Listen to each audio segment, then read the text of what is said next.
making her way to the G7. She's actually right now, she tweeted on an Air Canada commercial flight on her way to Calgary. And this is the first time she's going to get a one-on-one in-person meeting with the president. She's also going to want to likely include a discussion with Mark Carney, the Prime Minister of Canada, as we are heading into the renegotiation of USMCA. So trade deals certainly are going to be a hot topic here at the G7, whether or not those are officially bilateral meetings or on the sidelines of this G7.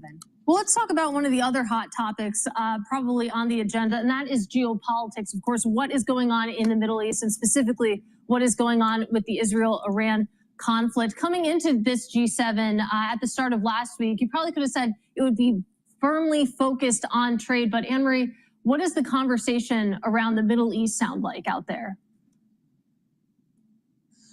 Well, the conflict in the region is going to overshadow a lot of the conversations. It's probably going to be the first point of discussion for all these leaders when they meet.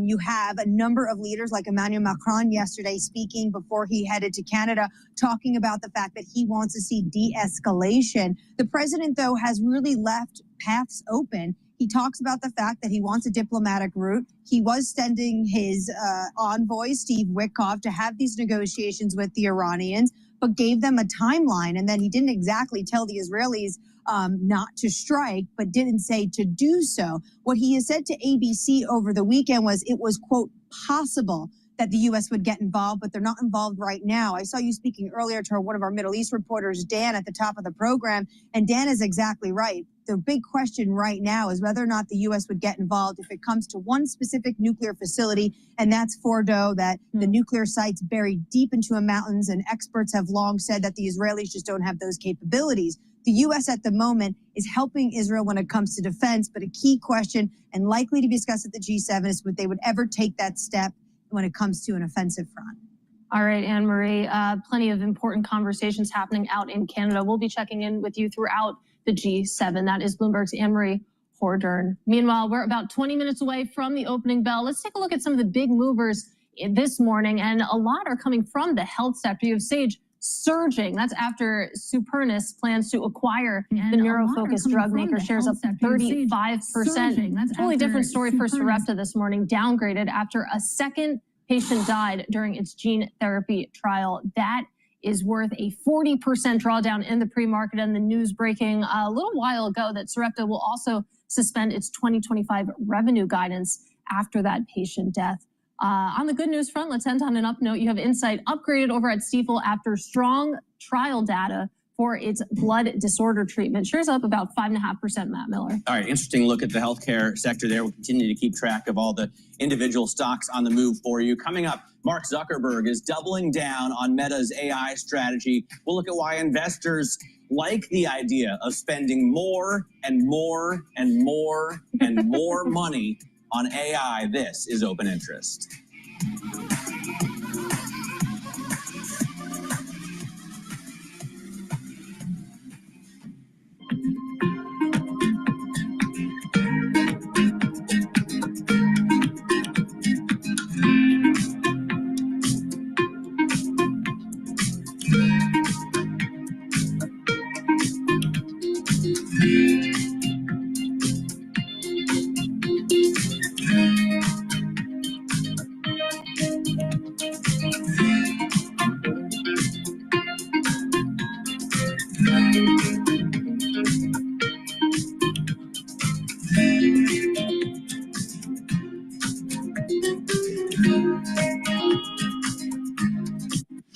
Tune in to Bloomberg Business Week Daily. We got to talk crypto. From the magazine, some global leaders stay ahead.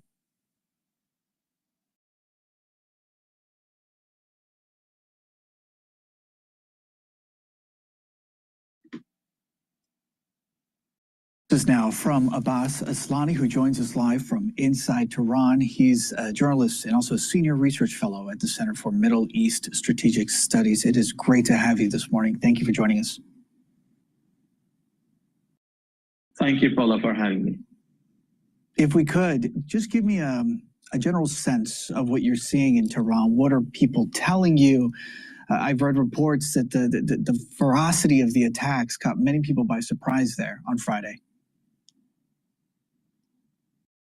Paula, after the initial shock that came on early Friday morning, Iran tried to recover, and we were seeing that the air defense, including in Tehran and other cities, were trying to actively engage with the hostile targets coming from the Israeli side, or those, let's say, drones flying over sky.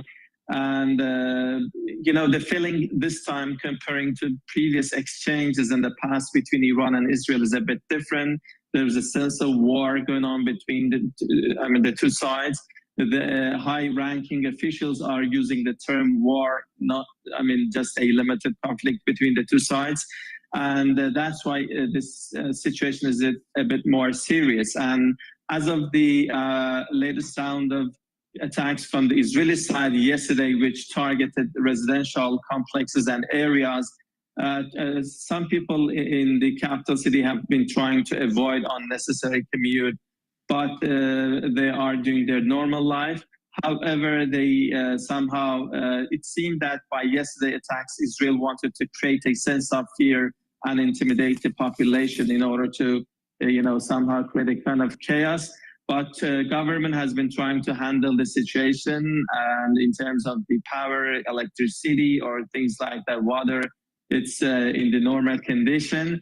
And in the meantime, we have been seeing from the Iranian side that gradually they have been trying to increase the efficiency and effectiveness of their attacks against Israel. Specifically, last night they tried to use near missiles and more missiles reportedly. And the Iranian officials, when they are talking, they have been not talking about a specific time for the end of this conflict, but they hint that this might continue in future, and if it continues, it will, become more crushing, and it will escalate into a, let's say, more complicated situation.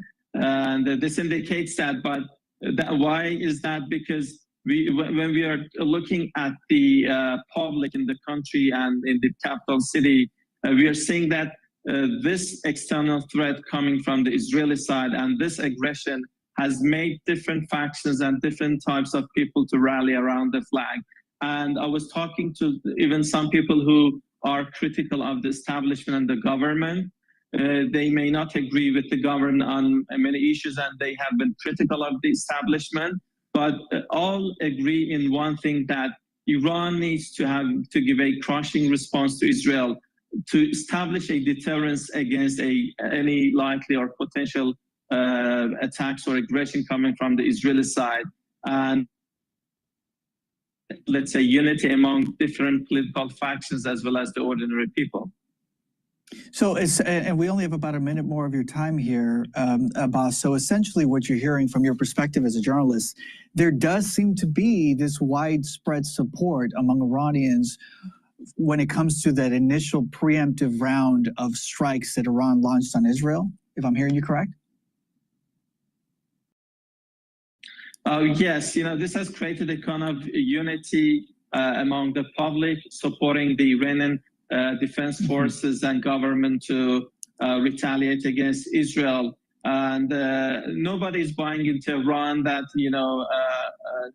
Benjamin Netanyahu is going after, Iran's nuclear program, because residential areas, as well as more than 90% of those victims of the attack have been civilians. And yesterday, many people, they saw there by their own eyes that, ordinary people were targeted. So that's why this has created a unity in the country. And following the what happened in Gaza, Israel does not have a good standing among the Iranian public.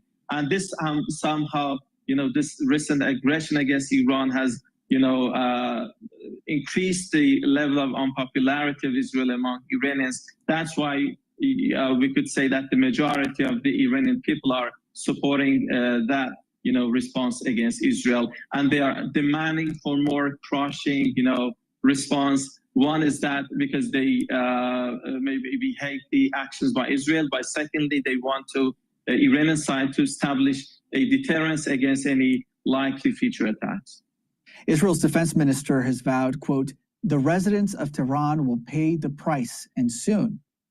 Now, Israeli officials say at least 23 people have been killed since Iran's retaliation started. In Iran, at least 224 people have been killed by Israeli airstrikes since Friday, and that's according to the country's Ministry of Health. The IDF vowing their strikes will become even more intense. And Iran's president says that the country's response will escalate as well. Do you think your CPA is helping you save money on taxes? Think again. Most CPAs are tax preparers. We will continue to intensify our operations and, in doing so, strengthen our security for years to come. Defending our home front is a critical component of this campaign. We are by no means seeking to expand the war, but naturally, as our army, our powerful IRGC, and our dear people have shown, appropriate responses have been given so far. The more they try to escalate, naturally, the responses will become tougher and more severe. More innocent people may lose their lives. CNN's chief international security correspondent, Nick Pate-Walsh, joining me live now from London. Nick, it's good to have you this morning. In your view here, where does President Trump fit into this as the escalation continues to grow? He seems to be both offering peace talks, but he also continues to back Israel. So where does this potential road for diplomacy land? Yeah, I mean, it's been particularly opaque to work out exactly what the Trump administration wanted prior to this. And now it appears that they label these Israeli strikes as very successful, exactly what they think their future position may end up being here. But President Trump, over the past hours, has said that the Iranians are talking, suggested that perhaps there could be a deal here. And I think for the moment now, while it appears that, as far as we know publicly, the United States is not materially involved in these Israeli strikes, that they may be holding themselves out as a potential off-ramp for some kind of diplomatic de-escalation here. Now, clearly, there were suggestions overnight, too, that an Israeli thought to kill the Iranian Supreme Leader, Ayatollah Khamenei, may have been something that was vetoed by the United States. And so there are suggestions, potentially, that the Trump administration is maybe trying to have it both ways, suggest they have some sense of control or veto power over exactly what Israel does, while at the same time aren't necessarily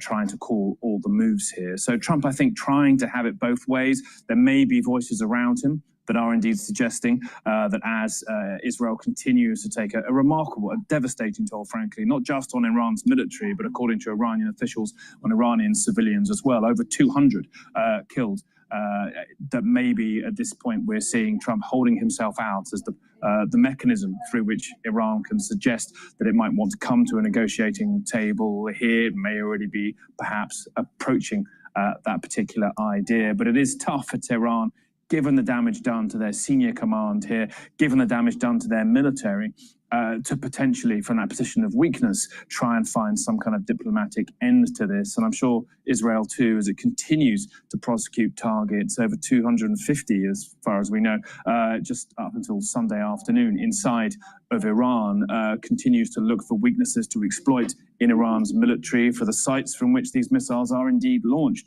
will continue to degrade Iran's military. And so there may be less of an incentive in the immediate days ahead for Israel, particularly given the continued barrage from Iran against Israeli cities, which has killed 8 just overnight, for Israel to necessarily find an immediate off-ramp in diplomacy here. But we see this escalation day by day continue. The ultimate question, Polo, being exactly what the infantries in both sides are, the interceptors to stop Iranian missiles and indeed the Iranian missiles themselves, to this kind of pace of back and forth to be continued. Yeah, in the last hour, I spoke to a professor and expert on Middle Eastern studies, offering a very sobering view, which is he sees no light at the end of the tunnel, which basically sounds very similar to what we're hearing right now. Nick, in your view, though, will there be a potential back and forth? You have the G7 that's playing out right now. Several of the nations involved were involved in the initial deal to limit Iran's nuclear capabilities. Does that perhaps offer a measure of hope that we'll see that diplomatic solution you mentioned? I mean, it's an exceptionally different Iranian nuclear program. It seems that we're going to be seeing negotiations center around, if those were to happen in the days ahead. They have sustained, it seems, some significant damage to some of their plants. We don't know at this point if that's impeded their enrichment programs. We obviously know that publicly Iran says it does not want a nuclear weapon. And so there'll have to, of course, be continued discussions about what parts of any program that indeed exists are still functional, that could be monitored.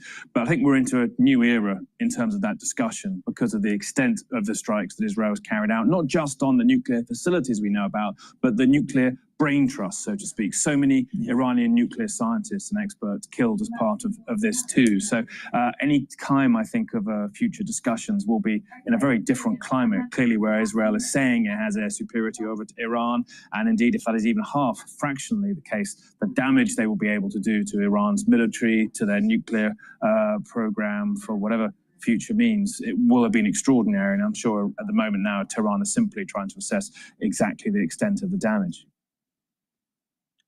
Hello, my name is DrPaulCottrell. We are live streaming on Rumble, YouTube, and my website, the-studio-reykjavik.com. We are live streaming on June 16th for the ones that are going to be seeing the replay. Markets are going to be opening up in about 6 minutes. There's going to be a lot of news that's coming out with the G7, obviously the issue between Israel and Iran and the oil markets.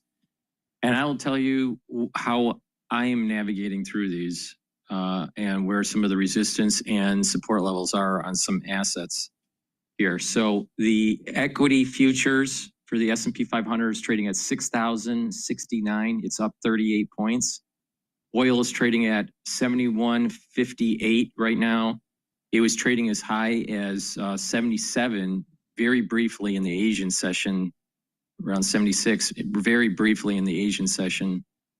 And then it dropped down to 74 and then kind of hovered in the 73 handle range. So oil, like I said back on Thursday and Friday, that it's better to short it, not to long it. And that's what I'm doing. So we'll see, how that evolves. Now, the Euro USD is trading at 115 and the yen, Japanese yen is trading at 143.8. So there's, some risk in the international markets, obviously because of the Israeli-Iranian issue. VIX is trading at 1973. So it's not that, in terms of the VIX index, it's not that elevated. All right, so that's where we're at the moment. We're going to be opening up in about 6 minutes or so, maybe 5 minutes. Please go to my different channels and subscribe. I have 4 channels on YouTube. I have Brighteon, Bitchute, and Rumble. Please subscribe and get the notifications. Share the links and ask your social media to follow me. I greatly appreciate it. All these videos I do are for free. If you would like to help support the work, please donate on my website, the-studio-reykjavik.com. On the homepage at the very bottom, you can donate through Stripe, PayPal, or Buy Me a Coffee. You can be a paid member to my Patreon channel. I don't put anything behind a paywall. So if you would like to help support, that's how you can support domestically or internationally. My international audience, thank you for listening. I greatly appreciate it. Unfortunately, I don't ship my products internationally. So if you'd like to support the work, please donate. But if you're domestic and you'd like to support, please donate also. Now, I have great products on my store. I have ebooks, supplements, and course material that I built up for immunology and pulmonology. The course material is only for $50, and you get tons of PDFs and tons of videos. You get to log in as many times as you want, and you watch it at your leisure, and you can, learn about how the lungs work and how your immune system works. Each module is $50. It's very cheap, and you get a lot of material. So please help support my work that way, and listen to how I stack the health protocol. And when you do that, you'll be able to replicate what I'm doing to slow down the aging process. I'm in my 50s, all right? And obviously it works. So please help support my work by going to my store, the-studio-reykjavik.com, and get the great products that I offer. So let's just, before we go back to Bloomberg, one great item that I have in my store is the structural nano silver soaps. You can get it in lemongrass, charcoal tea tree, peppermint, and lavender. So please go to my store, get a few bars for your household, very high quality soaps. These are soaps that I use, and improve your health and wellness. And you're supporting the work that I do. It's a win-win situation. Use discount 5 and you get $5 off any order. If you spend $150 or more, you get a free gift until supplies last. Please go to my store, the-studio-reykjavik.com. All right, with that said, let's listen into the Asian session from last night from Bloomberg, dealing with the Iranian regime. If your neck looks like this, you need to watch this video. When you sit at your desk or use your phone, your head protrudes forward. Well, personally, I find it hard to imagine that the Iranians would be rushing back into peace negotiations. They are, however, at an existential moment of truth about the very future of this regime, which has not been the case for the last 50 years. Now, thanks to the Israeli actions, the regime is on the ropes. And unless they can respond in kind or find some other escape hatch from this that is convincing to their people that the Iranian regime remains strong and is able to deter and defend against attacks, they've got an internal problem, and we may be facing soon the possible collapse of the regime. And I think, frankly, were they to rush into talks under pressure like this to capitulate and be flexible in the ways they were before, would be an admission to their own people about their own vulnerabilities and weaknesses. So I doubt very much that will put off this moment of truth. If they can't respond in kind to the Israelis, and so far they've been unable to do that, to penetrate significantly Israeli air defenses, they have a real problem at home. Does that go to the argument, Ambassador, that while short-term goals in terms of delaying or destroying some of those enrichment capabilities may have been achieved, that this potentially, in that sort of existential sense, just pushes Iran towards more conviction that it does need those capabilities? Well, that's one theory. We don't know that they may rush across the nuclear threshold. They're, 2 minutes from midnight anyway in terms of nuclear capability. And I think that, frankly, we have sufficient intelligence to know that they are moving in that direction. And that may be one of the triggers that would compel President Trump to consider actually aggressively joining the campaign, so that our capabilities are brought to bear and not just the Israelis, to prevent that from happening.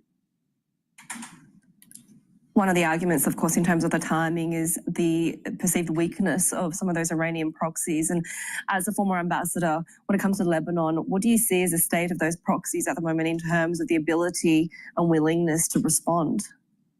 Yes, I was just in Beirut and Israel a few days ago, in fact. And of course, we had no inkling about what was going to happen.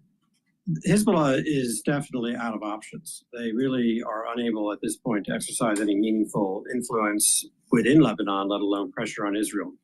The problem was in the Lebanese internal scene, that whenever the United States and Iran appear to be talking, it freezes our allies and Iran's allies. No one wants to compromise. No one wants to take risks without knowing where power is going to end up in the Middle East. That just changed. And so I don't think Hezbollah can play a waiting game in terms of disarming their militia, which of course they themselves volunteered to do as part of the ceasefire agreement at the end of last year. So I suspect that we should be encouraging our friends in Lebanon to really move forward quickly with finalizing the ceasefire so that Lebanese can move on to a more stable and peaceful environment. You mentioned, of course, the domestic issues that Iran could face from here. How much is it for the supreme leader, not just about keeping the nuclear progress for his country, but also just achieving his own survival at this point? I really do think that's the key question. And I think analysis, at least in the United States, hasn't really caught up with that reality. We're still sort of analyzing, what does the escalation mean for the region? And obviously, that's the key question. But if you look at the options he has, he can either respond in kind with attacks on Israel. That isn't working. He can try to attack American bases in the Middle East. That would draw the United States into the war, which is hardly in his interest. He can go after Saudi or Emirati oil installations, but I think that also would reinforce to his public that he can't deal with a real threat, which is not them, but rather Israel. Or he can rush back into negotiations, which also looks like weakness. So I think he's facing a real problem. And the regime was already sort of in the twilight period. No one quite knew what was going to happen after this aged man dies. Now the real pillars of the regime were the IRGC and the security establishment, and they are decimated. There's no longer any command and control, including, most importantly, the 3 million basijis, the thugs, who are paid by the IRGC to really enforce the will of the regime against the populace. And if they're not paid and if they're not directed by the regime, they will melt away like an ice cube. Being an entrepreneur takes a toll on your family because you can't turn off your business brain when it's family time. Talking about domestic issues, of course, we know that President Trump faces his own. We have seen the protests around the immigration in that country, but now President Trump also wanting to impose more travel bans on other countries, including on partners such as African nations, not to mention Pacific Island nations, which we knew it was really a matter of influence between Washington and Beijing as well. When it comes to the Middle East, do you see any other spheres of influence growing other than the key players that have been in the game so far? The influence of China, for example, when it comes to Saudi Arabia, Iran as well. Well, when there's a lot of hype when the Saudis negotiated a deal between the Iranians and the Saudis to reestablish diplomatic relations. But after that happened, we really haven't seen the Chinese play a significant diplomatic role, including during this critical period of conflict since October 7, 2023. Instead, they've been absent. Their interests are really commercial. And so they may do things behind the scenes, but they're more likely to lay low. The interesting question is the comments about Vladimir Putin and the Russians, who have traditionally tried to boost up the Iranians, but might try to curry favor with the United States by trying to play some kind of broker role. They do have good relations with the Israelis, in part because of the large Russian Orthodox population there. But Putin's not a peacemaker, so it's hard to picture him really seriously exercising his influence on behalf of stability in the Middle East. To the contrary, they've been a minor player in helping to destabilize places like Syria.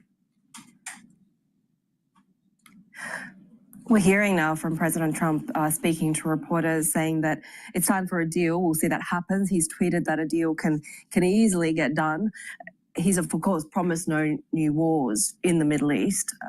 I do wonder, what are the options that are available to the president, to the White House now in terms of U.S. involvement and how it can influence what happens next? Well, we know President Trump is not a warmonger.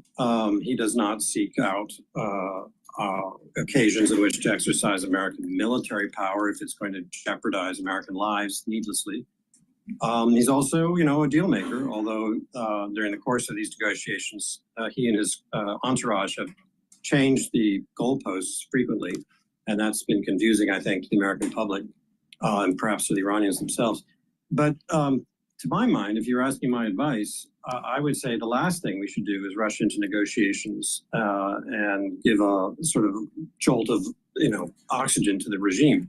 Instead, we should keep the pressure on, and our role in that would be not to join in militarily, but to really bring down the ability of the Iranians to export oil. The sanctions have not been fully enforced. They've gone down from 1.7 million barrels a day to 1.1. We had it down to 300,000 when I was undersecretary. They should do that to the maximum extent possible and build an alliance based on the clear Iranian behavior that is so hostile and aggressive in the region, including at this G7 summit, so that we're closing all avenues of relief to the Iranian regime. So the Israelis may be moving militarily. Our task should be political and diplomatic pressure, not opening opportunities. Later on, the Iranians are really feeling the squeeze. Then you might offer an incentive.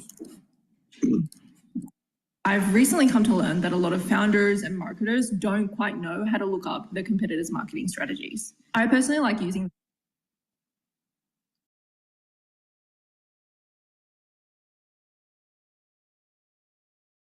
All right, so we're going to go back to open interest with Bloomberg. But before we do that, let me just give you an update on the market here. The S&P 500 is trading at 6,022. So we have a support level of 6,000. The resistance level is at 6,130. VIX is trading at 1932. Euro is at 1.159. So dollar is weakening. Oil is trading at 71.86. I did put in a new short position when the market opened up.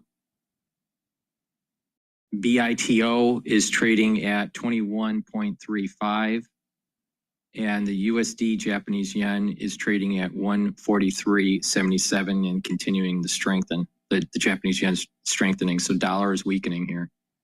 All right, natural gas is now trading at 3.72. I've been noticing that there seems to be a trading range between about 3.5 to 3.7 at this moment in time. I suspect that natural gas will continue to go up once we get into August or September.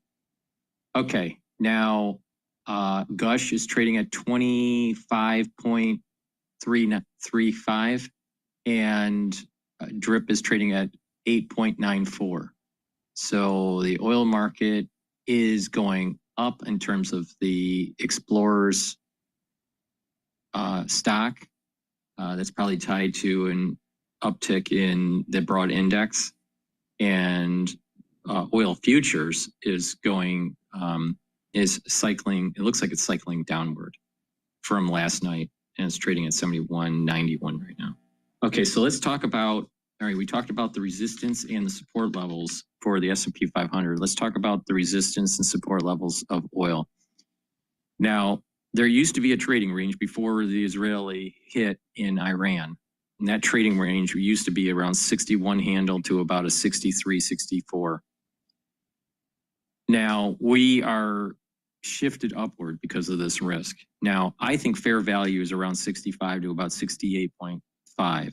But because of the event risk and the chances of the Strait of Hormuz potentially being blocked, oil could go up.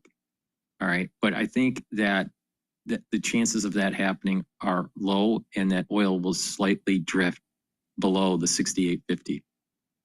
But that's my take. So that's the reason why I'm shorting. Okay. If you don't, if you think the other way, then long it. It's up to you.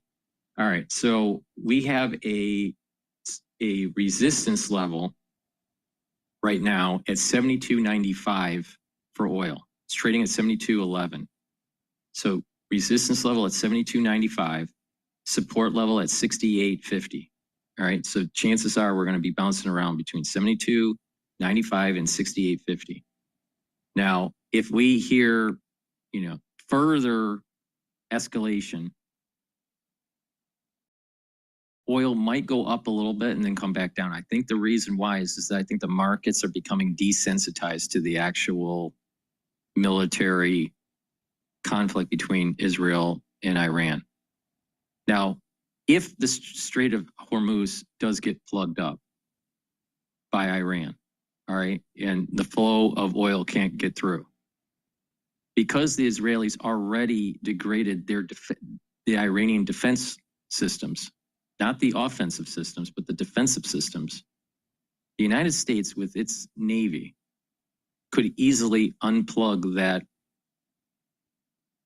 blockage at the Strait of Hormuz and further get into Iran with not worrying about our planes being shot down.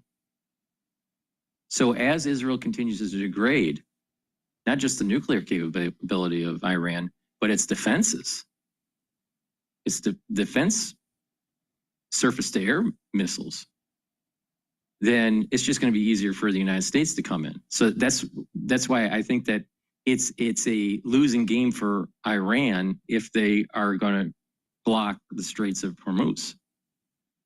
So even if they did, oil might spike up maybe $5, but the United States would respond so quickly that it's going to come back down. So it's better to short. So if it does spike, I was kind of hoping that it would spike this morning, but it didn't. It just kind of drifted from the Asian session downward. But my take is it just seems like there's a momentum to go down, not to go up. So I think there's going to be a new trading range compared to the pre-excursion into Iran. And that new trading range is probably around 65 to about 68.50. Okay, so that's what I think is going on with oil.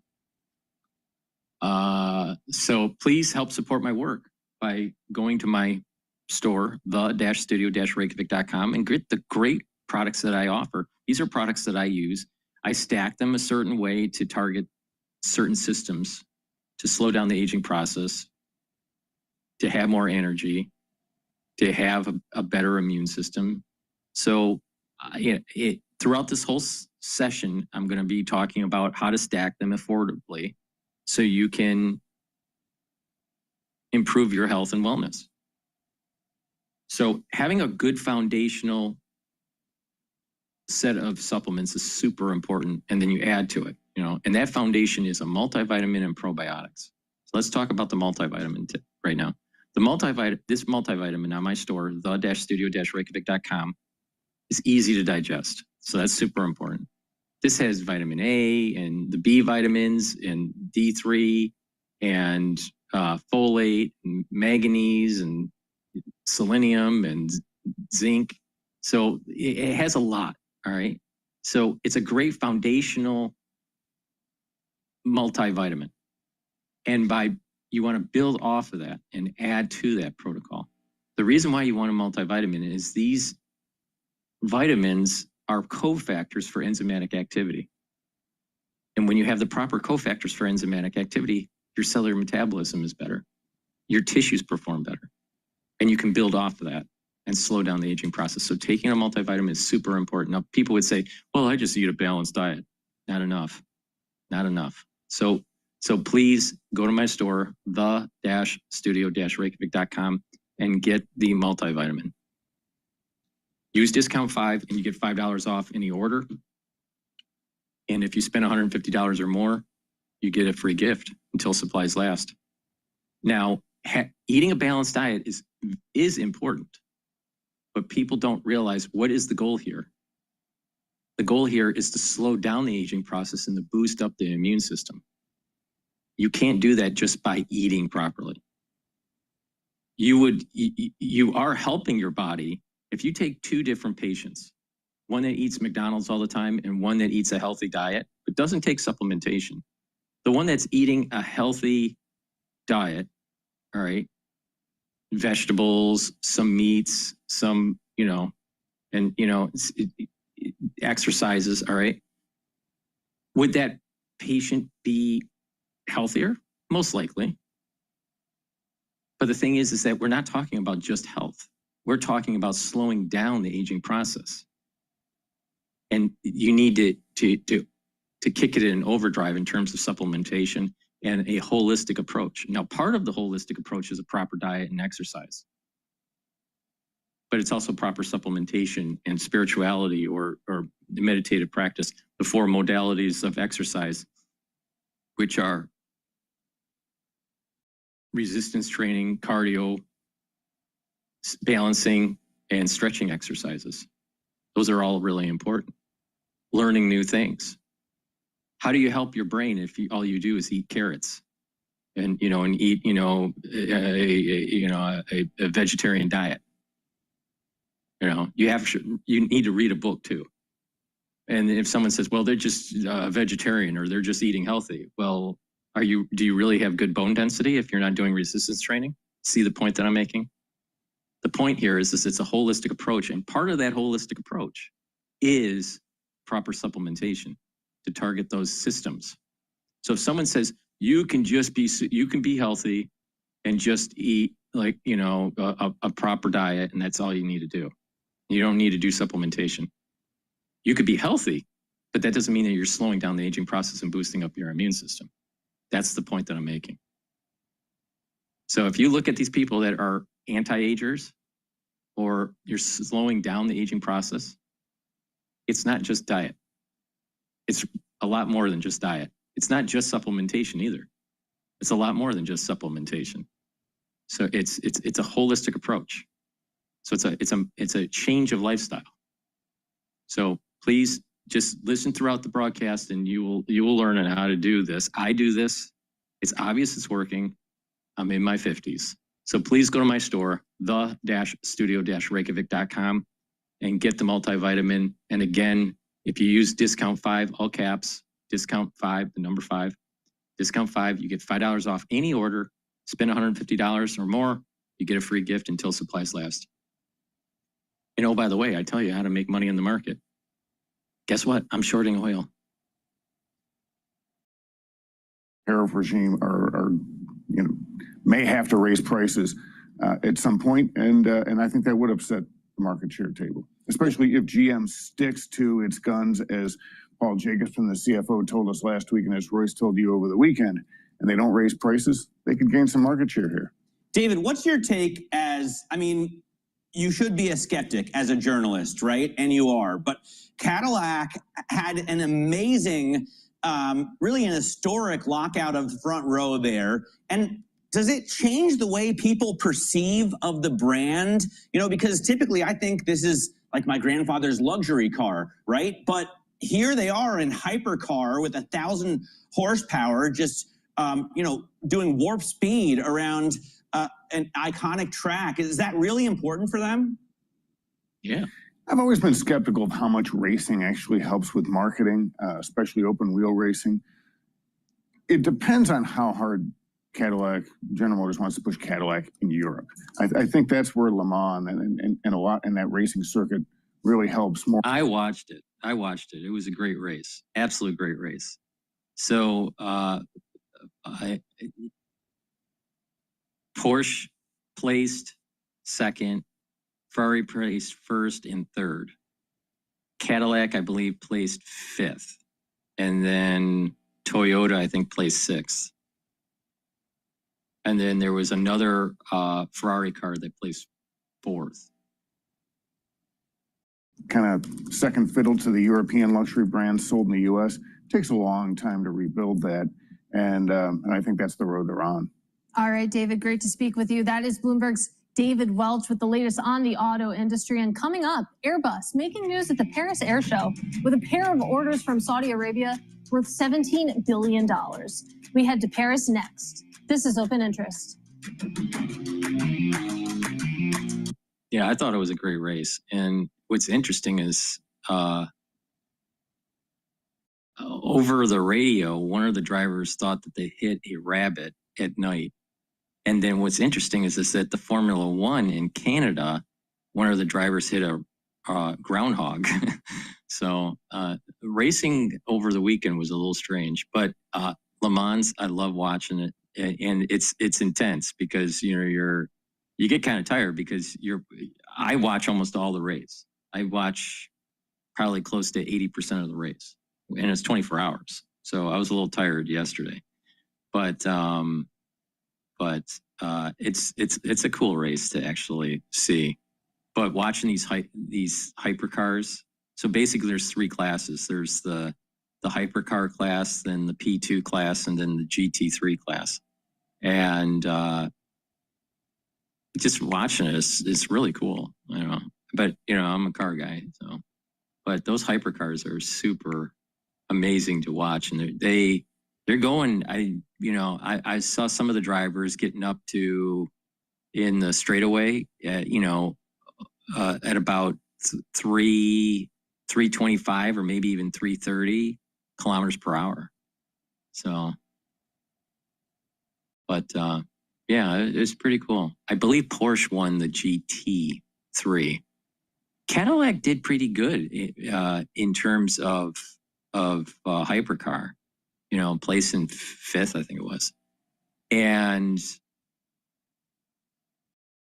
GM was also Ford and GM was represented in the GT class, GT3 class, with the Corvette.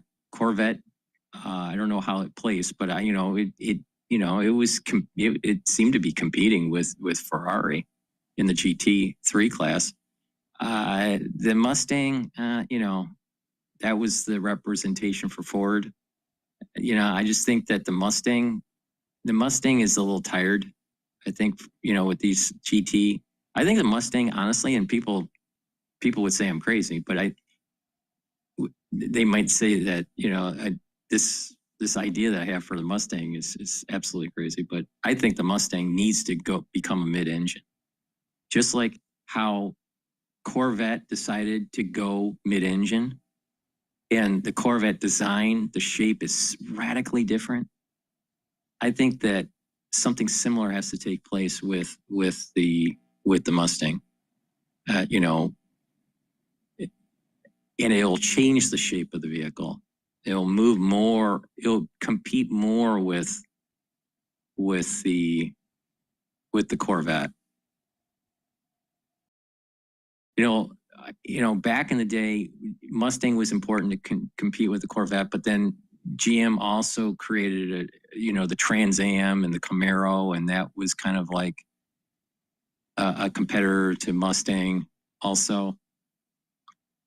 But Mustang needs to kind of just up the game and move to mid-engine and radically change the body. Even though it deviates from its DNA, Corvette did it. Corvette decided to move to mid-engine and it radically changed the body style. And it created a new era for Corvette. The same thing could happen with Mustang if Ford got their act together. But what Ford did was that they were pushing the GT40 as their mid-engine, and that would have been competing with the Corvette. But it's the price range for that is way too high. All right, so I think that they need to upscale the Mustang, make it a direct competitor to Corvette. Okay. Enough car talk here. All right, so let's listen into Bloomberg here. A lot of the big CEOs, like Tim Clark from Emirates, is not here. A number of other large Middle East carriers are not here as well because they've got huge challenges as a result of what's happening between Iran and Israel right now in terms of managing airspace, making sure that their flight crews are safe, what they're doing, their passengers and everybody else are safe as well. So all of that's kind of putting a bit of a dampener on an already really stressed industry. Big move in oil right now. All right, oil is now dropping to 71.36.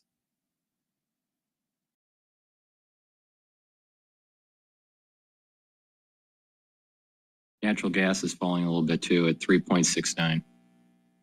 Optimism right now. Who's out there with an enthusiastic, bullish message?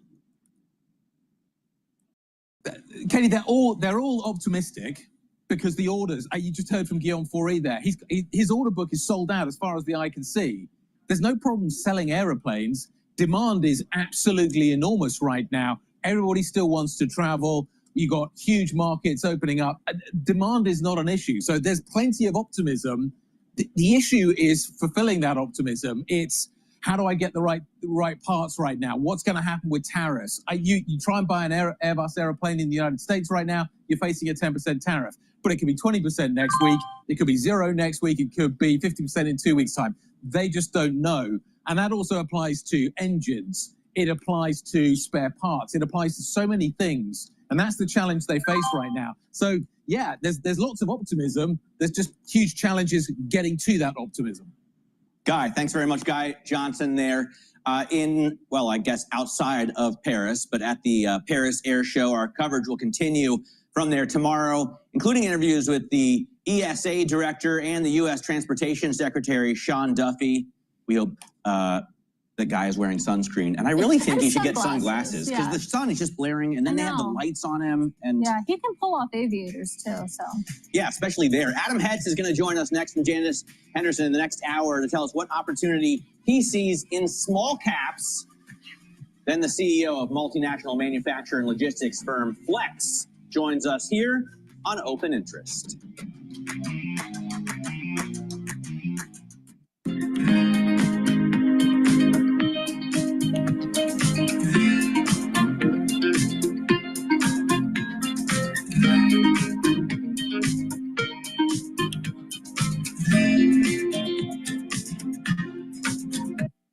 All right, so I'm watching oil really closely here. It's trading at 70.21. It's looking like it's bouncing off of the 70 handle. It's going to probably cycle back up. I closed one of my positions in short, and then I'm going to wait it out. Let's see if it mean reverts, and then I'm going to short it again. All right. While we're waiting on that, please go to my store, the-studio-reykjavik.com, and get the probiotics. Now, probiotics are also a foundational piece for the health protocol. I have it in powdered form, which is the way I take it, and also the veggie cap form. Either one you should be taking every day. It's very high quality. And what happens is that by taking a good probiotic, you're producing a good gut biome. It'll bring down inflammation, help with the gut's immune system, increase the mucosal barrier. Your IgAs are going to increase. You're going to be able to absorb your nutrients better. Your metabolism will be better. You'll have less inflammation. Your skin, your hair, your nails will improve, and you'll sleep better. In addition, your mental acuity will increase. Your communication between your gut and your liver will improve, and your gut and your brain. So please go to my store, the-studio-reykjavik.com, and get these probiotics. Take them every day, all right? Either in the veggie cap form or in the powdered form. I prefer the powdered form because I take a lot of different powders like the collagen and the Boomer Boost and the Gladiator Barley, the lignans. So please go to my store, use discount 5, you get $5 off any order. And if you spend $150 or more, you get a free gift until supplies last.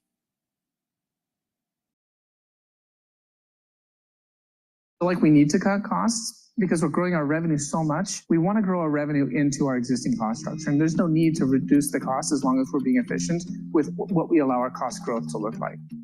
Bloomberg brings you breaking news 24 hours a day. Powered by more than 3,000 journalists and analysts in more than 100 bureaus across the globe. Bloomberg Television. Context changes everything.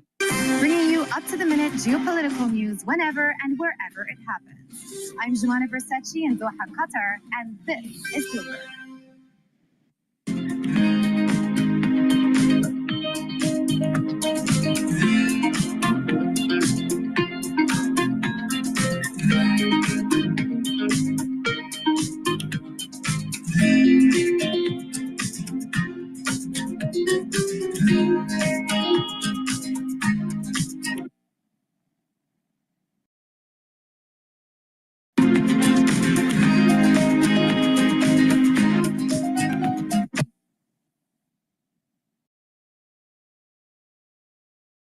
Hour, sponsored by Progressive Insurance. I'm Deborah Rodriguez. The hunt is over for the man accused of killing a Minnesota lawmaker and her senator and his wife. CBS News spoke with the suspect's friend and roommate.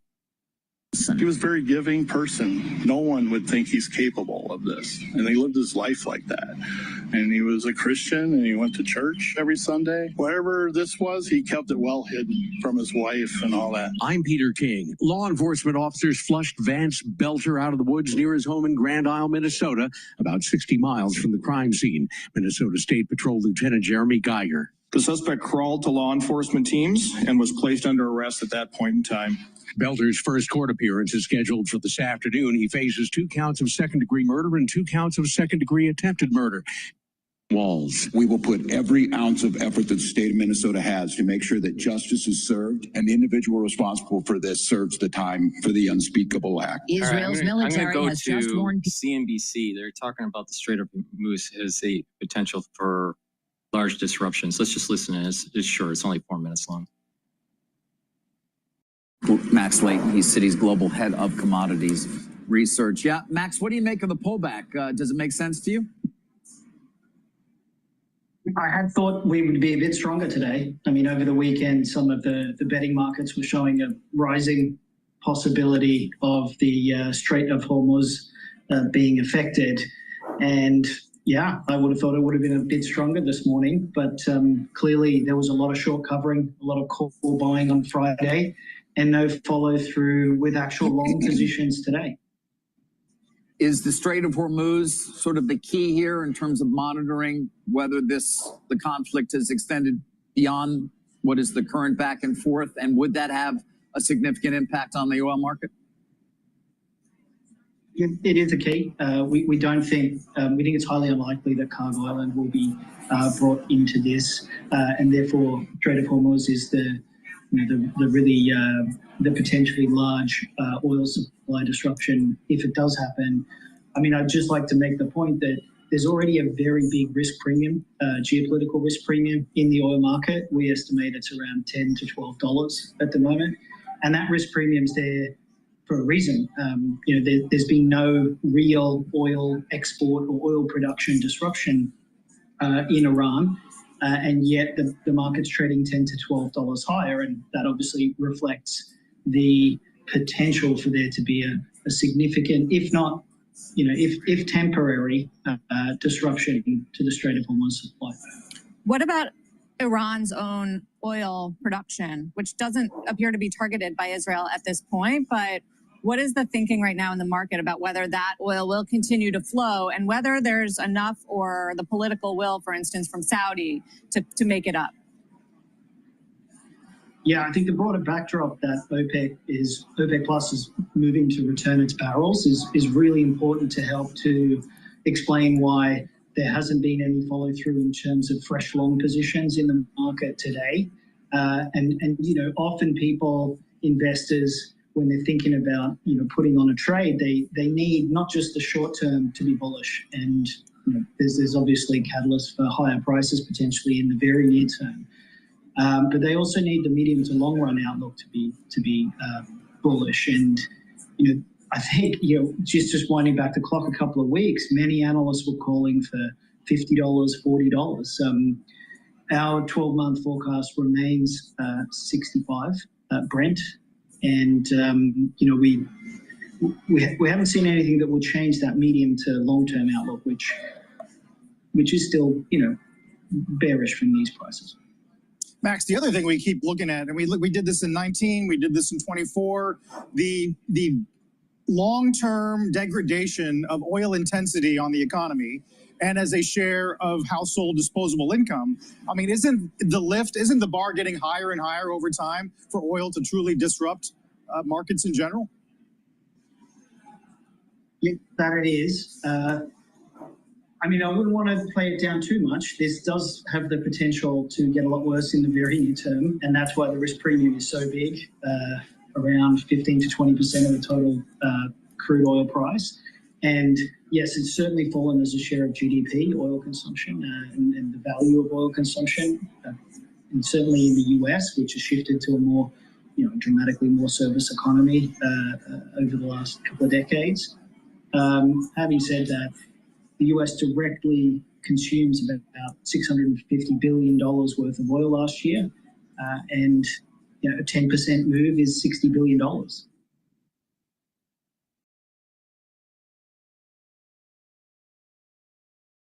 All right, that's CNBC. All right, so let's listen into Bloomberg here. Bloomberg Originals. All right, good Monday morning from the Bloomberg Interactive Brokers Studio in New York City. We are streaming live on YouTube as well. So you can go to youtube.com, search Bloomberg Podcast Live. That's where you'll find us. Smart TV, Roku, all that kind of good stuff. You can search for Bloomberg Originals. That's where you'll find us there. A lot coming up today. We're going to kick it off with Ethan Bronner, Bloomberg News Israel Bureau Chief, to get the latest on the Israel-Iran attacks here. Headline crossing the Bloomberg terminal. According to the Wall Street Journal, a battered Iran signals it wants to de-escalate hostilities with Israel and negotiate. Again, according to the Wall Street Journal, we'll have more reporting from Ethan Bronner coming up on that. David Gura, correspondent for Bloomberg and host of the Big Take podcast. He's in Canada. He's at the G7. We'll get the latest reporting there. Phil Orlando, Chief Equity Market Strategist at Federated Hermes, will get his market call. And Ellen Wald, President of Transversal Consulting, she is one of our go-to voices on the global energy markets. I will get her thoughts right here, given some of the geopolitical issues in the Mideast. So a lot coming out in the next couple hours. We'll keep you posted on these markets, which are running. The S&P's up over 1%. We'll get John Tucker, a Bloomberg Business Flash. John. All right, guys, and this Bloomberg Business Flash being brought to you by Commonwealth. Join over 2,000 independent financial advisors who are taking control of their growth with advisor-centric support and future-ready technologies. Grow on your own terms with a partner dedicated to your success. Go to commonwealth.com. There's definitely bigger moves in the currency market right now. Dollar is weakening, but the 10-year Treasury price is going up right now, which is a lot. 3.67 for natural gas, and oil is trading at 70.48 right now. I'm waiting for it to mean revert back to about 71.84 before I'd probably short again. We'll see what happens. Markets, they can push higher. Look, I don't think it's a straight shut up from here, and I certainly don't think we're going to have a third year in a row where the S&P is going to do 20%. But can the market end the year higher? Yes, it can. And I think one of the main reasons is the odds of recession.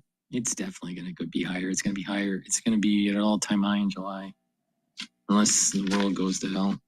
All right, let's look at BITO. BITO is the ETF for Bitcoin.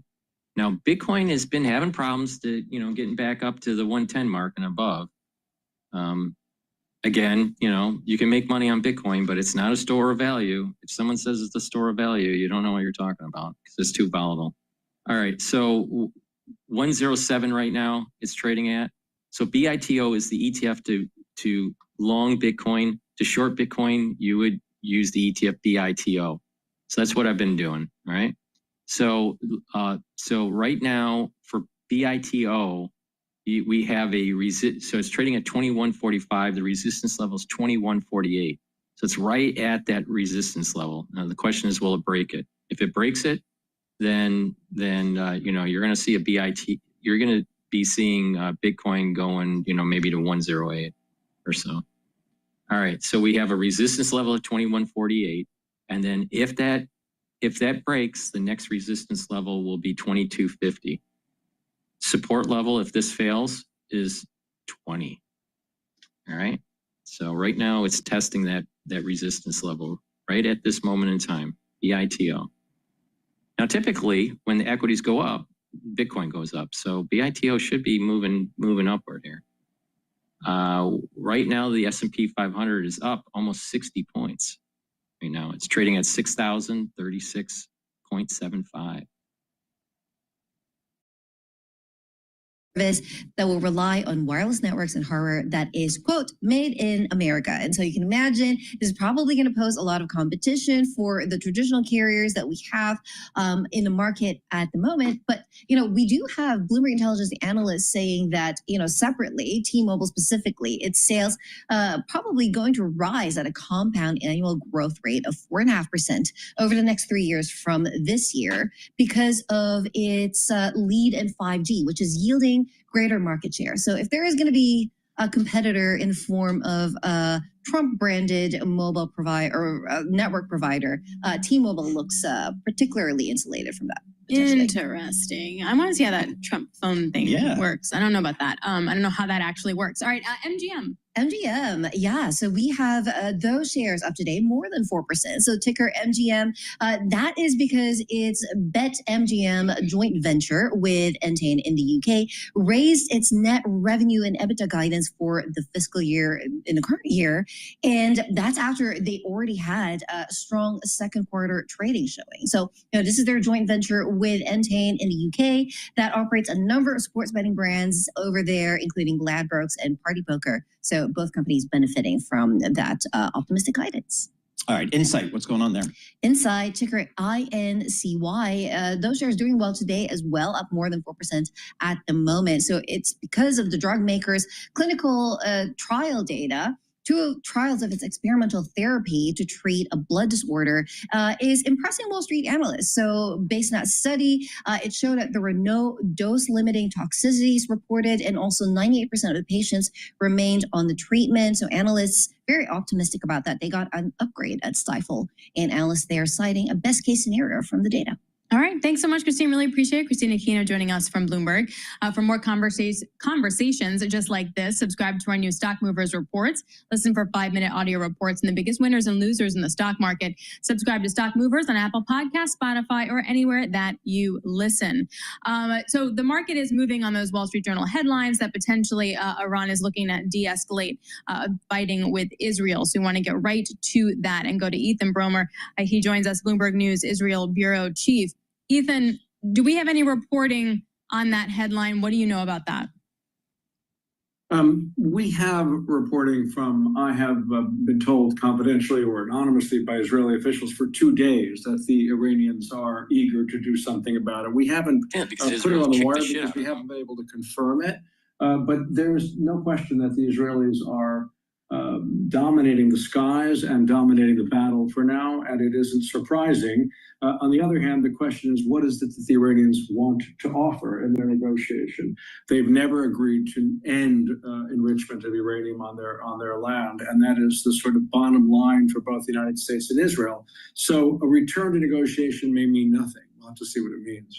Ethan, what is the, I guess that kind of goes to the bigger question. I've heard some reporting over the weekend that maybe there's even a small chance of regime change there in Iran. That seems far-fetched. But have they been so embarrassed, the leadership of Iran, and dealt serious military setbacks that is even on the table? Well, it's not officially on the table, right? It's in theory, it's kind of the grand dream of the Israelis that there would be a change of regime, because it's really not so much the ability of Iran to make a nuclear weapon that you can't remove. That knowledge exists, and a lot of the equipment is there. It's who's behind it, who's got the equipment, and the Israelis are desperate to have a regime, a government in office in Iran that is not dedicated to Israel's destruction. So absolutely, it is an unstated but clear goal of this government. Well, that's actually quite significant, because if you read many of the research reports, they all point to, if the end goal is regime change, then things could get really ugly. So if it's an unspoken goal, does that lead us then toward that scenario? And I mean really ugly in that, for example, Iran's not going to care anymore about sending oil to China. They're going to be doing something very different with their satellite individuals, as well as their oil and gas infrastructure. Look, I think you're right. I mean, we don't know where this is going, right? There's no question that if Israel really pushes the military side of it, it's possible that the Iranians would leave the non-proliferation treaty, that they would, go all out to make a bomb, go all out to be a rogue power. We don't know. The claim of the Israeli military and government right now is that this kind of military pressure could lead the regime to crack, and for those who want a different kind of government to rise up in the way that it happened in Syria. But, we have no idea if this is legitimate or correct. Within Israel, Ethan, are folks surprised at all about the success that the Israeli military has had in such a short period of time? It seems to have really gone in there prepared on all fronts. Look, you're right. I think people as Israelis are very proud and a little shocked. I think the whole world is shocked that Israel did this on Friday, when it seemed almost certain that it wouldn't possibly do it before the Sunday negotiation round that was due in Oman. It was a huge surprise. They'd been preparing it with enormous care. The penetration that Israel has in Iran is unbelievable, right? Their ability to sort of bring in all this equipment that took down particular launchers and also to kill particular people. It's been amazing. There's no question about it. Now, there's always this question of, is Israel getting cocky and too confident? And we shall see. But the music today is that this is really going well militarily. At the same time, 3, 4, 5, 6 people dying every day in this country from Iranian missiles has been pretty painful. Do we know what the global support for Israel looks like outwardly and also on the background? It's a good question. I mean, I think that it's a little unclear, because Israel was in the middle of this Gaza war that was angering the hell out of all kinds of allies. And so it was kind of in a bad mood about Israel. When this thing happened on Friday, I think it took everybody by surprise. And generally, the allies have said, and there was a statement, I think just today, by the chief foreign political officer of the EU, that Israel, that the Iranian nuclear program is a menace to society, to the world, and Israel does have a right. But let's please wrap this up. It's kind of been the message. So far, it hasn't been, end it, but it is, let's move toward a diplomatic solution. And in theory, a diplomatic solution would be fine if the Iranians would agree not to enrich uranium on their soil. So far, they haven't agreed to. All right, Ethan, thank you so much. We really appreciate your reporting. Ethan Bronner, Israel Bureau Chief, Bloomberg News, joining us from Tel Aviv via Zoom again. The Wall Street Journal reporting that Iran may be open to de-escalation of tensions with Israel and maybe some negotiations, again, according to the Wall Street Journal. Coming up, we're going to check in with David Gurr. He's with President Trump in Canada, the G7 meeting. We'll get the latest reporting there. Phil Orlando, Chief Equity Market Strategist for Federated Hermes. He's going to join us as well. Is he buying this rally here? S&P up 1.1% here today. This is Bloomberg. Like I said, the S&P 500 is going to be at an all-time high, definitely this year and most likely in July. It's trading at 6,044 and the VIX is at 1874. Oil is trading at 70.34. I'm watching it very closely here. It seems to be mean reverting a little bit. It's a little bit of selling pressure here, a little bit. But I'll most likely put it in another short today for oil. I have multiple positions, but I closed out one this morning, and then I'm going to probably re-enter here. Okay, so BITO is trading at 21.47. It's battling that resistance level at 21.48. We'll see what happens with that. And natural gas is trading at 3.68. Let's go to a CNBC clip here. It's about 7 minutes long. And they are interviewing Harvard's Megan O'Sullivan on what the Israel-Iran conflict means for the U.S. Before we do that, please go to my store, the-studio-reykjavik.com, and get the vitamin C and magnesium. Vitamin C and magnesium is a dual purpose supplement. Vitamin C is going to help with your skin, but also vitamin C and magnesium helps with your immune system. And magnesium helps with your brain function, and it increases the efficacy of vitamin D3. So you should be taking vitamin C and magnesium right now. All right? Like right now. So please go to my store and get it. Super important. And also get the magnesium and zinc. Again, magnesium helps with brain function, helps the efficacy of D3, and magnesium and zinc will help your immune system. Stack them together for max benefit. So please go to my store, the-studio-reykjavik.com. Boost up that immune system, help with your brain function. Now, I've been saying for quite a while that in the next 5 to 10 years, you're going to see a lot of people having problems with their neurons, cognitive function, problems with gait, problems with kinematics, concentration. It's really important to start doing what you can in a holistic way and through supplementation and proper diet and exercise to improve your brain function. Super important. You better start paying attention to what I'm saying here. So please go to my store, the-studio-reykjavik.com. Get the supplements that help with protecting neurons and help with brain function, and do the holistic approach. And that is proper diet and exercise. Make sure you stay away from processed foods. Make sure you drink filtered water. Do some meditative practice or spirituality to calm your central nervous system. Learn new things. That means reading and writing and talking to people in the real world. Actually read a book from cover to cover. A lot of people have declined in reading. That's bad. And, so you want to learn new things. Push yourself. Your brain is like a muscle in a way, and you need to exercise it. Make sure you do resistance training, cardio, balancing exercises, and stretching exercises. All 4 modalities are super important. And by doing these things on a regular basis, you're going to improve your health. Try to eat organic if you can.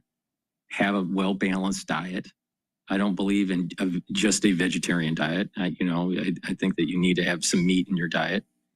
But I don't believe in 100% meat eaters either, and don't eat any vegetables. No, you need your vegetables too. So both sides of the spectrum are wrong. You have the You have the ones that are just carnivores that won't eat anything that's a vegetable. And you have the other side of the spectrum where they won't eat any meat and they only eat vegetables. Both are wrong. So please apply a holistic approach to this with proper supplementation, and you're going to be able to slow down the aging process and let your body heal and improve your immune system. So please go to my store, the-studio-reykjavik.com. Holding a stake of more than 1% in the lingerie retailer. Those shares right now up 3.5%. Drone maker Aero Group Holdings, they ended Friday with a gain of 140% day after raising $60 million in their IPO, and coming barely a week after stablecoin issuer Circle Internet Group surged 168.5% immediately following its $1.2 billion IPO. Stocks of newly public companies surging in their first sessions at the fastest pace in 3.5 years. And we check the markets for you all day long right here on Bloomberg Radio. I'm John Tucker, and that is your Bloomberg Business Flash. Alex and Paul. All right. Thanks so much, JT. Alex Steele here alongside Paul Sweeney. This is Bloomberg Intelligence Radio. We are broadcasting to you live from our Interactive Broker studio right here in Midtown Manhattan. Also check us out on YouTube as well as Original. So anywhere where you get your streaming or smart TV, we are there. We are also, not us, but one of Bloomberg is also in Canada. And this is for the G7. The summit may not produce a joint communique or coordinated multilateral actions due to those internal frictions in the America First agenda, but yet nonetheless is quite important that the G7 leaders are all meeting to discuss. Joining us now is David Gura, a correspondent for Bloomberg and host of the Big Take podcast. He joins us from Banff in Canada. Gorgeous backdrop. Like, it doesn't even look real for those of you on radio. Idyllic mountains, beautiful sky, trees, the whole thing. David, is the vibe just as cheery? You know, the landscape, the geography is crucially important to this summit. So it's taking place in 3 venues, in Calgary, in Kananaskis, and here in Banff. Kananaskis is where the world leaders are meeting, and it's a very small village effectively. So they're kind of penned in, they're there. The hope is from Prime Minister Mark Carney of Canada, that intimate setting is going to give them an opportunity to kind of work together, talk informally, come to some sort of agreement, maybe not come to agreement on a communique like you just mentioned, but find some areas of agreement and kind of joint declarations that they can make while they're here. I should say it's a new group of world leaders than the last time the G7 was here in Canada. Emmanuel Macron of France is kind of the only person who was there last time in 2018, along with President Donald Trump. So it's a chance for these world leaders to get to know each other at a time when there is so much going on in terms of geopolitics and geoeconomics as well, and certainly what's happening in the Middle East is looming large. If not on the official agenda, Alex, it's certainly what's being talked about on the sidelines here. And again, Mark Carney, the Prime Minister, is really trying to have bilateral meetings with each of the members of the G7 and other world leaders he's invited here as well. David, President Trump, obviously not a fan of globalization. I think it's fair to say America first types of policies. Why is he even attending, do you think? And what do you think his agenda is? I think he recognizes the power that he has here on that side of geoeconomics especially. So, of course, the world has been shaken. The kind of geographical, geoeconomic firmament has been changed radically by his trade policies. He recognizes that and knew coming into this event that there was going to be kind of a keenness from each of these world leaders to meet with him one-on-one, to talk trade policy, talk about the tariffs that are currently paused as we get closer to the end of the pause that the president has put in place. So it's a recognition of his own power. But you're absolutely right to point out, Paul, this is an event. Events like these are ones that President Trump historically dislikes. He doesn't like all of the meetings and plenaries and seminar style meetings that they have to have over the course of these 2 or 3 days. That remains the case. But I think that he recognizes the fact that he and that America First ethos, that brand that he's projecting, is something that's very much in focus and that all of these leaders cares about. So they'll be trying to kind of get him on the sidelines of these meetings as well, to talk about trade, to talk about other matters of policy, and maybe to try to pull him into some sort of wider agreement when it comes to the message they hope to send to Israel and Iran to kind of diffuse the conflict that's taking place there. Well, speaking of, does Israel-Iran change any of the conversations? Does it heighten or change the topics of some of these conversations? We heard from a lot of world leaders as they made their way here. They issued statements about the conflict, and they talked about the need to de-escalate that conflict. We heard from Ursula von der Leyen, the president of the European Commission, last night. It's something that she brought up, the need for there to be a de-escalation in that conflict. So each of these world leaders is talking about it and is certainly concerned about how it might widen and the effect that it might have. I should say there's also an economic implication to it as well. Fundamentally here, there was talk going into this summit of lowering that price cap on Russian oil. That's something that's now not as kind of widely shared as a good idea by a lot of these world leaders. Seeing the prospects that oil prices could go up, they're kind of pausing that effort. So that certainly changed something that was in fact on the official agenda going into this. Again, that effort to lower that cap. And David, just as you know, recently, just in the last several minutes, the Wall Street Journal reporting that Iran may be open to de-escalating the tensions in that part of the world. And so we've seen stocks trade up, and then oil trade down by about more than 4% here, suggesting that there may be some peace maybe sooner rather than later. Is that made its way to your part of the world in the discussions there? Oh, we're going to listen closely when President Trump meets with Prime Minister Mark Carney here in just a few minutes. They're going to have a bilateral meeting, and they'll open that up to press at the beginning. So we'll see if there's some remarks on the path forward there. But what we heard from President Trump as he left Washington yesterday before he got on Air Force One was, again, this call for diplomacy is a solution to that conflict. He also said, maybe there has to be a bit of fighting to bring these two parties to the table once again. But you'll remember. Oil is trading at 69.96 and BITO is trading at 21.49. So it's trying to get above that 21.48 barrier. They hear what President Trump's saying about diplomacy, but how do you get it in this kind of crucible of conflict? That's the really key question. All right, David, really appreciate it. Thank you very much. David Gura, correspondent for Bloomberg and host of the Big Take podcast. Let's get to the markets here with the S&P up over 1%. Phil Orlando, chief equity market strategist and head of client portfolio management at Federated Hermes, joins us. So, Phil, I was out Friday. If I pretended Friday didn't happen, the equity market's in the exact same place it was when it closed on Thursday. What do I make of that when there is actual severe geopolitical risk out there?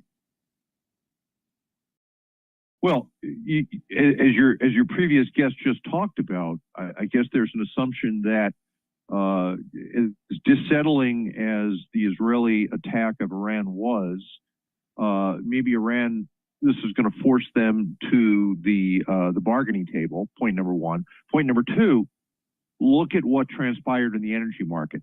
That in the first 4 or 5 months of the year, crude oil went from $80 a barrel down to $55. Then we spiked up to $77 on Friday, and now we're back down to $72. And if you think about what's gone on behind the scenes, we were talking about this at our morning meeting today. Over the last couple of months, the Saudis spurred OPEC to sort of oversupply the market with a lot of crude oil in each of the last 2 or 3 months. In the United States, very quietly, we have increased the size of our strategic petroleum reserve from 350 million barrels at the beginning of the year. We're now a little over 400 million barrels, I think on our way back to peak capacity at about 720 million barrels. So you wonder whether or not the United States and the Saudis anticipated what transpired on Friday, or maybe had advance notice that something might happen, and it might not be a bad idea to, make sure that there's some crude on hand in case there is some problems with the Straits of Hormuz, or the Iranians take their oil off the market, or whatever. And it looks like things are reasonably stable, and so as a result, the market's sort of bouncing back today. With the benefit of having had the weekend to think through, last Friday's developments. Phil, it's been, if you look at the chart of the S&P 500 year to date, talk about a V bottom and recovery here, like we should talk about for the economy. I don't know. I was kind of surprised that we went down as much, and now I'm equally surprised that we came back as much and how quickly it all happened. You're an old pro. What do you make of what we've seen year to date? Markets tend to overshoot on both sides. And we were disappointed with the market's response to the Liberation Day chaos. But look, frankly, the Trump administration did a poor job in orchestrating the implementation of that tariff announcement. So the market, in the absence of any knowledge, responded appropriately, down 15% in the space of a week. And then once we had a better sense of how that was going to work, along with how is the economy doing, the market rebounded back to what, we felt were more reasonable levels of valuation. Remember, Paul, we talked about this down in Washington a couple of weeks ago. Yep. Our full year forecast for the S&P this year is still 6,500. We're sitting now a little bit over 6,000. So we've still got, 500 points, maybe 8 or 9% of potential appreciation over the course of the back half of the year. So there's more room for the market to continue to grind higher if the fundamentals continue to fall into place. What's the safety right now? Are bonds portraying the safe haven bid, or does it have to be gold? Well, gold's been the safe haven play for a while, and given any concerns about geopolitical risk or inflation, gold is the play. And so having a little bit of gold in your portfolio, I don't have any problem with a client taking that position. But certainly, if you think that there's going to be slower economic growth, certainly bonds should rally. Treasuries historically are a great safety play. We think that Treasury yields, benchmark 10s, are probably going to grind down towards 4% over the balance of the year. So I don't have a problem with investors holding both Treasuries and gold as sort of safe havens, given, the complete uncertainty and volatility of what, we've watched. Oil's trading at 69.74. Time, Phil Orlando. He's the Chief Equity Market Strategist and Head of Client Portfolio Management at Federated Hermes, joining us there. We spoke to Phil when we were down in Washington a few weeks ago. He was there as well. Markets ripping, and oil continues its sell-off, Alex, off 4.5% here. WTI crude oil now below 70. I mean, you have to wonder, though, off of 4.5%, if you're baking in like 10% geopolitical risk premium, like, do you really need to unwind all of that yet? Yep. And how much should you keep? What I can tell you is if you're a producer, you would definitely want to be hedging your oil supply as of Friday. Yep. We'll see if that actually winds up happening. We're going to talk more about this with Ellen Wald, president of Transversal Consulting, the impact of what's happening with Iran and Israel, and potential headlines here from the Wall Street Journal about Iran. Please go to my store, the-studio-reykjavik.com, and get this supplement.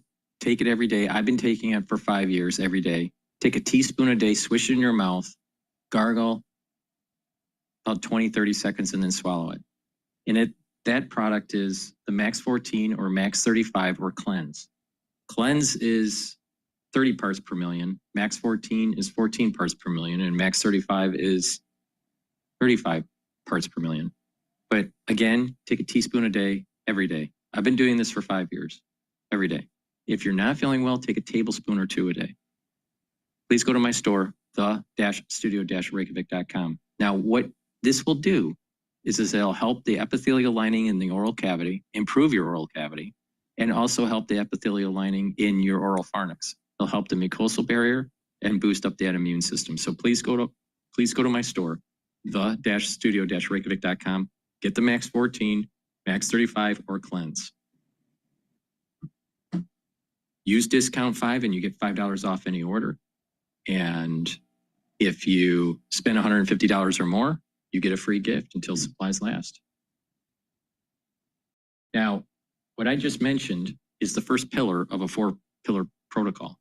And that is Max 35, Max 14, or Cleanse for the first pillar to boost up that immune system. C60 is a strong antioxidant to soak up free radicals. The third pillar is the turmeric, the ashwagandha, and the lignans to boost up the immune system and help with the cardiovascular system. And Boomer Boost to boost up those energy levels and rev up your metabolism. That's the core protocol. But remember, you have foundational pieces such as the probiotic and the multivitamin. And you can add and customize, take something out, put something in. This is very you can customize this and target certain systems. But I take a lot of supplements, all right? Now, I know a lot of people can't afford all that.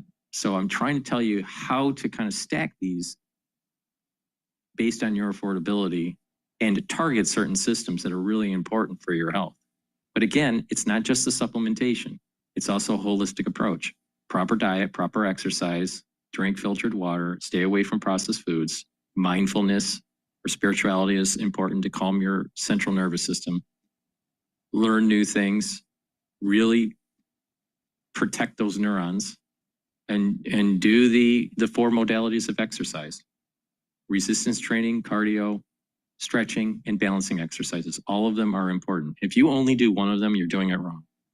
Just like I was saying before, if you only eat vegetables, you're doing it wrong. If you're only eating meat, you're doing it wrong. If you're only doing cardio, you're doing it wrong. So please go to my store, the-studio-reykjavik.com.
Markets, headlines, and breaking news 24 hours a day at Bloomberg.com, Bloomberg Television, and the Bloomberg Business app. This is a Bloomberg Business Flash.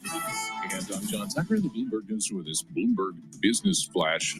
Oil prices giving back some of their initial surge, and we have stocks pushing higher right now. It comes on this journal report that Iran wants to cool things off in the back and forth attacks with Israel. 10 of the 11 major industry groups in the S&P 500, they are higher right now. But then it's energy, the lone decliner as those oil prices fall. We have Brent, the international benchmark for oil. That is down right now, 4.1% down, $3.13 at $71.13 a barrel.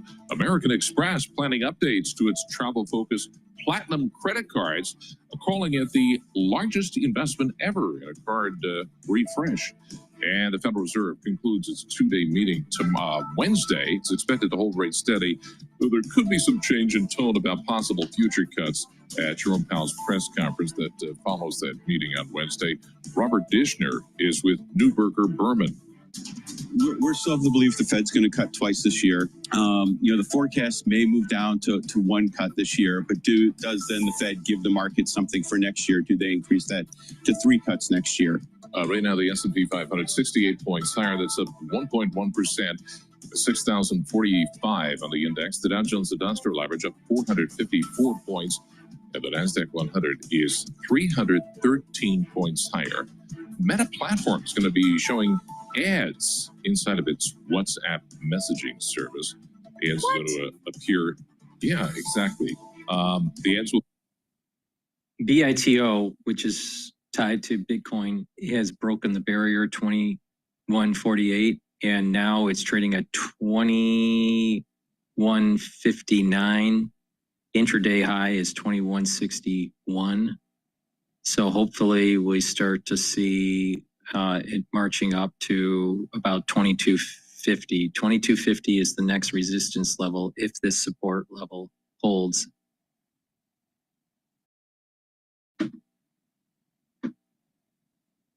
.7% on the news from the Wall Street Journal that perhaps Iran is open to de-escalation with Israel. Let's get more on this with Ellen Wald, president of Transversal Consulting, joining us. Ellen, what kind of risk premium should be in the market for at least the short term?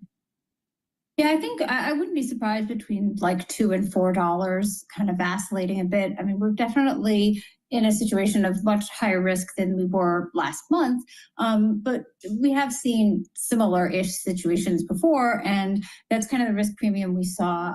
I do think that it does depend a lot on what happens in the Persian Gulf, other countries' reactions to it, and also, but it does seem that Iran continues to have the ability to export oil, and that's really what. None of them are talking about the phone call to MBS saying, help with the price in the Brent market and bring it down. Don't you think that Trump can tell MBS and come to some sort of agreement to actually try to increase the production and drive down the price? Of, maybe $3, $4. The Straits of Hormuz, it's going down. That's never been closed down in the past. Is the market, as far as you can tell, when you talk to people in the industry, are they believe that is still going to be the case? That's still going to be, you're able to get your oil in and out of that strait? Yeah, I think what's going on is people are very jittery. Well, wait a minute. Let's think about this for a sec. Prices are going up, and the bat phone goes on in the White House. Trump calls MBS, hey, increase that supply for OPEC 3 or OPEC plus, all right? And they go, okay, MBS goes, okay. And so the price starts to go down slowly, all right? Which is what's going to, but let's just say that Iran has the balls, which they don't, but let's say that they have the hubris to stop the flow in the Straits of Hormuz. Because Israel has already degraded their defense system, the United States is going to come in and destroy. Our Navy will destroy the blockade, and our Air Force will destroy installations within Iran. And it will be unclogged within 24 hours. I wish that happened because I would short oil. I wish that they plug it up because it's guaranteed that it would get unclogged.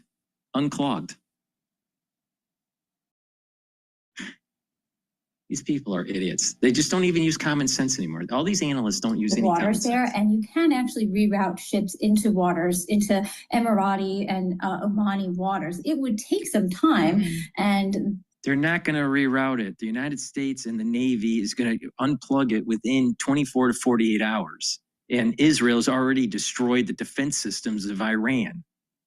Come wake up. To bypass the strait, but it is still relatively limited. Do we have a good sense as to whether Israel truly wants to strike oil and gas facilities? I mean, I know over the weekend we did see some of that, but nothing that truly disrupted production.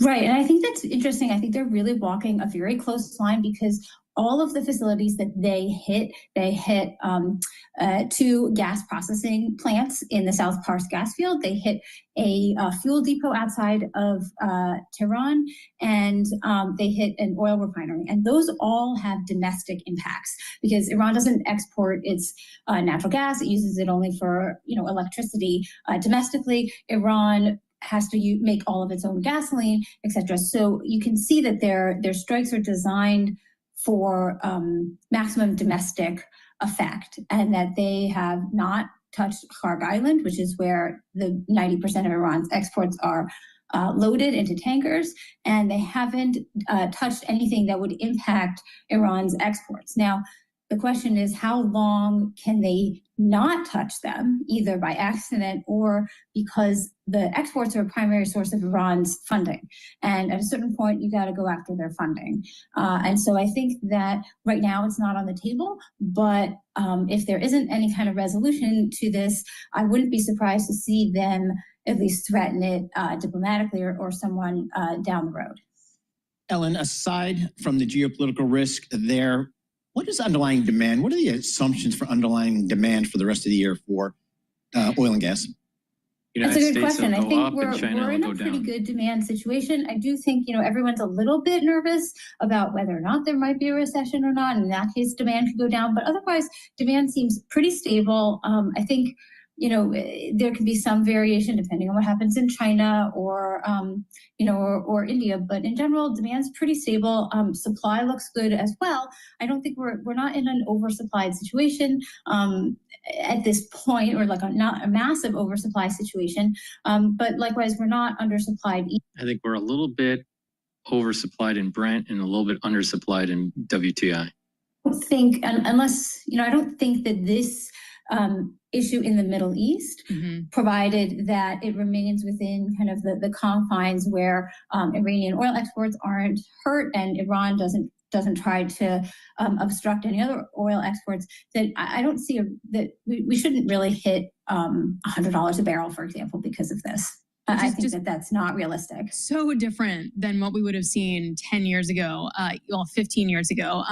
Ellen, before we let you go, what are the Saudis doing right now? How are they involved or not in these discussions? The Saudis are probably involved. I wouldn't be surprised if they're talking to Russia, because they're very keen. They'd love to be, help broker some sort of a deal here. They are privately very happy that Israel attacked Iran's nuclear facilities. They don't want Iran having a nuclear weapon either, but they're not going to say that out loud. In private, in public, they are. MBS was interviewed. I don't know if it was Fox News or 60 Minutes or one of a major outlet for sure.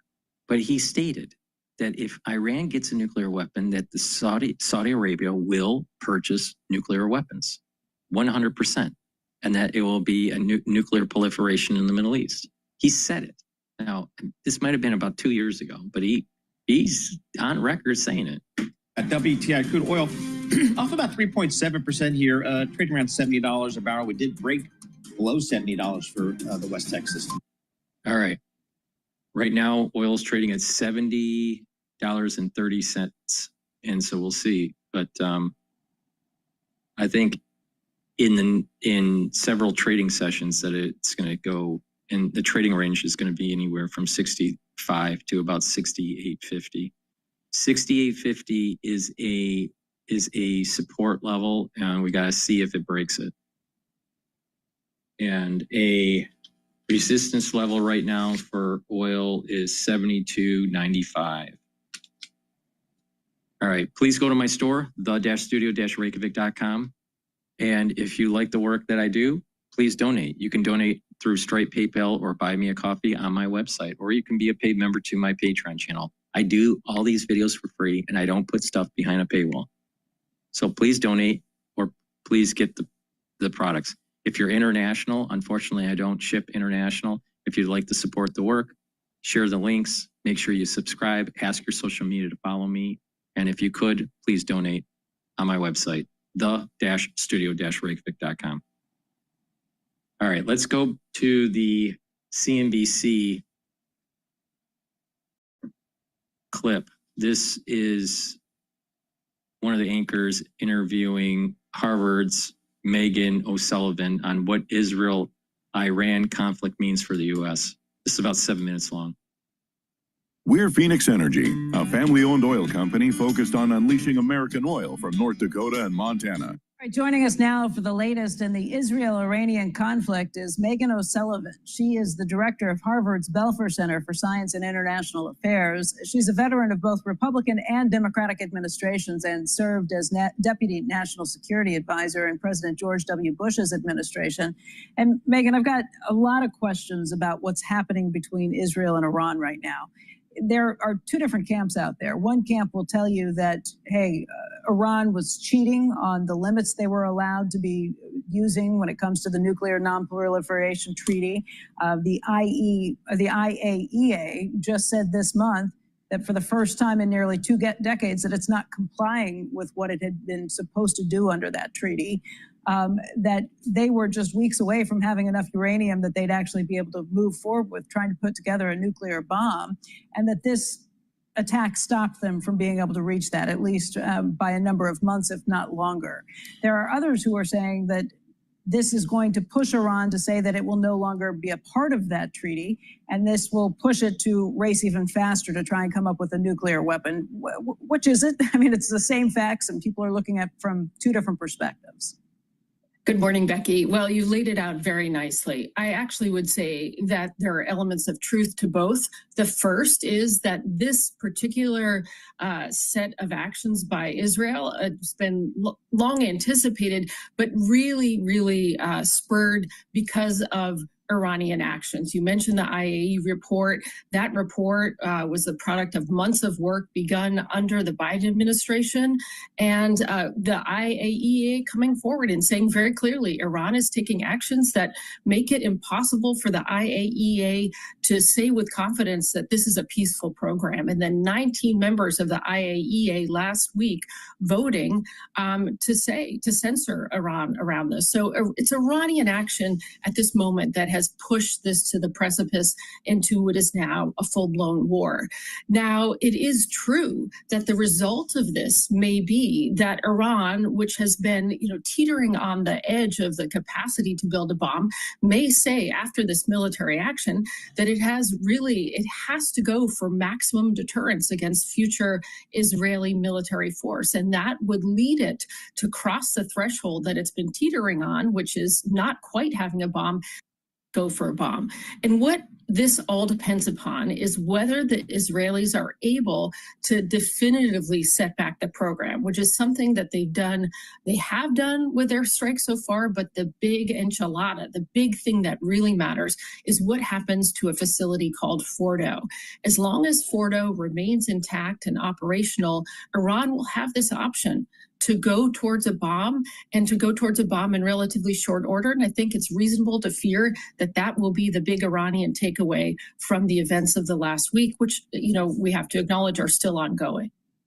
So you were the deputy NSA, National Security Advisor. Do you think that Israel could take out Fordo without U.S. assistance? Well, I would say that in order to deliver a crippling strike on the facilities, I think it's commonly believed that this would require U.S. military direct assistance. However, there are other ways that Fordo might be crippled, and the Israelis certainly are very creative and entrepreneurial when it comes to this. There's some speculation that maybe they could collapse the entrance of Fordo, or they could basically disintermediate it from power sources. They could seal it in some way. So I think in order to really penetrate the mountain that Fordo is in would likely require U.S. military capability. But I wouldn't say that's the only way that maybe Fordo could be rendered unoperational. This, again, is really the big question that we should all be looking at in the coming days. I guess my question is, if the U.S. allowed Israel to take these steps and to put Iran in the position where you say Tehran now may actually be pushing to run even faster towards a nuclear bomb, do you think the United States should assist Israel in trying to take out Fordo? Because we are where we are. It doesn't matter where we were 5 days ago. We are where we are today. Right. I think that if the Israelis have the capability to take it out, they will, and the U.S. will want them to do it. As you point out, the U.S. administration is going to be at a very difficult situation, a very difficult decision, deciding whether it wants to become directly involved to actually take out Fordo. And it may decide that that is going to be necessary because it doesn't want to leave Israel, but not only Israel, the whole region, including U.S. interests in the region and beyond, in the worst possible situation, which is that Iran still has the ability to rush towards the bomb because Fordo remains intact. And it now has the impetus to really do this. So I think that this will be something that the Trump administration is likely seriously contemplating because it does not want Iran to be in the position where it currently is. And it's probably, hoping that Israel is able to deliver some kind of crippling blow. But if it doesn't, that is perhaps the most likely way, barring U.S. Personnel or civilians being killed somehow in the crossfire, that America comes in directly into this conflict. And the repercussions of that, both in the Middle East region and for the United States, would be what? Well, I think we have to assume that Iran would throw everything that it had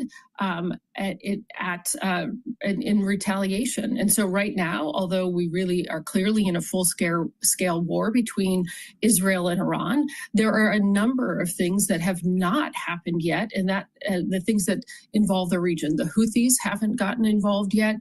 The Iranians haven't targeted any American personnel or U.S. bases in the region. The Iranians haven't targeted. If you knock out Iran, the Houthis are going to fall quickly. The nexus, the hub for all the different smaller spokes is Iran. Iran is the hub. You knock it out, everything else is going to fall. Any Gulf infrastructure, particularly oil infrastructure. The Iranians haven't tried to close the Strait of Hormuz. All of those things, I think, would be on the table if the... Right, and the Iranian defense systems are degraded, if not totally eliminated. So the United States is going to be able to unclog that blockade very quickly, very quickly. So the time to act, the time to destroy the regime is now. And not only that, you have a secular part of the Iranian society that wants the theocratic regime to be overthrown, to be toppled. They want the regime to be changed. They need help. And we probably will see. I would not be surprised if Iran fell as quickly as Syria did. The conflict escalates and the U.S. becomes directly involved beyond helping Israel defend itself. And the question there is, how much capacity do the Iranians still have? Israel is working daily.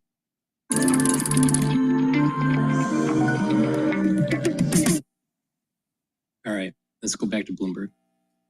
Paul Sweeney. The real outperformance has been in U.S. corporate high yield. Are the companies lean enough? Have they trimmed all the fat? One person's chaos is another person's animal spirits. Breaking market headlines and corporate news. M&A that we've seen. Are people just too exuberant out there? The window between the peak and cut changing super fast. Bloomberg Intelligence with Alex Steele and Paul Sweeney on Bloomberg Radio, YouTube, and Bloomberg Originals. All right, happy Monday, everybody. Alex Steele here alongside Paul Sweeney. This is Bloomberg Intelligence Radio. We got an hour lined up for you. President Trump is participating in a bilateral meeting with the Prime Minister of Canada at the G7 meeting in Canada. We're going to monitor that and take any important comments for you as they cross. We'll also get the update from on the ground with David Gurl. Also, Michael McKee will be joining us from D.C. He's already there in preparation of the Fed meeting announcement coming out on Wednesday. We're going to check in with him. Plus, Ned Lazarus is Associate Professor of International Affairs at George Washington University for his latest thoughts about what's happening between Iran and Israel in the Middle East. And Sid Phillip, Deputy Team Leader for Global Aviation, is in Paris for the Paris plane show.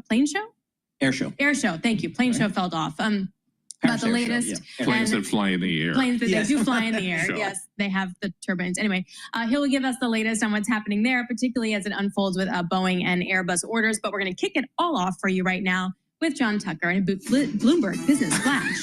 Stocks are rising in oil and gold prices. They are falling. The fears of a wider conflict between Israel and Iran seem to be subsiding. At least the Wall Street Journal was reporting Iran may want to de-escalate.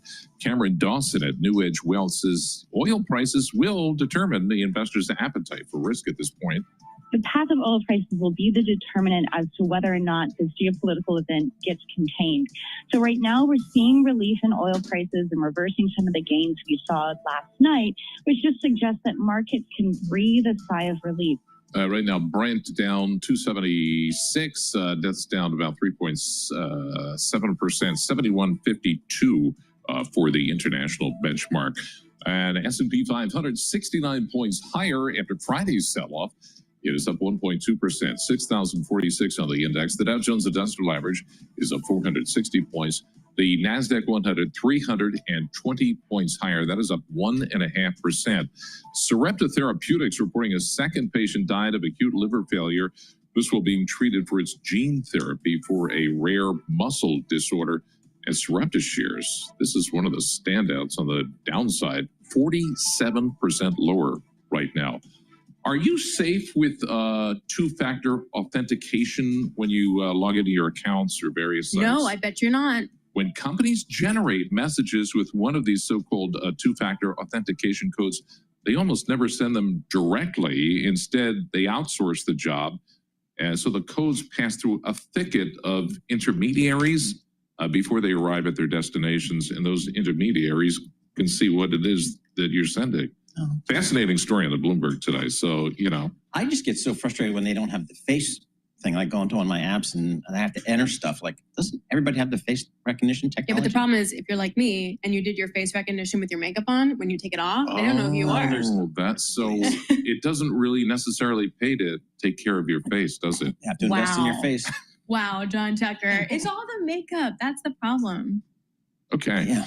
That's your market update. I'm John Tucker. Back to Alex and Paul. All right, JT, thank you so much. We appreciate that. Let's take a look at some of the stocks on the move today. I'm Paul Sweeney alongside Alex Steele, and we're joined by Bloomberg's Christina Aquino. Christine, what are you looking at? Looking at ConocoPhillips this morning, Paul. Yeah, energy, a big decliner today. As John Tucker mentioned, oil is down. WTI crude down more than 3% at the moment. And so ConocoPhillips, ticker COP, leading the declines in energy. Shares are down more than 2%. And that is its first decline in 7 sessions, by the way. And so the latest on that front, of course, is developments over the Iran-Israel conflict. So earlier we got the Wall Street Journal reporting that Iran has signaled it wanted to de-escalate hostilities with Israel. And so just before I came in here, Reuters was reporting as well, Iran is seeking for President Trump to press Israel for an immediate ceasefire and is offering flexibility in nuclear talks. So big developments there potentially. Very interesting.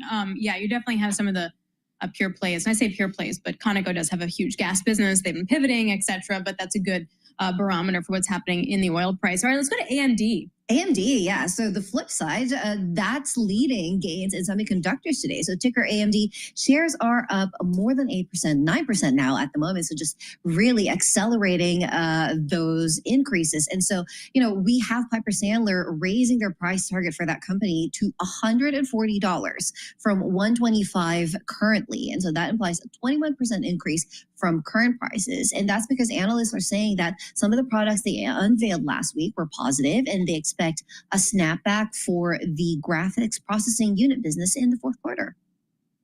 And wrapping it up with Meta. Meta, ticker META, that's also having a nice gain at the moment. Shares are up more than 3%. And that's because we just got news that its WhatsApp product will now start showing ads. No, I don't like this. In its updates tab. I know, as I'm also a WhatsApp user, not particularly happy about this, but they are monetizing that platform. So in addition to ads, by the way, they're also going to let channel operators sell subscriptions. So basically, they can create special messages, they can create channels, create special messages, and then charge for content that they will deploy just for people who subscribe to their channels. Now, the plan is for Meta to not take a cut of the subscriptions sold through the app at launch, but they will eventually take 10% of the sales. Well, when they bought this thing, I think it was like 8 years ago. Oh my God, no, it was more. I was just thinking the same thing. It was more than that. More than 8? So it was at least 10 plus years ago. Remember, it was like 7 people worked there? Yeah, exactly. They got like $2 billion for it. And we kept saying, when are you guys going to monetize this thing? And they kept saying, we will. Just let us get bigger and bigger and bigger. 10 years later, here we are starting to monetize it after spending that kind of money. So good stuff there. For more conversations like this, Christina Aquino, thank you so much. We appreciate that. For more conversations like this, subscribe to our Stock Movers Report. Listen for 5-minute audio reports on the biggest winners and losers in the stock market. Subscribe to Stock Movers on Apple Podcasts, Spotify, or anywhere you listen. So we were doing the ConocoPhillips story. So I wasn't paying attention when I was just going down this ConocoPhillips rabbit hole. And I realized Hess is still a standalone publicly traded company. Oh, yes. I thought they were acquired by someone. Okay. Okay, so here's the deal. So Chevron, I'll explain y'all. Chevron made a bid for Hess. Hess agreed. It looked like it's all going to be awesome. They're going to merge, etc. But then Exxon now is, the case is in arbitration. Exxon says, no, Chevron, you can't buy Hess because Hess and Exxon have a part of the Guyana oil fields that they share. And they say by right of first refusal, Exxon should actually be, has to be wooed over in these talks. Chevron's like, what are you talking about? You didn't want to buy the company. We're not buying just the asset. We're buying the entire company. Therefore, you have no rights. And that's an arbitration. It should be decided relatively soon. But it's already been over a year. Interesting. Because, when I saw the Hess public trade, I was like, wait a minute, there was a deal there somewhere. Okay, that explains it. Did that help? That very helpful. Very helpful. Could have been clear. All right, let's go out to Alberta, Canada, where we find David Gurr. He's with the G7 conference out there. David Gurr, correspondent for Bloomberg and host of the Big Take podcast. David, anytime the G7 gets together, big news, big to do, but maybe in this case, a little bit overshadowed by what's happening in the Middle East. To what extent are the events between Israel and Iran kind of creeping into the G7 agenda? Yes, there are two big shadows here. Let me start with that one. And so we saw world leaders coming here discussing the conflict in the Middle East, issuing statements and kind of encouraging both sides in that conflict to de-escalate, to create room for some sort of diplomatic solution. We know that those conversations are continuing among these world leaders on the sidelines of the G7. There are working group sessions that are centering on international security. It's likely that's going to dominate those sessions as well. The other thing overshadowing a lot of what's on the agenda here are trade talks and sort of what these countries are saying to the U.S. about a path forward here in terms of trade deals and trade negotiations. And I should say, as we're speaking, a bilateral meeting is getting underway between President Trump and his team and Prime Minister Mark Carney of Canada and his team. And you look at who is staffing that meeting, and you have the entirety almost of President Trump's economic team there. So there's an awareness on the White House's side that so many of these countries have come here to talk about trade, to talk about a path forward, because as much as they hope to cover during the course of this weekend, July 9th is a deadline that's looming very large here. That's when the pause that the president put in place is scheduled to lift on a lot of those tariffs. And so the countries who are here want to try to make some inroads with the U.S. while they can on the sidelines of this event. What can we expect from this bilateral meeting between the Prime Minister of Canada as well as President Trump? It's reportedly happening now. Yeah, happening now in Kananaskis. And so you go back to the meeting that these two leaders had in the Oval Office, and Prime Minister Mark Carney got a lot of praise for how he handled that. It was not a contentious meeting. It was not anything like we saw with President Trump and President Zelensky. And so I expect they're going to talk trade. They're going to talk about the economic relationship. They're going to talk about security as well. And we'll see after that if there's any sort of statement from Prime Minister Mark Carney, if there's any sort of readout. We have gotten them from the other bilateral meetings that he's had thus far. And I should say he's going into this really wanting to meet one-on-one with all of the leaders he's invited here, both the members of the G7 and others that he's invited who aren't part of that group but are significant players in terms of geoeconomics. So we'll see shortly sort of what they cover. But the meeting's scheduled to last about 45 minutes and is one on a very busy agenda for both of these world leaders. Dave, and often at times at these types of conferences where international leaders get together, like at the G7, at the end there will be a joint statement or communique, maybe outlining kind of what they've agreed upon. Are they important, and are we going to get one this time? Yeah, it increasingly feels like a thing of the past, Paul. And it used to be that it was just all but certain you'd get a document like that at the end of this, that all of these allies would come together and attach their signatures to it.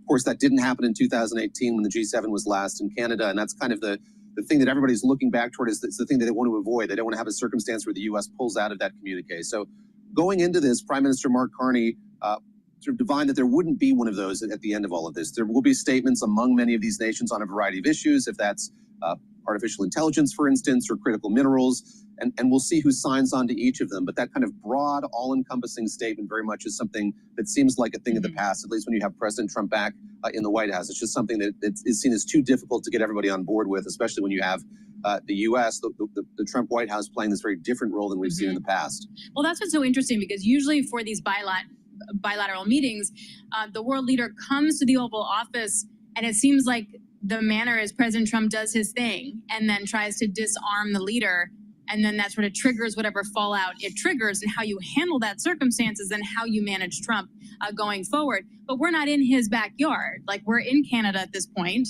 It's not in the Oval Office. How does that put him in the center of the conversation? Yeah, we have seen President Trump kind of roll out this tableau over and over again. He feels obviously very comfortable in the Oval Office, likes that scene when he and the world leader sit side by side and you have the press arrayed there. And kind of before the meeting, there's a preamble and this opportunity for reporters to ask all manner of questions. Of course, that's not the way that it works here. This is foreign soil. He's in a place that's kind of unfamiliar to him, and he just doesn't have that kind of leg up that he would have in the White House. So, you know, the hope here again from the Canadian side is that this is a beautiful place. They're staying at this lodge in a very remote place. That's going to be conducive to kind of casual or more informal talks among these world leaders. But we know that, as you say, we know what President Trump's approach is, and that's something that's really geared toward him controlling the situation, controlling sort of when the press is involved and sort of what he's able to say and how the other world leaders are due to respond. The bulk of these meetings are going to happen behind closed doors, and they're happening in a place where the press doesn't have a whole lot of access to the meetings anyways. So it's entirely different. It's not as performative, and we'll see sort of what tangible comes out of them. From the U.S. side, David, is there expectation for any meaningful agreements to come out of it here? I'm just not even sure kind of what the agenda is when, again, President Trump is less inclined to work with others. It's a great question. So going back to your first question, Paul, there is some hope among world leaders here. There could be kind of a unified statement when it comes to what's happening in the Middle East. Before that kicked off, before that conflict really escalated, there was a sense among the U.S. side that this would be a great forum at which the president could sit down with counterparts from around the world and talk trade and come up with these kind of skeletal deals, or at least paths forward when it comes to trade and tariffs. What we've seen sort of the run up to this summit is that being downplayed, that the likelihood of that happening is now greatly reduced. So I think there is hope among the U.S. side that maybe there could be sort of more progress on those negotiations. But again, they're sort of downplaying that we could see anything sort of concrete announced here over the course of the next 2 days. All right, David, really appreciate it. Always lovely to get your perspective. Such great reporting and color on the ground. David Gura is correspondent for Bloomberg and host of the Big Take podcast. And this kind of sets the stage for any economic data we're going to get this week. We also have the backdrop of Iran and Israel. And then we got the Fed meeting that we will get any kind of announcement on Wednesday. Not a lot's expected, but I bet a lot is going to be talked about. Michael McKee, Bloomberg International Economics and Policy correspondent, joins us now from Washington, D.C. Okay, so just to be totally clear, no cut, nothing on Wednesday, right? No cuts, nothing on Wednesday. It's not a question of what now. It's a question of what next and when. That's what Wall Street's going to try to divine out of this meeting. And they'll be looking closely at what we will get from the meeting, which is a new series of economic projections and a new dot plot. The Fed is looking at GDP right now, at least in their March SEP, of 1.7% this year, unemployment of 4.4%, both of those changing a little bit from what they saw in January, and then headline PCE rising to 2.7% and core 2.8%. If any of those change, it will start to give Wall Street a different picture of how the Fed is thinking at this point. And then, of course, you look at the dot plot and see how many rate cuts they price in. Right now, Bloomberg Economics think they'll do one in December, and that's kind of the consensus of economists on Wall Street, even though the Fed funds futures price something in for October. So, Mike, those levels you mentioned, GDP slowing, although still noticeably positive, inflation moving higher. Is the Fed comfortable with those ranges, do you think? I think they're comfortable with those ranges, and we probably won't see them break out of them too much. They may have to acknowledge more of a slowdown in GDP in the second half of the year, although if you look at what we're getting from the Atlanta Fed GDP now for the second quarter, it's the mirror image of the first quarter. We get a big growth spurt in this quarter because of the rebound in trade. But if it's going to settle back in the second half of the year, then the question becomes, how far does it slow down? Does it slow down enough that the Fed thinks they need to move to keep the economy going? At this point, kind of the question is one that Bloomberg News just asked Wall Street economists, which was, how soon does the Fed think it will know enough in order to try to make a decision? Only 3% think in July or August, and 13% in September. You get 39% in October, and then 42% in the fourth quarter of the year.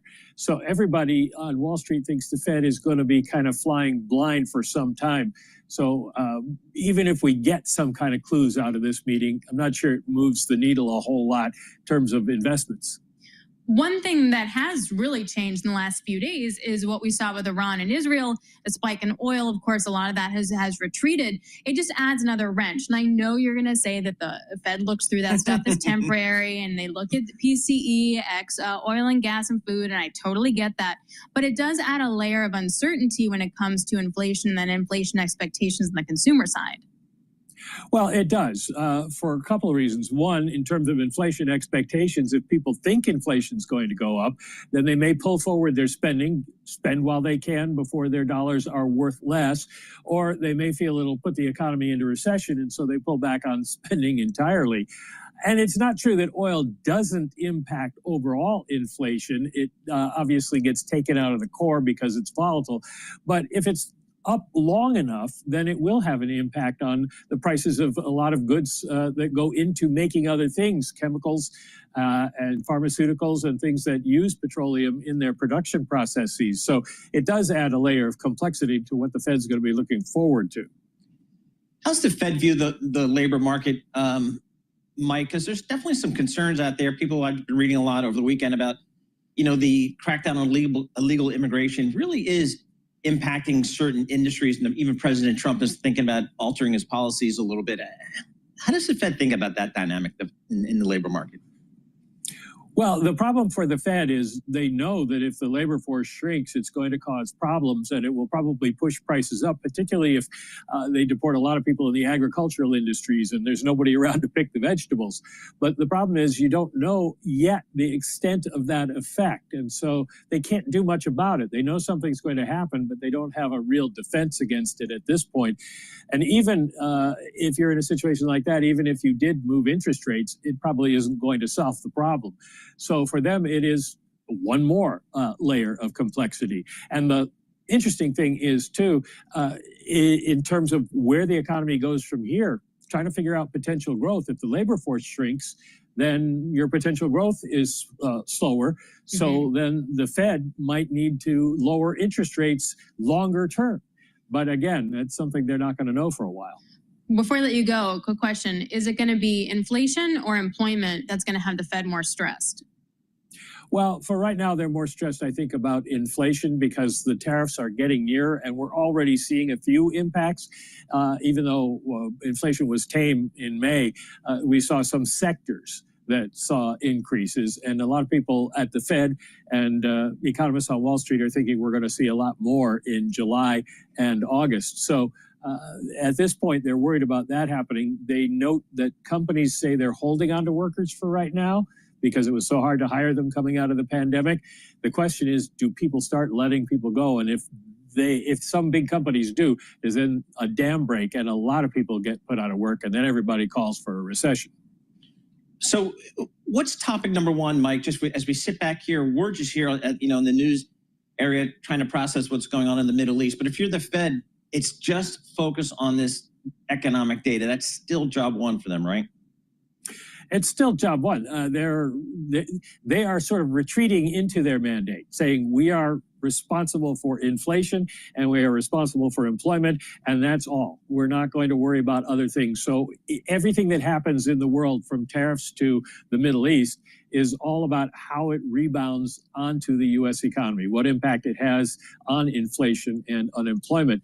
And not only does that keep them out of political trouble, talking about the big, beautiful bill, but it also admits that their power is limited in this case. Yep. For sure. All right, Mike, thanks a lot. Really appreciate it. Mike McKee, Bloomberg International Economics and Policy Correspondent. All right, let's take a look at these markets here. You're looking at an S&P that is still up by 1.1%.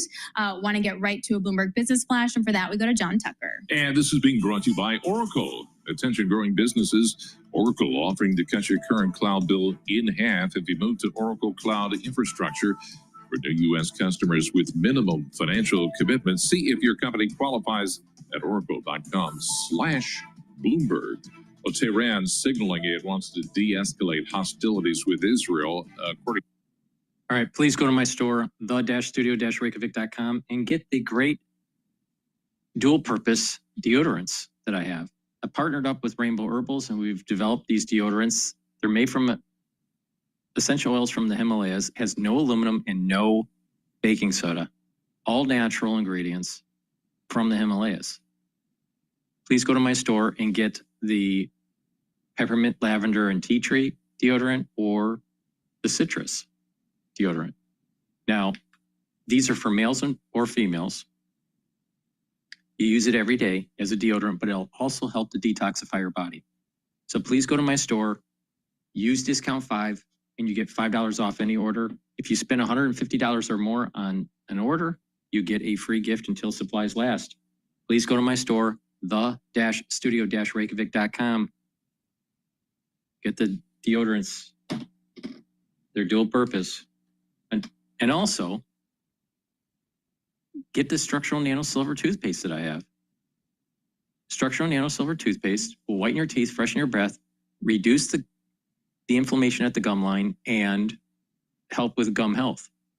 Please go to my store, the-studio-reykjavik.com, and get the best toothpaste that you can purchase on my store, the-studio-reykjavik.com. Use discount 5. Get $5 off any order. And again, get a free gift if you spend $150 or more. All right. I want to play this clip. It's about 4 minutes long from CNBC about Iran and Israel conflict.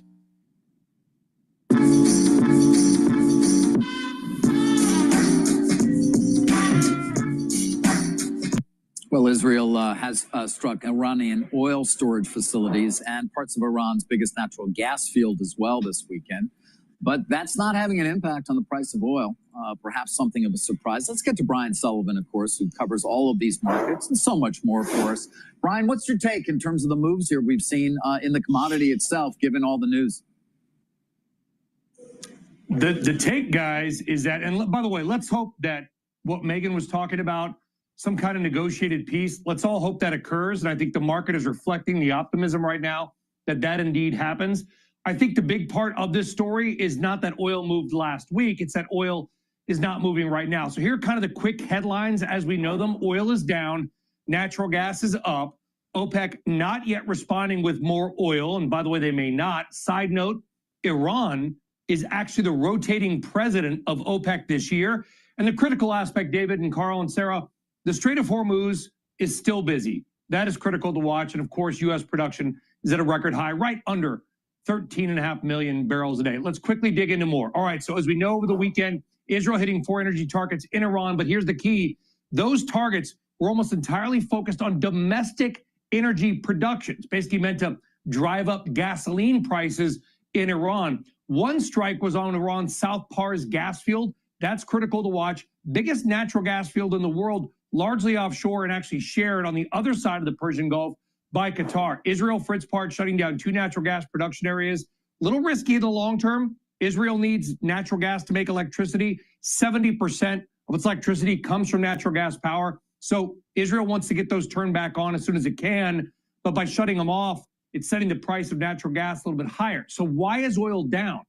Well, as I noted, oil is down because there is no disruption to the Strait of Hormuz, at least not yet. This is the critical aspect to watch. Cannot express that enough. If we start to see mines laid down or missiles flying or ship traffic impacted at all in the Straits, then oil is likely going to pop by a lot, but it will not until that happens, and let's hope it doesn't. So what about OPEC? Will OPEC respond, guys, with more oil? Keep in mind, 8 countries in OPEC already previously agreeing to add 411,000 more barrels per day to the market. Something else to watch, and this is interesting, seems to be a very different feeling about the current situation between OPEC and the International Energy Agency, the IEA. Look at this note OPEC put out over the weekend. They said, quote, OPEC confirms no developments in supply or demand that warrant unnecessary changes. In other words, guys, OPEC doesn't see a reason to add more oil to the market right now. But the head of the IEA gave a slightly different message to the market, writing this, quote, the IEA is actively monitoring the impact on oil markets from the Iran-Israel situation. Markets are well supplied today, but we are ready to act if needed. The IEA security system, kind of their strategic petroleum reserve, has over 1.2 billion barrels of emergency stocks and have proved vital to safeguarding the world economy. OPEC guys didn't like that tweet and added this to their communique saying, quote, today's statement by the IEA executive director regarding current market conditions and the potential use of emergency stocks raises false alarms and projects a sense of fear through talking about using emergency stocks. So a little more back and forth between the two organizations. They rarely see eye to eye these days, maybe taking it up a notch. And again, I can't highlight enough, guys, the rotating president of OPEC is Iran. It's a guy named Mohsen Paknejad. He is the president for this year, and the head of Saudi Aramco recently saying that oil can help with diplomacy. Maybe we're going to find out. Very rare, once every 5-year OPEC seminar happening 3 weeks from now in Austria. That, maybe in the G7 too, could be some kind of scene of real diplomacy. Here's how a doctor treats. Well, Israel.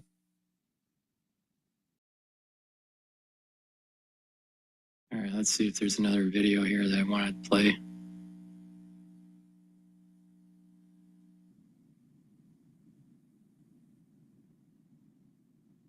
All right, this one is about 5 minutes long. It's a clip about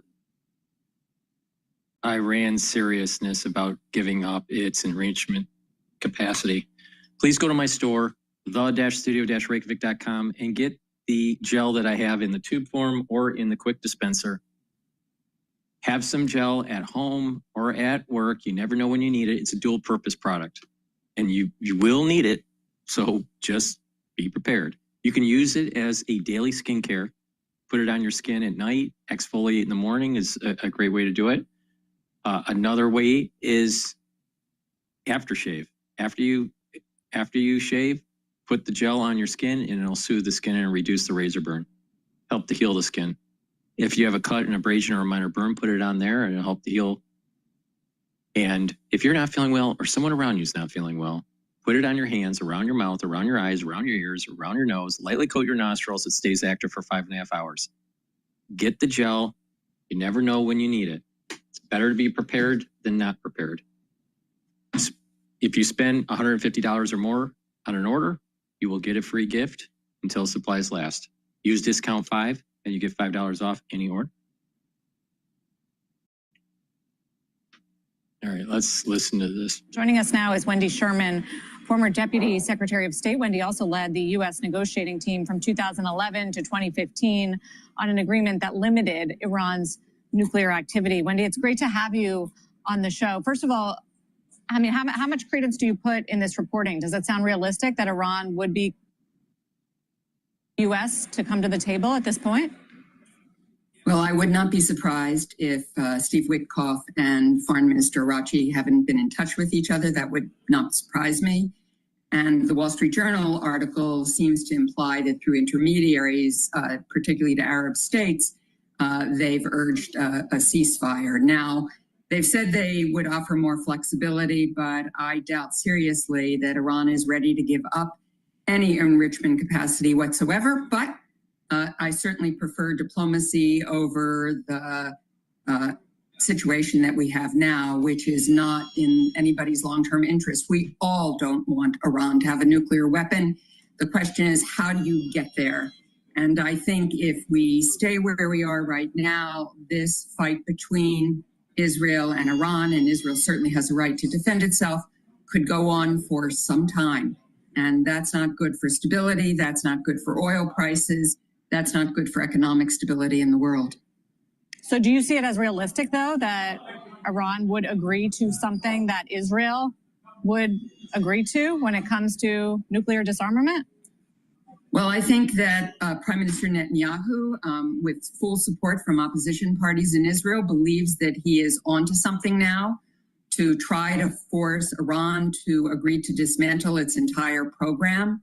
I think that there's no question that what Israel's doing is quite punishing to Iran, not only the decapitation of its military leadership, but also doing some degrading of the nuclear facilities, though the most extensive facility is underground at Fordo, and Israel cannot take it out without the United States' help.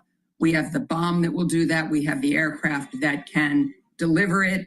Israel does not. So Israel's going to continue to push, as are some hardliners in our own country, for the United States to get engaged. The president is trying to not make that happen. I agree with him on that. He'd like to get back to negotiations. And in my view, that is far preferable, but I'm not sure we'll see the end to this anytime soon. Well, yeah, if Israel is demanding the cessation of all uranium enrichment by Iran, do you think that that is a goal that could be reached? I think under the current circumstances, there's certainly pressure on Iran, but enrichment, Iran believes is its right under the Nuclear Non-Proliferation Treaty. Other countries, including some European countries, would agree with that. The United States does not believe that it is a right. Neither Democratic presidents nor Republican presidents have believed that. What President Obama did in the Joint Comprehensive Plan of Action, which I helped to negotiate, said that Iran might be able to maintain some very, very low-level enrichment under very extensive verification and monitoring by the International Atomic Energy Agency. That deal was working until, of course, in 2018, when President Trump decided to exit. Now we are where we are. Do you think, Wendy, we're in a moment where those who have historically favored diplomacy, maybe a more dovish path, now see the opportunity being so close that they would graduate to arguing that maybe we supply some of those assets that would maybe take this threat out for good? Carl, I think that certainly there's this wish we all have for Iran not to have this capacity at all. That said, if the United States gets engaged in taking out Fordo, helping to get to the underground of Natanz, which Israel has only been able to degrade the on-ground part of Natanz, but not the underground enrichment capability. Without the U.S., it's not going to be possible. And if we get engaged, then I think diplomacy is off the table for quite some time. I think that you will see a lot of instability in the Middle East. You may see Iran then take actions like trying to close the Strait of Hormuz. They have cyber capabilities. They have landmine capabilities. They have terrorism capabilities. So I think it's a very dangerous step to take. President Trump, I agree with him in this, is trying to be cautious about taking that step. But I certainly understand the impulse to think that one could get rid of this capability once and for all. The risks, however, are quite great. I also find myself agreeing with President Trump. If it is true that he told Israel not to take out the supreme leader when Israel had a chance to do that, because I think that all Muslim nations would have had to rise up against us being part of an assassination of a leader of a sovereign country. Unfortunately, he is a theocracy, and he's threatening the rest of the world with the build out of his weapon systems. No, we need to decapitate the Ayatollah, 100%. All right. The other G7 partners. Let's listen into live now. Looking forward to the meeting. I'm grateful to have you. Very much, Mark. I appreciate it, and we've developed a very good relationship, and we're going to be talking about trade and many other things. And we have a whole group of people, some traders and some other people. I see my top economy people. But we have a very talented group of people, and you do too, and I know they work together very well. I look forward to that. The G7 used to be the G8. Barack Obama and a person named Trudeau didn't want to have Russia in. And I would say that was a mistake, because I think you wouldn't have a war right now if you had Russia in. And you wouldn't have a war right now if Trump were president 4 years ago. But it didn't work out that way. But it used to be the G8, and now it's, I guess, what's that, 8 years ago, it switched over. They threw Russia out, which I claimed was a very big mistake, even though I wasn't in politics then. I was very loud about it. It was a mistake in that you spend so much time talking about Russia, and he's no longer at the table. So it makes life more complicated. But you wouldn't have had the war. Other than that, I think we're going to accomplish a lot. And I expect to. And I think our primary focus will be trade and trade with Canada. And I'm sure we can work something out. Yeah, very good. Thank you very much. Yeah, so much. Thank you very much. Mr. President, holding up a deal with Canada. What is holding up a deal with Canada from your perspective? It's not so much holding up. I think we have different concepts. I have a tariff concept. Mark has a different concept, which is something that some people like. But we're going to see if we can get to the bottom of it today. I'm a tariff person. I've always been a tariff. It's simple, it's easy, it's precise, and it just goes very quickly. And I think Mark has a more complex idea, but also very good. So we're going to look at both, and we're going to see what we're going to come out with something. Hopefully. Mr. President, do you think a deal is achievable within days, within weeks? Is there that kind of runway? Yeah, it's achievable. Both parties have to agree. Yeah, sure. Mr. President, Israel and Iran, have you heard any signals or seen any messages from intermediaries that Iran wishes to de-escalate the conflict? Yeah. What have you heard? What have you heard from the Iranians? They'd like to talk, but they should have done that before. I had 60 days, and they had 60 days, and on the 61st day, I said, we don't have a deal. They have to make a deal, and it's painful for both parties, but I'd say Iran is not winning this war, and they should talk, and they should talk immediately before it's too late. And what would you say, in your opinion, what would it take for the U.S. to get involved in this conflict militarily? I don't want to talk about that. And you mentioned Putin. Do you think that he should have a seat at the G7 today, that it should be the G8? I'm not saying he should at this point, because too much water's gone over the dam, maybe. But it was a big mistake. Obama didn't want him, and the head of your country, the proud head of your country, didn't want him. This was a big mistake. You wouldn't have that war. You know, you have your enemy at the table. Even, I don't even consider him, he wasn't really an enemy at that time. There was no concept. If I were president, this war would have never happened. But likewise, if he were a member of what was called the G8 at that time, it was always the G8, you wouldn't have a war right now. Why not? What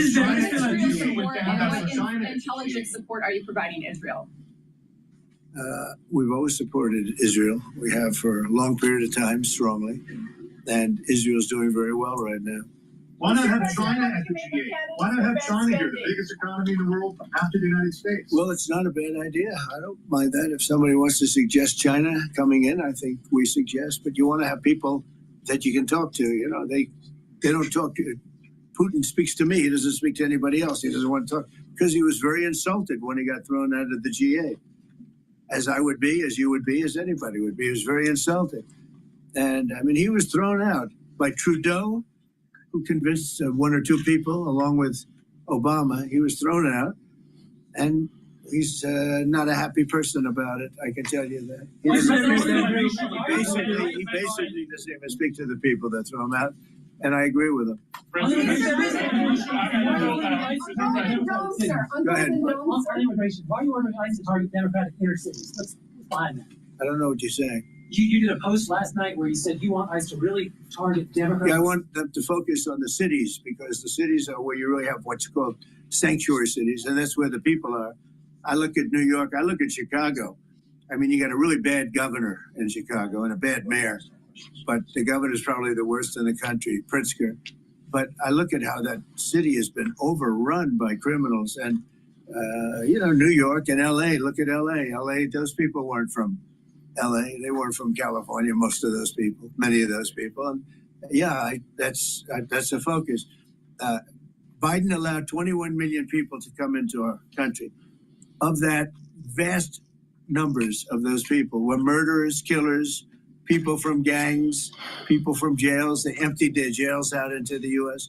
Most of those people are in the cities, all blue cities, all Democrat-run cities, and they think they're going to use them to vote. It's not going to happen.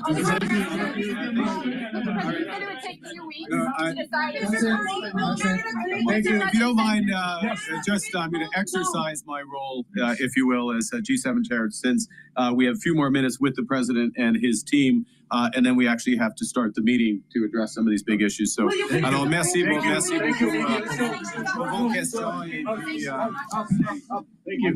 That's it. That's it. Thank you very much. Out. So, guys. Up.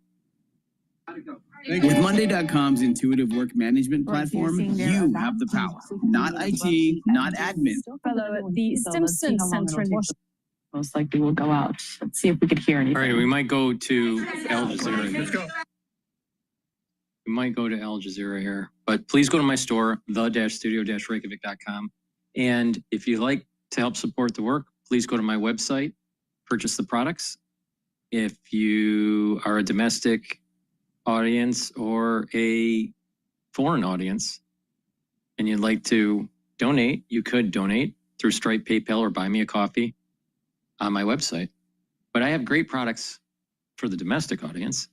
I ship in the United States, and these supplements are supplements that I take. I'm going to tell you how to stack them, but these are supplements that will slow down the aging process. If you follow this health protocol that I have, you will notice a slowing down of the aging process and an improvement of different organ systems.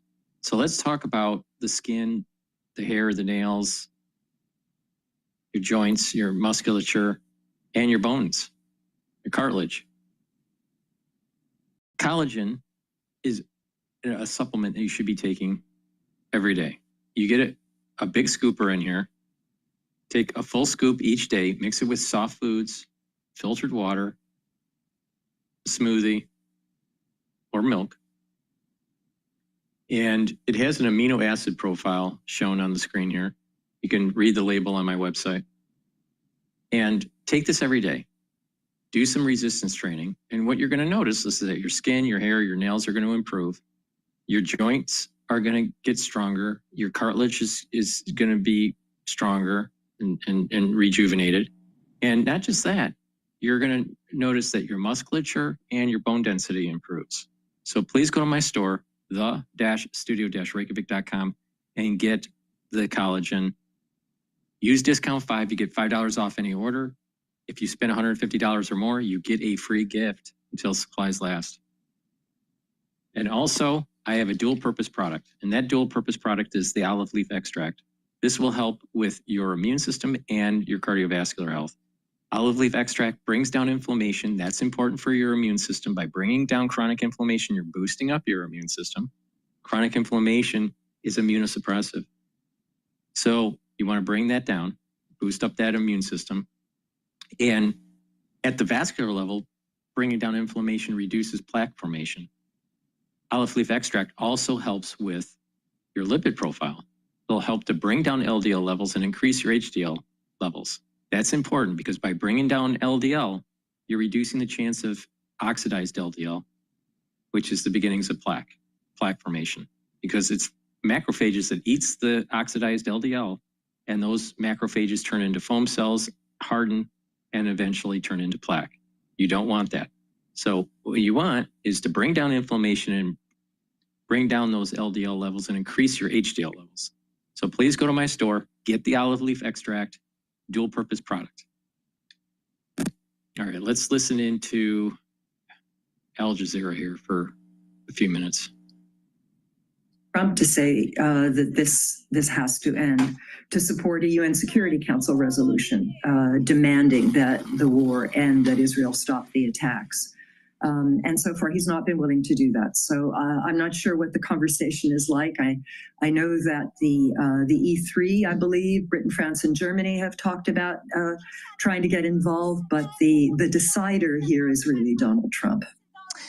Okay, Barbara Savin, stay there because we will be coming back to you once again. At the moment, we want to go to Fuad Izzadi. He's a professor of international relations at Tehran University. Earlier when we were speaking, you said that you personally knew the state TV presenter, a very well-known figure in Iran. Are you hearing any more about from relatives or families on their thoughts of seeing the state TV being hit in this way? And do we know if she or others were injured? Is she back on TV again? Has it resumed broadcasting? I was with you for the last number of minutes. I can check on that once I'm not on air. But what I can tell you is that I've been to this studio. The Iranian television has a number of buildings. This studio is located in the first floor of the main building. It's a huge building. It's a glass building. And normally about 1,000 people, civilians, work in that building. It's a huge building. A lot of people work there. And that's the main news area of Iran's television. So you have a lot of journalists there. Let's go back to Bloomberg here. And is that there has to be some relationship here. What that looks like, I think, is still very much inchoate, and they're trying to figure that out. David, CBS is reporting that Trump will not sign the G7 statement on Israel and Iran. Are you aware of a statement, and are you hearing that type of news as well? So we know that statement has been floating around among members of the G7. And as we've talked about over the course of the morning, Paul, there's no effort here to have kind of a broad communique on all manner of issues here at the G7. So we know that Iran is one of the kind of smaller documents that the leaders here are trying to get as many signatures on as possible. My understanding, our reporting has indicated that that was being passed around. Some leaders had signed on to it, the U.S. had not. So I can't confirm what CBS is reporting, but I do know that that's something that still had been held up by the U.S. here over these last few hours. There was also some statement that President Trump said that if Russia was still part of the G7 as the G8 as it was before the annexation of Crimea, that currently what would have happened with Ukraine wouldn't have happened. Well, and that's a staggering statement. I mean, staggering on many levels. And so we know this is a president who's very fond of those counterfactuals. If it's Russia and Ukraine, he likes to say, as he repeated this morning, that they wouldn't have happened had he been in power. That's astonishing. I think the second layer of astonishment stems from the fact that he wants Russia to be included in this group once again. That's something that I think every other member of this group would decidedly say they don't want. He also indicated that he thinks that China should have a seat at the table here at these talks as well. It gets to this sense of what the G7 is, sort of what it's become, and it's evolved a lot. This used to be kind of a group of friends and close allies who can have these conversations as very close allies. It's no longer that. The U.S. is playing a role that's kind of upsetting that kind of balance that we'd seen over so many years. David Gurr, thank you so much. We appreciate that. David Gurr, correspondent for Bloomberg and host of the Big Take podcast, joining us remotely from Alberta, Canada, at the G7 meetings. We'll have David's reporting throughout the day and throughout the G7 meetings. S&P 500 holding the gains of the day, up 66 points. That's 1.1%. NASDAQ doing better, up 1.6%. This is Bloomberg.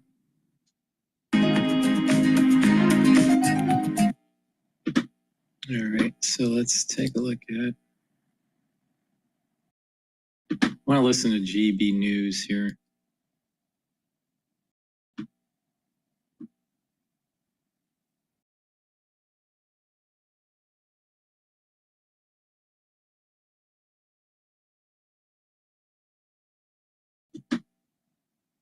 حزب صدای حق و حقیقت است. آنچه که ملاحظه کردید، صدایی که شنیدید، فضای غبارآلوده استادیوم. This woman was talking and Israel blew up the building or something. Wow. So a direct hit on that building, Martin.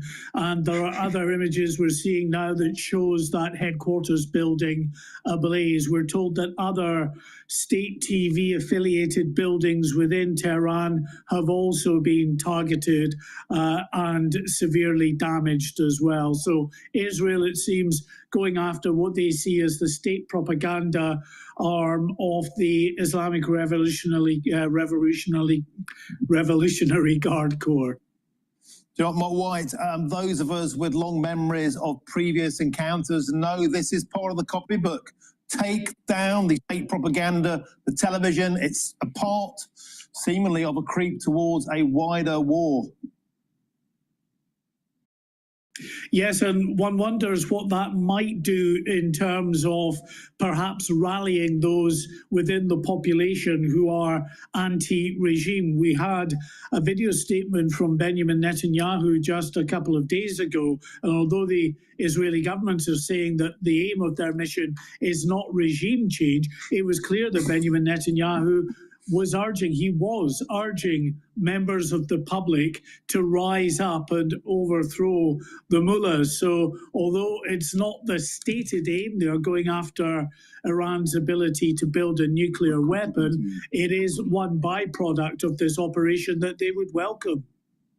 Thank you, Mark White. Sensational images there, really is that dramatic of TV studio being bombed in real time. Thank you, Mark White. Get back to the studio now for some reaction. I'm still joined by Nora Lee Knotson. Nora Lee, part of the issue of Iran, it has no free media whatsoever. In fact, Elon Musk was saying that Starlink is now in operation for the first time. The internet is banned in Iran. There is no challenging media. The state media is pure propaganda. Taking it out is a clear sign that they want to destabilize the regime in other ways other than just militarily. I think that's a very good point you make, and it does underline the fact that this conflict is going to escalate. The fact that Trump doesn't want to sign the agreement with G7 to de-escalate, and clearly he says Israel has the right to defend itself. Other countries have come out and also said Iran has the right to defend itself. But the American people who voted for Donald Trump voted for him on the basis no new wars, peace in the Middle East with Israel and Gaza, peace between Russia and Ukraine, and we've just seen all of this blow up in our faces. Quite literally. On state TV there. Adam and Cherry, quick 30 seconds. It seems like things are ratcheting upwards now. Yeah, Nora, I mean, we were just talking about this briefly in the break. The soft power option with Iran didn't work. That was the Obama doctrine. That was the Iran deal. Right. So I'm not. You're asking me, Martin, but it's just interesting. Surely hard power is the only option here. They can't be negotiated with. I would disagree with you because one, they're part of the non-proliferation treaty. We had people there to inspect. Now we have nobody there to inspect, and they have no nuclear weapons. We have to leave it there, guys. All eyes on that conflict. Now, please stay with us. I'm about to speak to a grooming gang survivor about the latest findings in the case report. You will not want to miss out. They're really the only people who matter in this. All right, let's listen to BBC News here.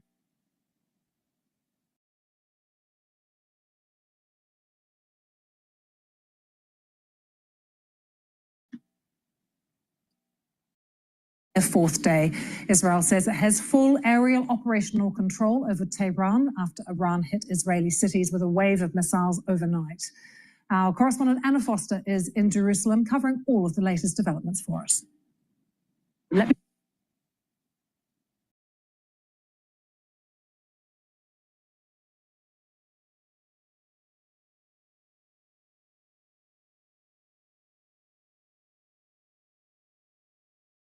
A Friday morning. Now, Israel's... I'm sorry, let's just replay that. Now, we start in the Middle East, where strikes between Israel and Iran are now on their fourth day. Israel says it has full aerial operational control over Tehran after Iran hit Israeli cities with a wave of missiles overnight. Our correspondent Anna Foster is in Jerusalem covering all of the latest developments for us. Let me bring you right up to date with the latest on the conflict between Israel and Iran and hostilities here in the Middle East, which continue to increase as 4 days now have passed since those attacks that Israel launched on Iran in the very early hours of Friday morning. Now, Israel's defense minister, Israel Katz, has warned that the residents of Tehran would, as he put it, pay the price for Iranian attacks on his country's citizens. But he has since qualified that statement that he put on social media. He said that there was no intention to physically harm the city's residents. Now, Israel says the number of people who've been killed by Iranian missiles has risen to 24 since Friday, with 8 of those deaths coming overnight from Sunday into Monday. There were missile attacks against Haifa and Tel Aviv. Now, Iran's health ministry says that more than 220 people have been killed in Israeli attacks since Friday. It's called on European nations to stop what it describes as an Israeli aggression. And the Israeli military says that it killed 4 senior Iranian intelligence officials with a targeted airstrike, and says it now has full aerial operational control over the Iranian capital, Tehran. So it is a fast-moving conflict, as you know, things developing and changing all of the time. We've also been seeing pictures from Tehran of people desperately trying to leave that city. Long queues of cars, traffic jams, as people try to leave. Of course, as these Israeli attacks continue, people there trying to protect themselves and their families, and they feel that the best way to do it is to try and get out of the Iranian capital, Tehran, at the moment. Now, Israel has been also experiencing, seeing and hearing and feeling these barrages of Iranian missiles that have been coming towards Haifa, towards Tel Aviv as well. I just want to show you these pictures filmed by our BBC cameraman, Robbie Wright. This is what it looked like early this morning in Tel Aviv.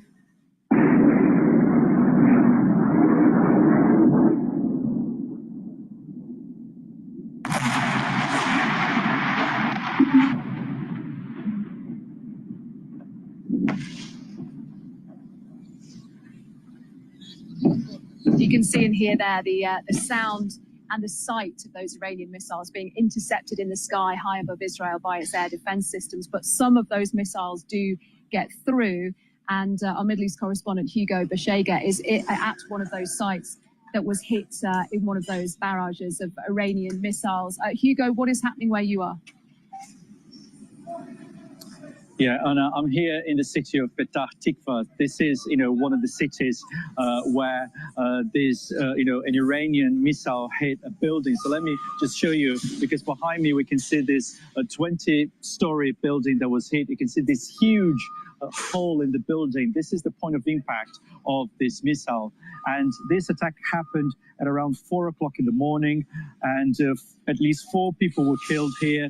And 2 of the victims had been inside bomb shelters at the time of the attack, and the missile struck a wall between the shelters, and the walls of the shelter didn't, collapsed as a result of this direct impact here. Now, there's a lot of work here. All morning, residents have been coming to the buildings. This is a residential complex with 4 buildings. All of them have been damaged. They've been coming here, visiting their flats, if possible, collecting some objects. They don't know when they're going to be able to return to their homes, but there is a lot of work to repair the damage already happening. And I think the feeling that I got from talking to people here, and also yesterday in a different city that had been attacked, is that people are in shock with the scenes that they're seeing here, and I think there's also the feeling that they felt they were protected by the country's air defense systems. Obviously, Israel has a very sophisticated layer of protection, and now they're saying that this system is not perfect. I mean, I think the strategy here, the Iranian strategy, is to fire dozens, if not hundreds, of missiles and drones at the same time, trying to overwhelm the country's air defense system. So it's almost inevitable that some missiles are going to penetrate this layer of defense. And the authorities have been telling the population here in Israel that this is a robust, strong system, but it is not perfect. So they've been telling the public to follow the instructions. There's a state of emergency here, to seek shelter when these attacks happen. And the indications from the Israeli authorities are that these attacks against Iran are going to continue. Perhaps this is a prolonged campaign, not days, but weeks. And they're saying that they expect attacks like this to continue. Business owners have to lead by example, work every day without excuses, with unending energy. Hugo Beshega in Petah Tikva, thank you for joining us. Well, BBC Verify has been looking at what satellite imagery can tell us about the damage that's been inflicted by Israel on Iran's military infrastructure and nuclear facilities. Let's hear more from BBC Verify's Melon Thomas. As Iran and Israel continue launching strikes, satellite imagery can give us an insight into what's happening on the ground. And it's particularly useful when looking at Iran, where it's incredibly difficult for BBC journalists to operate. Now, let's take a closer look. We've been examining satellite images of Israeli strikes on military infrastructure and nuclear facilities across Iran. These are some of the areas in Iran that we've been analyzing. Now, this is an image from the 15th of June of a missile base in Bitchute, which has been hit. And you can see really clear damage from space in the roof of this building. And elsewhere, we can see several areas of damage at the international airport in Tabriz, which is near a reported military base. Now, we've compared images taken on the 13th and the 14th of June, and you can see this blackened area in the center of the main runway here, and you can see signs of damage to a taxiway at one end, 2 points here where it meets the main runway. And have a look at this. This is Natanz. That's a nuclear site, where you can see damage here in an image on the 14th of June. Now, according to analysis from the Institute for Space and International Security, this electrical substation here was damaged alongside the pilot fuel enrichment plant as well. Now, at BBC Verify, we're still examining more satellite imagery from elsewhere in the country, and we're speaking to experts who can help us understand more about what type of damage we're seeing, and they can tell us what type of targets have been hit too. Well, the head of the nuclear watchdog, the IAEA, has been talking about damage to Iran's nuclear sites. Now, he says there has been no further damage since Israel's attack was launched on Friday. Rafael Grossi has been addressing what has been called as an extraordinary session of the International Atomic Energy Agency's Board of Governors to discuss those strikes. He said there had been no more damage at the Natanz site in central Iran. There has been no indication of a physical attack on the underground cascade hall containing part of the pilot fuel enrichment plant and the main fuel enrichment plant. However, the loss of power to the cascade hall may have damaged the centrifuges located there. The level of radioactivity outside the Natanz site has remained unchanged and at normal levels, indicating no external radiological impact to the population or the environment from this event.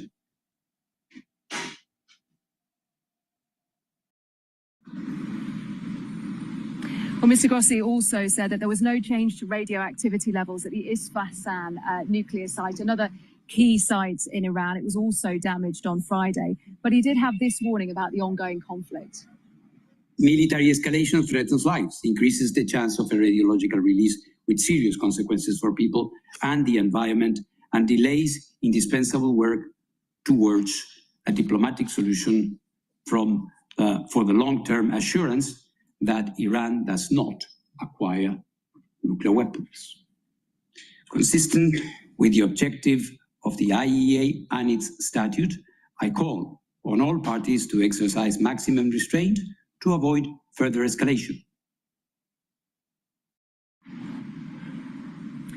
Well, that was what Rafael Grossi, the head of the IAEA, had to say at that extraordinary meeting. You can see the level of concern that's been caused by those attacks on Iran's nuclear infrastructure, generally on what it could mean for the civilian population there, and more widely afield as well. Well, let's speak to our correspondent, Gia Gol, from BBC Persian. They, of course, are constantly in touch with people inside Iran.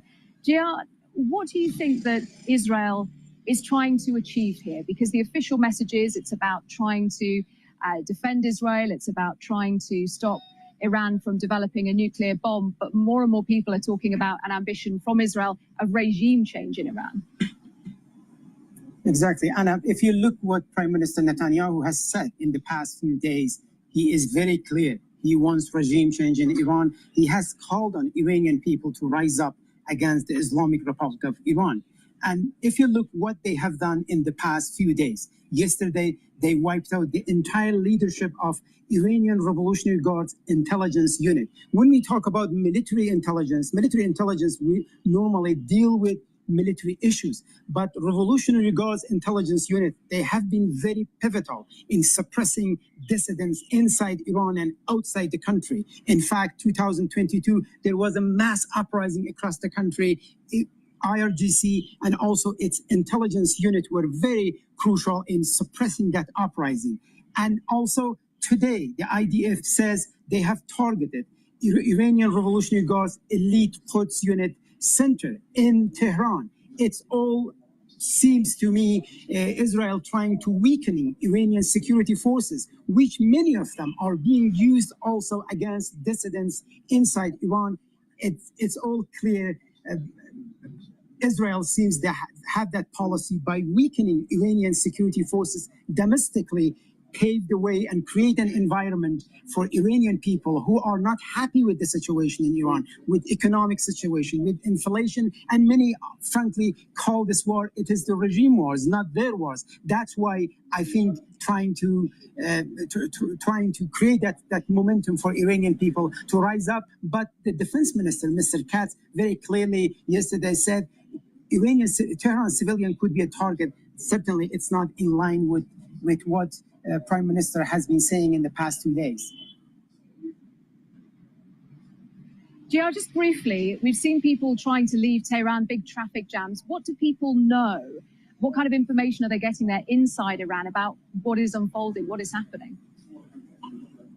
Well, Israel has been warning people leave area which is close to military and secret facilities. But the problem is many Iranian people in Tehran, they have no clue where those facilities, where those bases, factories are based, because many of them are secret built places, nobody knows about it. That's why many are extremely worried. They are trying to leave, and even today police says all the entrance of the city is open for people to leave the city if they wish. Gia Gol, our BBC Persian correspondent, thank you so much for joining us, for your insight as this conflict continues to escalate. There really is no sign that those continuing waves of retaliatory strikes that we're seeing between the two sides, another one here in Israel, barrage of Iranian missiles that arrived at about 4 o'clock this morning. And again, those pictures that we're seeing from Iran, with Israel saying that some of its most senior intelligence leaders have been killed in the last 24 hours.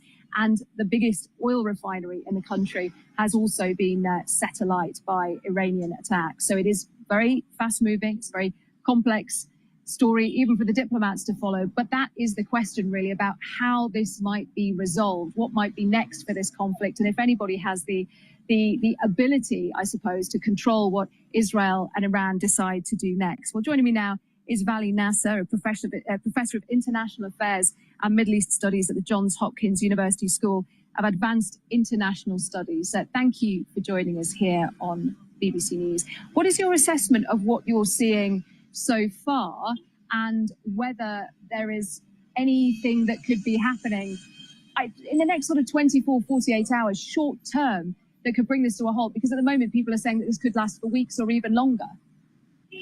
I do not see a stop to this conflict in the short term, because this is now a full-fledged war.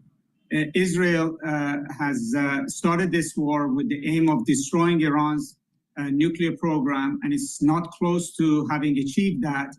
And it wanted also to downgrade and destabilize the Iranian state. It has assassinated a number of leaders. It has hit a lot of targets, but it hasn't achieved that either. And if in the face of Iranian missiles, Israel was to stop now, it would look like it has failed in its mission. Similarly, Iran does not want to be seen that it has caved to Israeli military attack, and it wants to push Israel to recalibrate and recalculate the cost that it's incurring by waging this war. I think the two sides are going to bloody one another for a while longer before there might be an opening for any kind of a ceasefire conversation.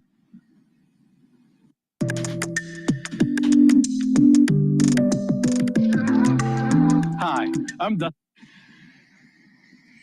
Who has influence on what is happening right now? So, for example, in the last 24 hours or so, we heard that Israel had plans to assassinate the supreme leader of Iran, Ayatollah Khamenei.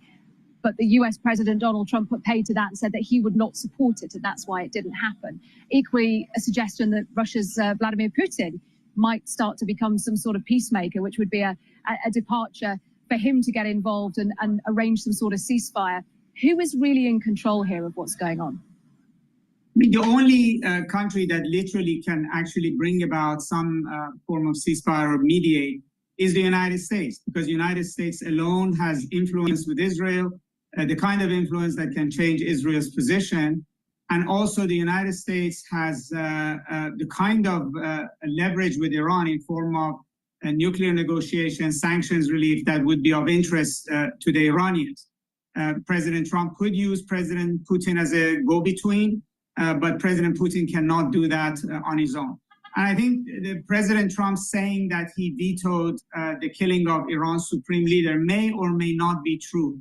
But the reason that he's saying it is to provide political space for the Iranian leadership to accept a U.S. mediating role. So he's trying to play good cop in order to be able to have some kind of an influence on the outcome.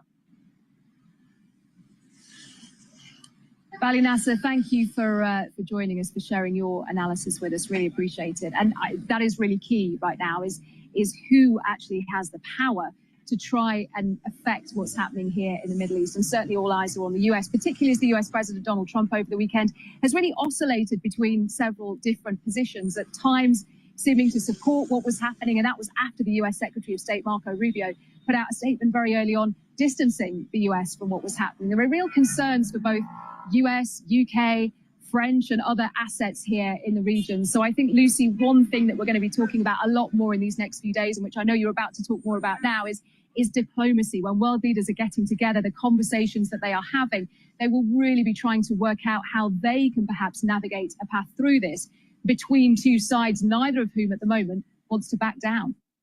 Anna Foster there with the very latest for us from Jerusalem. We do have lots of live. Please go to my store, the-studio-reykjavik.com, and help support the work that I do. All this is for free. Please donate, if you could, on my website through Stripe, PayPal, or buy me a coffee. Also, take a look at the great supplements that I offer and get them. Use discount 5 and you get $5 off any order. If you purchase $150 or more, you get a free gift until supplies last. Now let's talk about a great stack here that will help with your health and wellness. Omega-3 will help to bring down systemic inflammation and also help to prevent your red blood cells from overclotting. In addition, omega-3 will help to control your lipid profile. It's going to help to bring down LDL and increase your HDL levels. Super important to reduce plaque formation. So take omega-3. Also take it with vitamin B complex. Vitamin B complex is very important for your cellular metabolism. The first 4 B vitamins help with mitochondrial health, so it'll boost up your energy levels. And B12 helps with neural protection. So you need to help with your neural health. But not just with neural health, it's helping the cellular metabolism of all your cells. So please take the vitamin B complex, especially if you're 40 years of age or older. Good night formula, super important to get those REM cycles and deep sleep cycles that you need to detoxify your body, to have more energy when you have a well-rested sleep, and to consolidate memory. A lot of people that have a chronic problem with sleep, right? They're sleep deprived chronically.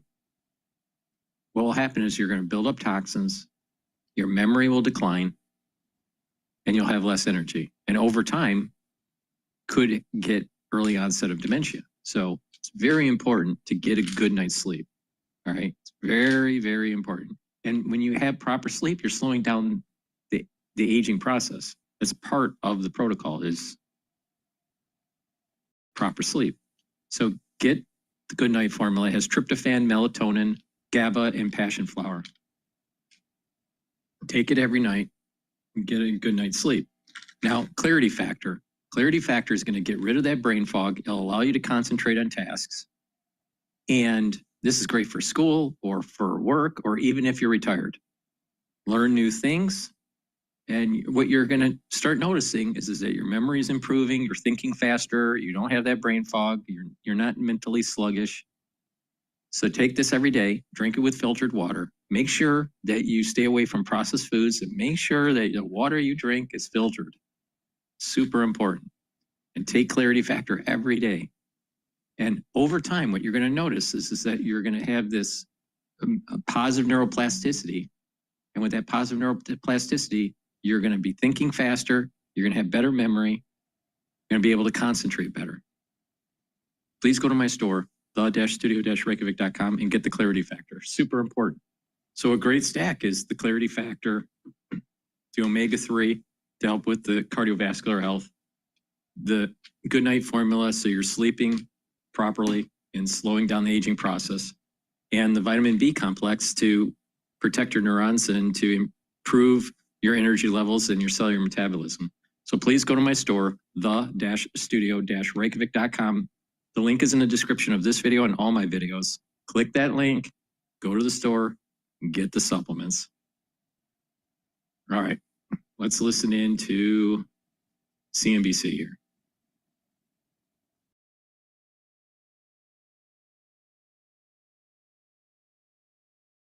With Israel and Iran pressing forward with attacks. NBC News chief foreign correspondent Richard Engels with us this morning. He's on the ground in Tel Aviv. Richard, it's good to see you.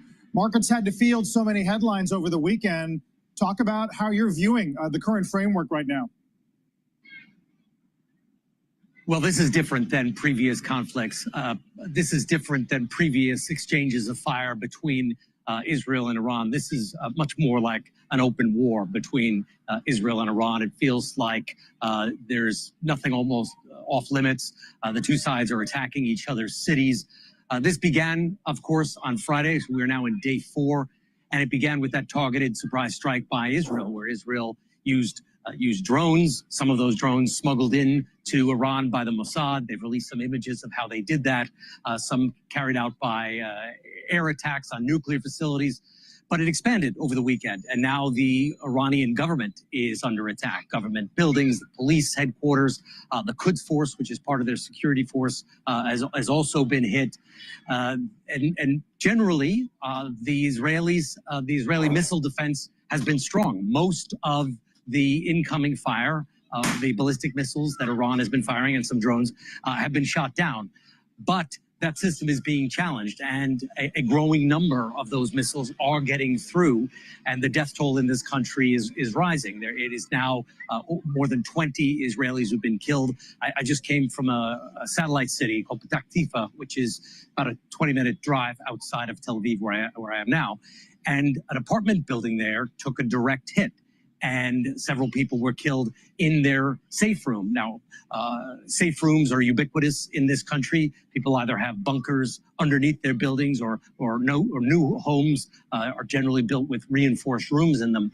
In this case, the ballistic missile slammed right into a safe room. So even though the air raid signals went off, people had forewarning. They did what they were supposed to do. They went to their safe room. Several people were killed nonetheless in Petah Tikva. So this is a different kind of conflict that Israel's faced before. It's not facing a militia group embedded within the state. It is fighting a state itself. And Iran has declared that it will keep fighting, although Iran does say it is open to negotiations, but it has canceled this current round of talks that was supposed to have taken place this weekend. Is there any talk from the Israelis about how successful they have been at this point in their objectives? The Israelis say that they have freedom of movement, freedom to operate over the skies in Iran, but they talk about this as an open-ended campaign. Prime Minister Netanyahu just said that he's not looking for a ceasefire at this moment. He's looking to achieve this country's military objectives, which technically speaking, are limiting, if not destroying Iran's nuclear capabilities, destroying its ballistic missile capabilities. But now the targets are going well beyond that, attacking fuel depots. And Prime Minister Netanyahu has called on the Iranian people to rise up. So it seems that his goal is more of regime change. And when he says he's not looking for a ceasefire and he's telling the people of Iran to seize this moment, it does not seem like we are in a limited war or a limited exchange of fire.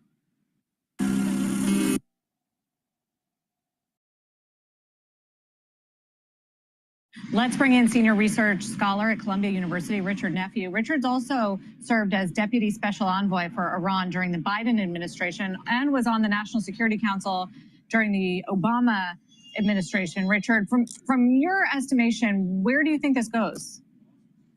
Look, I think the Israeli campaign still hasn't achieved its primary objectives of making it sure that Iran can't get nuclear weapons. And I think that there are a lot of additional facilities that would be required to be struck, some of which may not be accessible by Israeli munitions. And I think their strategy right now is to try and sap the will of the Iranian government to fight on, see whether or not they can get to some kind of prejudicial deal, and failing that, to bring the United States in so they can attack the facilities that Israel can't reach. Why isn't the United States and the rest of the world, for that matter, more willing to help Israel achieve that target, which would be better for world peace? Well, look, I think it comes down to what the scope of the conflict is. I think for a number of years, people have understood two things. One, that an attack on Iran wouldn't be simple, it wouldn't be easy, and it would take a lot of time. It also may not be able to achieve its objectives because of the significant advancements the Iranians have made in the nuclear program, how close they are to weapons, and the risk of potentially setting them off down that path. Iran was 5 to 6 days away from having enough material for its first nuclear weapons before this started. We're on day 4. That gives you a sense of what the clock might be potentially looking like.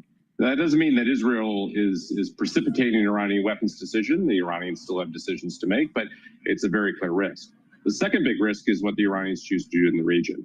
Iran has not yet targeted U.S. bases. They haven't targeted regional energy infrastructure. Those are all things that are part of the target set if the Iranians believe they're about to be defeated, or if they think they have to escalate to de-escalate and to convince the Israelis to back off, or other people to put pressure on the Israelis to get them to back off.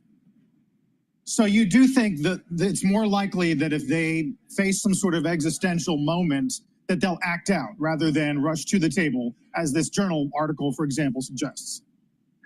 Look, I think the Iranians have demonstrated over time they're prepared to use a bunch of different tools all at once. So I think they would absolutely be prepared to seek negotiations and a ceasefire.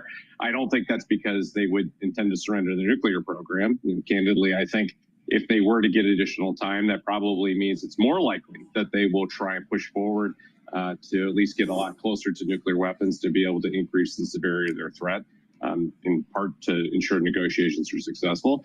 But second, if negotiations buy them any time to catch their breath, that would also be an opportunity for them to continue to exert pressure through military means on the region. So the Iranians aren't done yet. I think that there's some talk about them being close to regime collapse and so forth. I think history suggests not. I think that the Iranian control of the state, their ability to exert internal force, also suggests not. It's always possible that something significant changes in Iran, but right now I think we should be expecting this conflict to last for a good long while.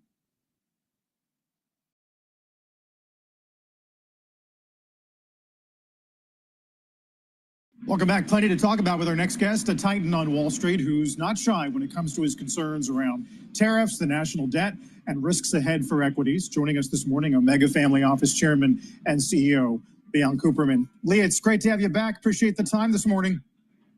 My pleasure. A few weeks ago, you were on the tape saying that you felt the multiple seems far too high. I have a feeling that probably hasn't changed. No, there's only a couple of weeks that gone by and the market is largely unchanged. I think the S&P is telling around 23 times earnings, 97th percentile of historical valuations. And when I look at the world that I see out there, it seems too confident. P's are a function of growth rates, inflation, and confidence. And I think confidence is too high relative to the environment. We have the Middle East uncertainty. We have the China-Taiwan uncertainty. We have the Russia-Ukraine uncertainty. We have tariffs, which I think are a poor idea. we have a policy of guns and butter, and I think that's going to lead to crowding out. So the stock market already is expensive relative to interest rates. I think interest rates are going to move up, which will create a bigger problem for the stock market. So, I'm not a big bear, but I'm not a big bull either. I hearken back to my previous experience. I got my MBA from Columbia Business School on January 31st of 1967. I had a 6-month-old child, had no money in the bank, had a student loan to repay, had a new wife of 6 months duration. Maybe actually at that time I was married a couple of years. And I could not afford a vacation, so I went to work the next day at Goldman Sachs. And if you check the records, on February 1st of 1967, the Dow was roughly 1,000. In 1982, it was roughly 1,000.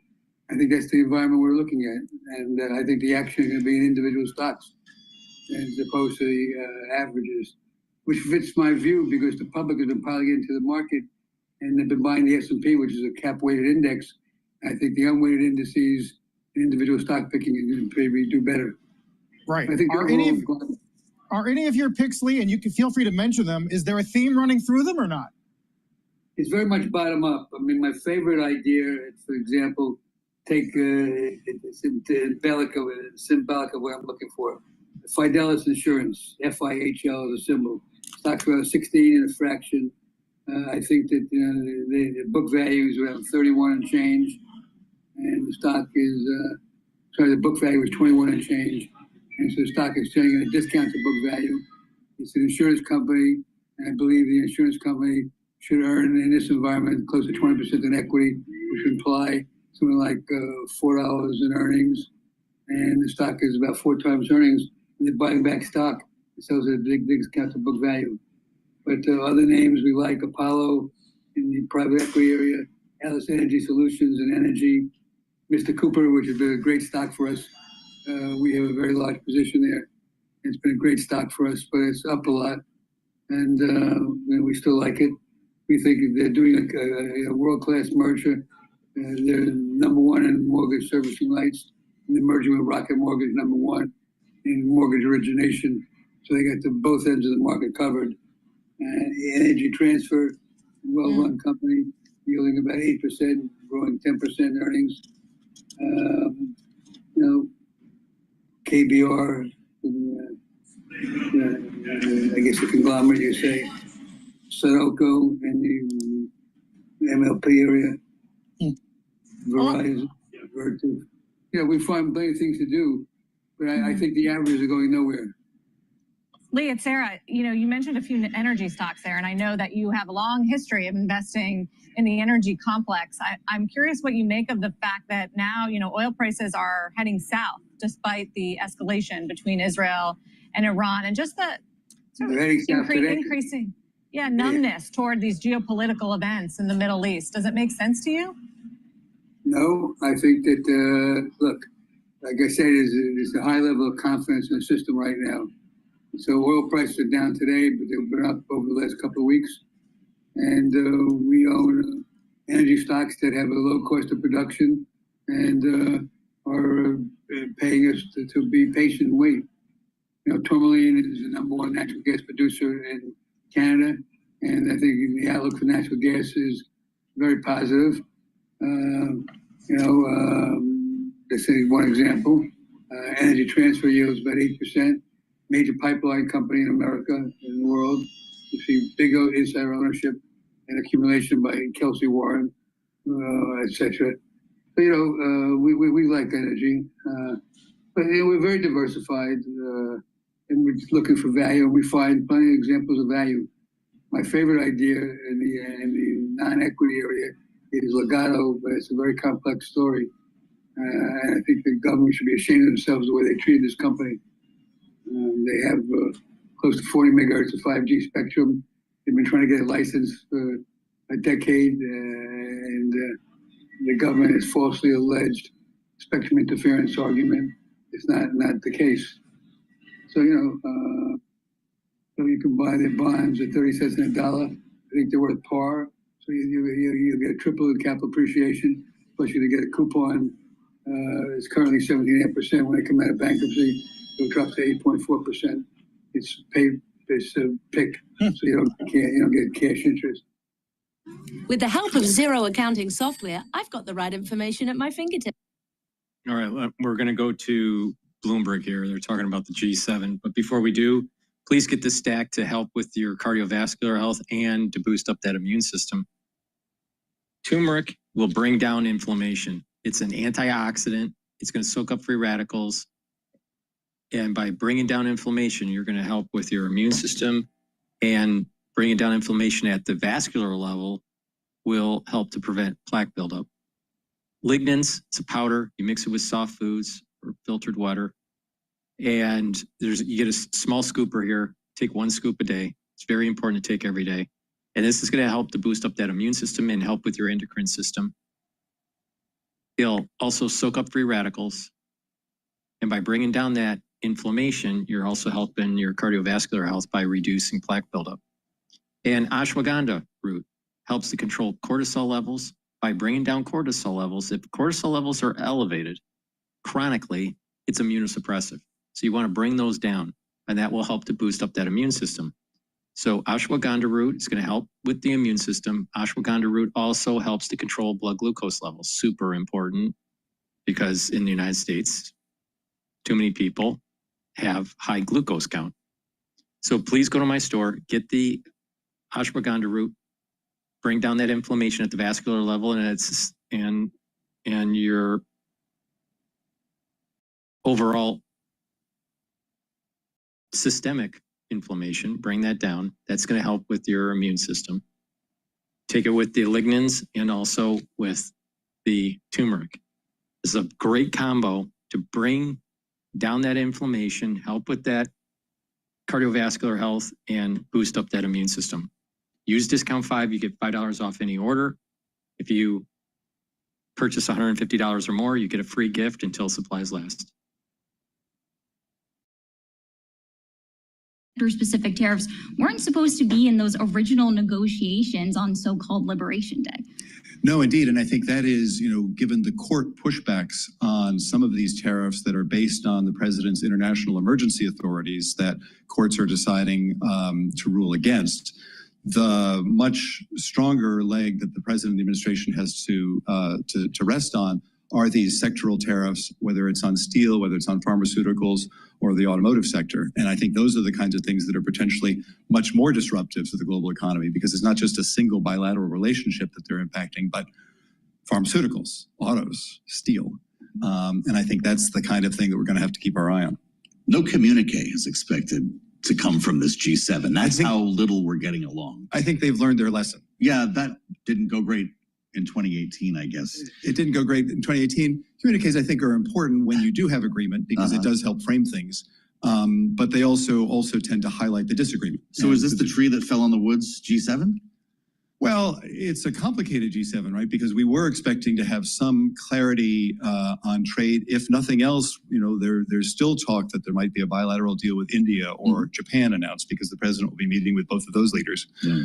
But I think generally it is being tremendously overshadowed by the news of the day, by what's going on the ground in Iran, in Israel, the potential for talking about Russia, talking about China in this context. So I think it's going to be hard to write that single headline coming out of the G7 that we might all prefer to be able to do. This is the world that we're in. Tyler, we've got an image of President Trump with the Chancellor of Germany. The meeting did happen. Chancellor Merz and the president. He's got a big smile. Looks like the meeting went pretty well. We'll see if anything comes of it, and if the market wants to care about that today. Great pleasure to have Christopher Smart with us in studio, our growth group. Great to be with you. Toast to Boston and everyone in my former town when you get back home. Great to have you here in the nation's capital. Bloomberg's Tyler Kendall. All right, let's play one of the White House. Thank you. Let's play you. This is Bloomberg. Fox Business here. We're Phoenix Energy. In Montana. Welcome back. Well, China's UN envoy condemning Israel's strikes on Iran, calling in an intensification, and claims concerns over what will come of Israel's actions. A new report from the Stockholm International Peace Research Institute finds China has the fastest growing nuclear arsenal in the world. Beijing not commenting on the report. Meanwhile, Minnesota Governor Tim Walz has thoughts over the conflict and which country is best suited to facilitate negotiations. Watch this. Who is the voice in the world that can negotiate some type of agreement in this? Who holds the moral authority? Who holds the ability to do that? Because we are not seen as a neutral actor, and we maybe never were. Now I ask who that is. And I mean, consistently over and over again, we're going to have to face the reality. It might be the Chinese. And that goes against everything they say they're trying to do in terms of the balance of powers. China has the moral authority to fix this conflict, according to Tim Walz. Joining me now is Gatestone Institute Senior Fellow Gordon Chang. Gordon, good to see you. Your reaction to this? Well, you know, if you don't want to be called a communist, and Tim Walz says he's not one, then he shouldn't sound like a communist, because only a communist or a communist sympathizer would say that China has the moral authority. And by the way, China is not the neutral party, as Tim Walz said, because we know that China has been all in on Iran's side in this war. It's been providing everything but troops at the front. So Tim Walz is wrong about that. And if people want to wonder why he sounds like a communist, because he very well could be one. Yeah, I mean, he spent so much time in China, and I wondered if, in fact, what happened overnight was evidence that we do see China and potentially Russia supporting Iran in this Israeli conflict. Is that what you believe? Oh, well, certainly. Since October 7th, we have seen China's elevated commodity purchases of Iranian crude oil. China takes more than 90% of Iran's exports of that commodity. But we've also seen Chinese weapons go to Iran and to all three of Iran's main terrorist proxies, Hamas, Hezbollah, and the Houthi militia. And also Iran's own weapons have Chinese components in them. There's diplomatic and propaganda support. So China has been fully behind Iran. And so when Tim Walz says that they might be seen as a neutral party, I mean, that's just wrong. I mean, he's entitled to his opinions, of course, but as Donald Rumsfeld told everyone, he's not entitled to his own facts. Yeah, well, I mean, obviously it's propaganda. And you just wonder if, in fact, he actually believes that, or if he's being told that by his Chinese overlords. Or, I mean, what about how this relates to economic issue? The U.S. and China had a handshake agreement on trade last week. A new Reuters report finds that talks on key rare earth minerals exports are largely unresolved. Beijing has yet to commit to grant export clearance for some specialized minerals.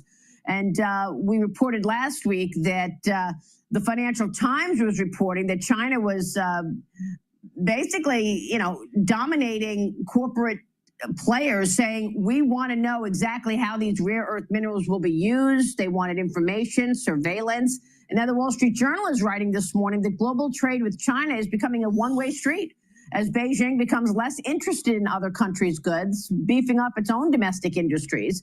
China churning out less steel in May compared to the previous year as the industry responds to Beijing's demand to curb steel output, Gordon. How do you see the trade situation unfolding? Well, there's going to be continuing conflict. We got to remember, we had a deal with China May 12th. The terms were announced. China's already violated that by withholding exports of rare earths. Now, they said that they have issued licenses to the big three car makers, but that's about it. And as you point out, these licenses are conditioned on the provision of an enormous amount of information. So, for instance, customer lists, operational data, workforce reports, all sorts of things which would not be considered appropriate for an export license. So China clearly is not complying. And at some point, President Trump is going to have to impose severe costs on Beijing for its failure to comply with the May 12th deal. That's right.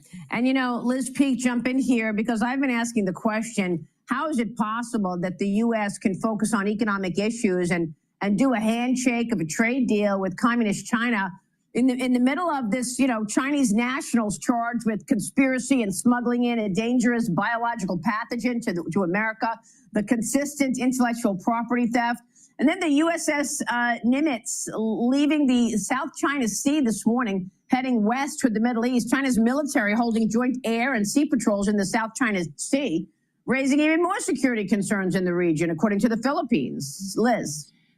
Gordon, good morning. We have to make China have some pain in this trade negotiation. It's pretty clear that they're not going to abide by any kind of agreement. And so my question to you, we've talked a lot over the last couple of months about China's economic frailty, but where is it? I mean, there's a big piece in the Financial Times today about their auto industry, growth without profit, how they're eating each other alive. Is that happening in other sectors of the economy? I mean, can we actually expect this trade standstill eventually to actually undermine some of these industries in China? Yes, well, you look at the car industry that you point out, BYD, which is the dominant EV maker, has problems paying its bills, and we are seeing about 100 other EV makers with severe problems. China in May suffered a 32nd month of the drop in the producer price index and the 4th straight month in the drop in the consumer price index, which means that China is now gripped by deflation. And deflation, as we all know, is an economy killer. And these reports, this price data is inconsistent with China's reports of robust GDP growth, 5.4% in Q1. These numbers are just not consistent. And they show us that the Chinese economy is fragile. And I believe it is now contracting. And it's going to get worse, especially if President Trump does what he has to do, which is to raise the tariffs on China to impose those costs for China failing to adhere to its May 12th promises.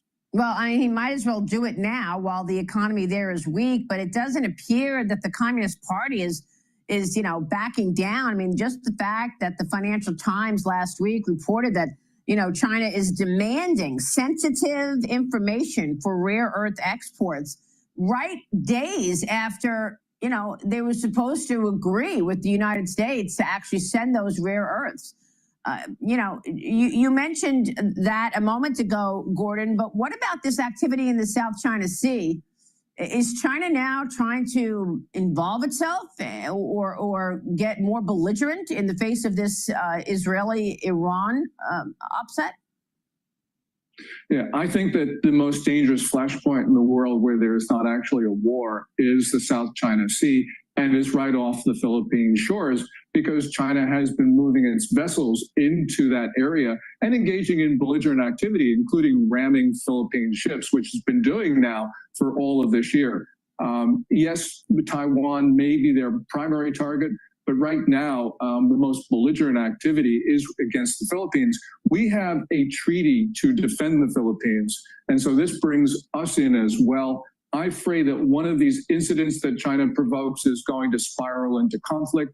And because Xi Jinping has configured the Chinese political system so that only the most hostile answers are considered acceptable, they can't back down, which means they can't deal reasonably with the international community, which means that if a war starts, another war starts, it's probably going to be in the South China Sea off Philippine shores. I think that's one of the reasons that President Trump is trying to, bulk up the manufacturing sector in America, bring supply chains to America, because he recognizes this chessboard here, Gordon.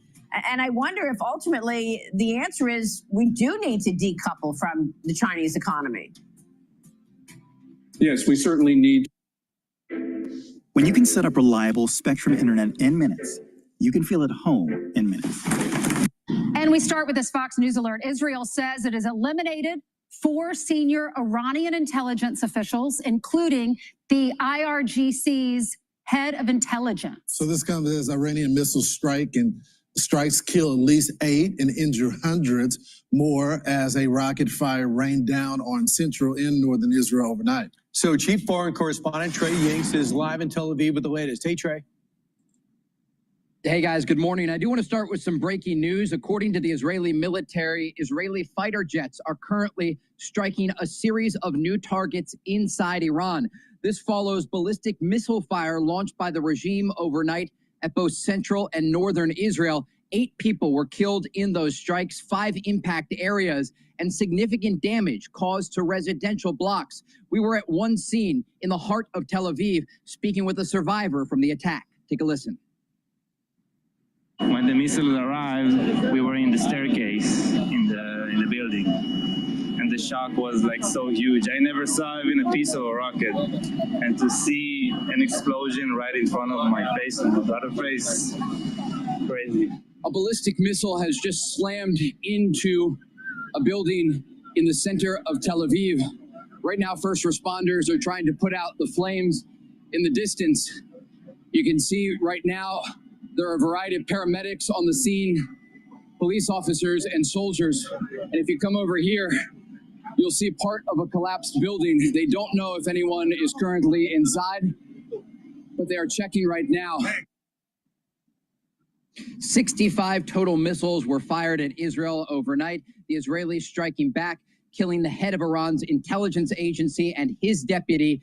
The Israelis also say they've taken out 1/3 of the ballistic missile launchers. With that said, this country is bracing for intense days ahead, understanding that the Iranians still can launch large barrages into major population centers. Guys, back to you. So what were the targets that they're looking for in Iran right now? I think it's kind of interesting that they go for oil and gas. They're going for that. What are they got the Quds Force. They killed a lot of higher ups, including the lead terrorist. So what are the other targets they're looking for now? Yeah, in that opening barrage that the Israelis struck into Iran, they killed Hussein Salami, the top commander of the IRGC. This is the top general in all of Iran.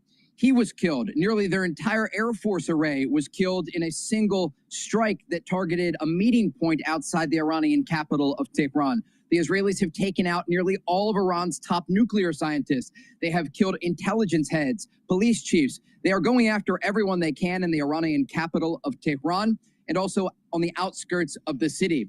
As for the targets, the Israelis have focused many of their strikes on Isfahan and the Natanz facility. These are 2 enrichment facilities in Iran that the Iranians were using to advance their nuclear program. They have not struck deep into the Fordow facility. Part of that could be because they don't have the munition needed to do so.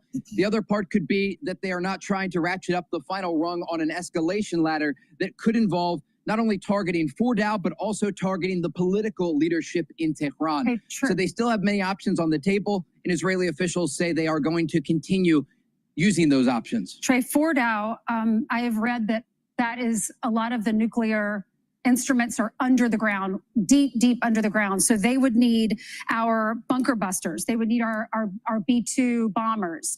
Is America going to help with that? And if so, would that mean we're at war too? And is America helping to shoot down the ballistic missiles? That's the question of the day, whether or not the Americans will get directly involved in striking Iran. At this point, it appears everything's on the table. The question, though, has to do with the Iranian response to all of this. We talked about this last hour, but it's very important. Iran has stopped short. That's assuming that the Israelis aren't in the actual facility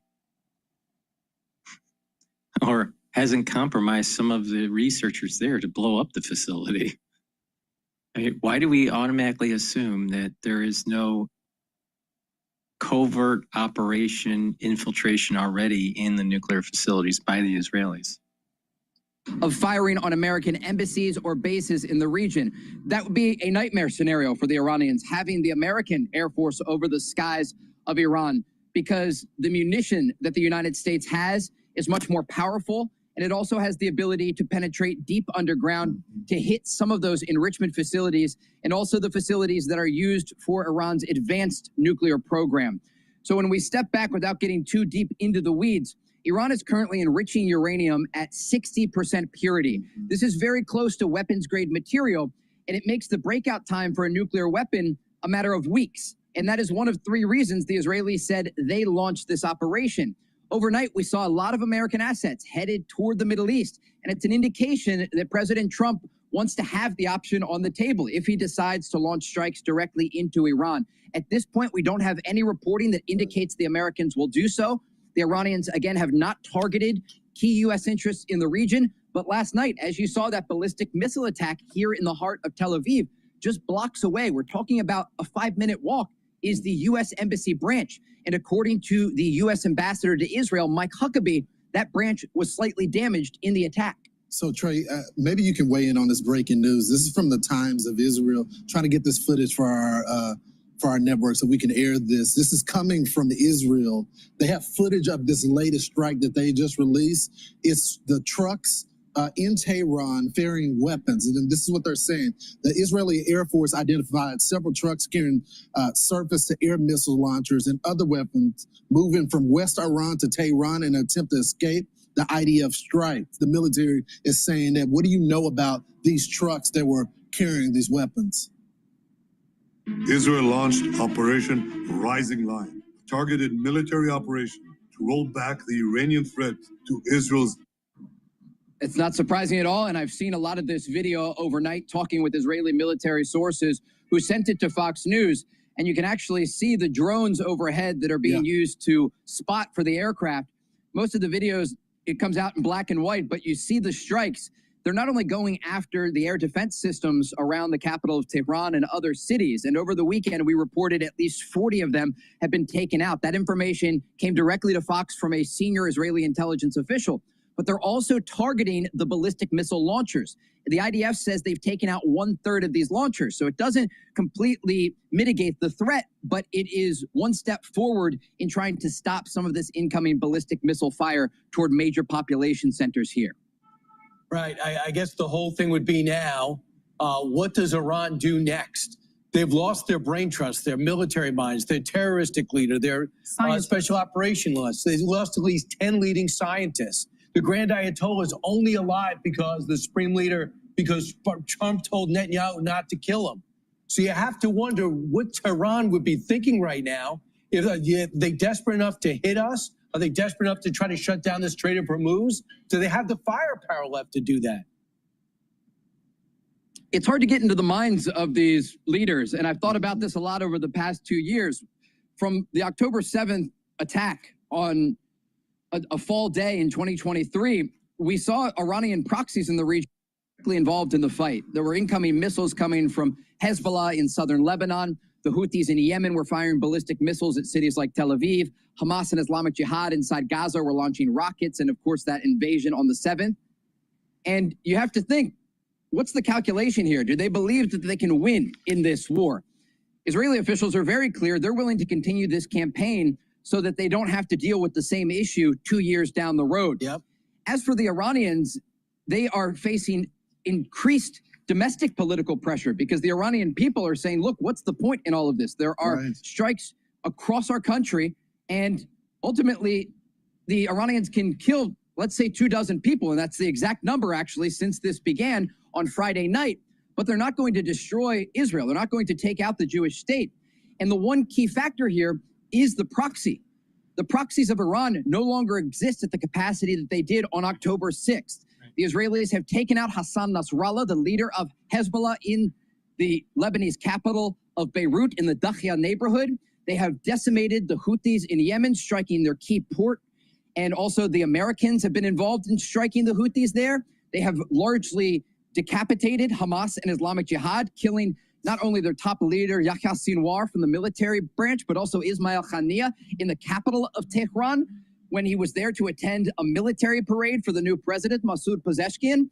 So the Iranians no longer have the capability to tell their proxies, fire on Israel. The only two pieces of leverage that they have are their ballistic missile program that we know the Israelis are taking out in real time, and their nuclear program that Israel continues to target. And if they threaten to advance toward a nuclear weapon that ultimately could be used against Israel with what's left of their program, it's almost certain, according to officials here, that U.S.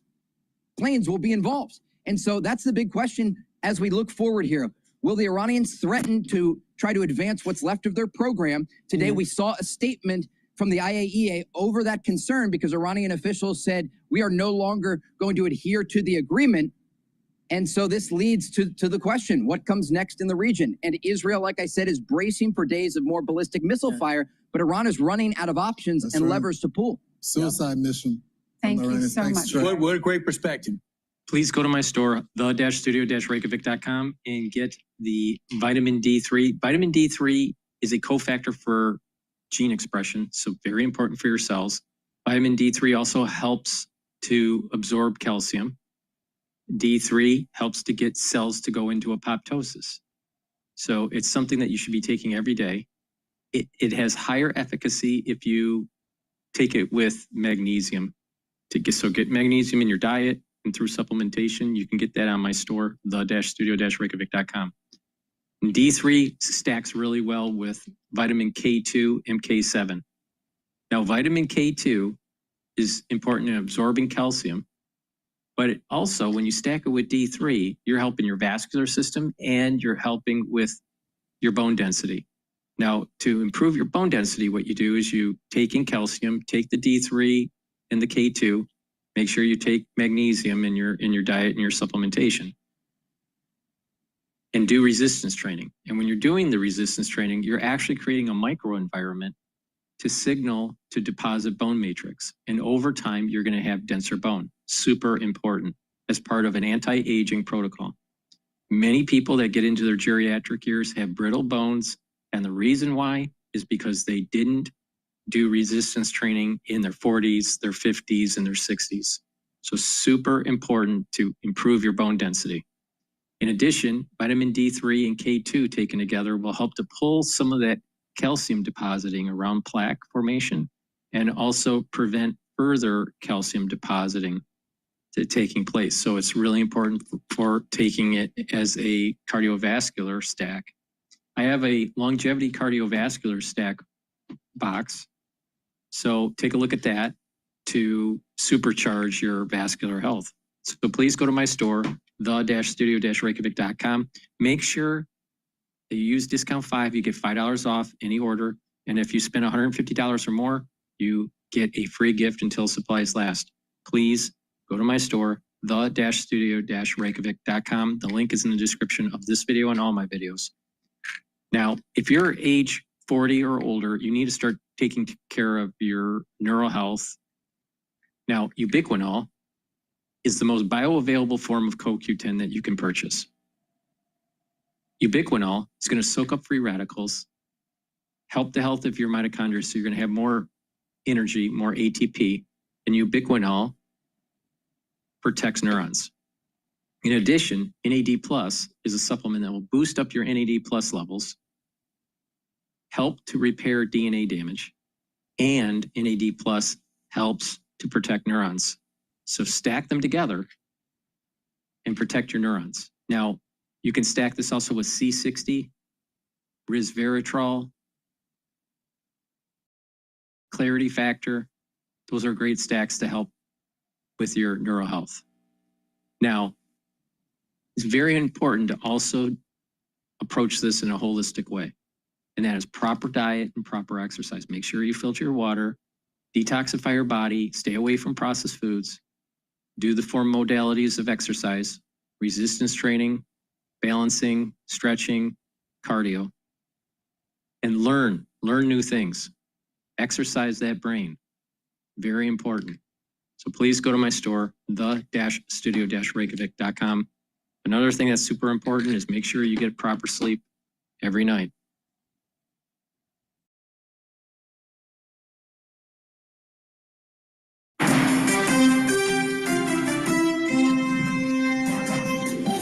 This is Balance of Power, live from Washington, D.C.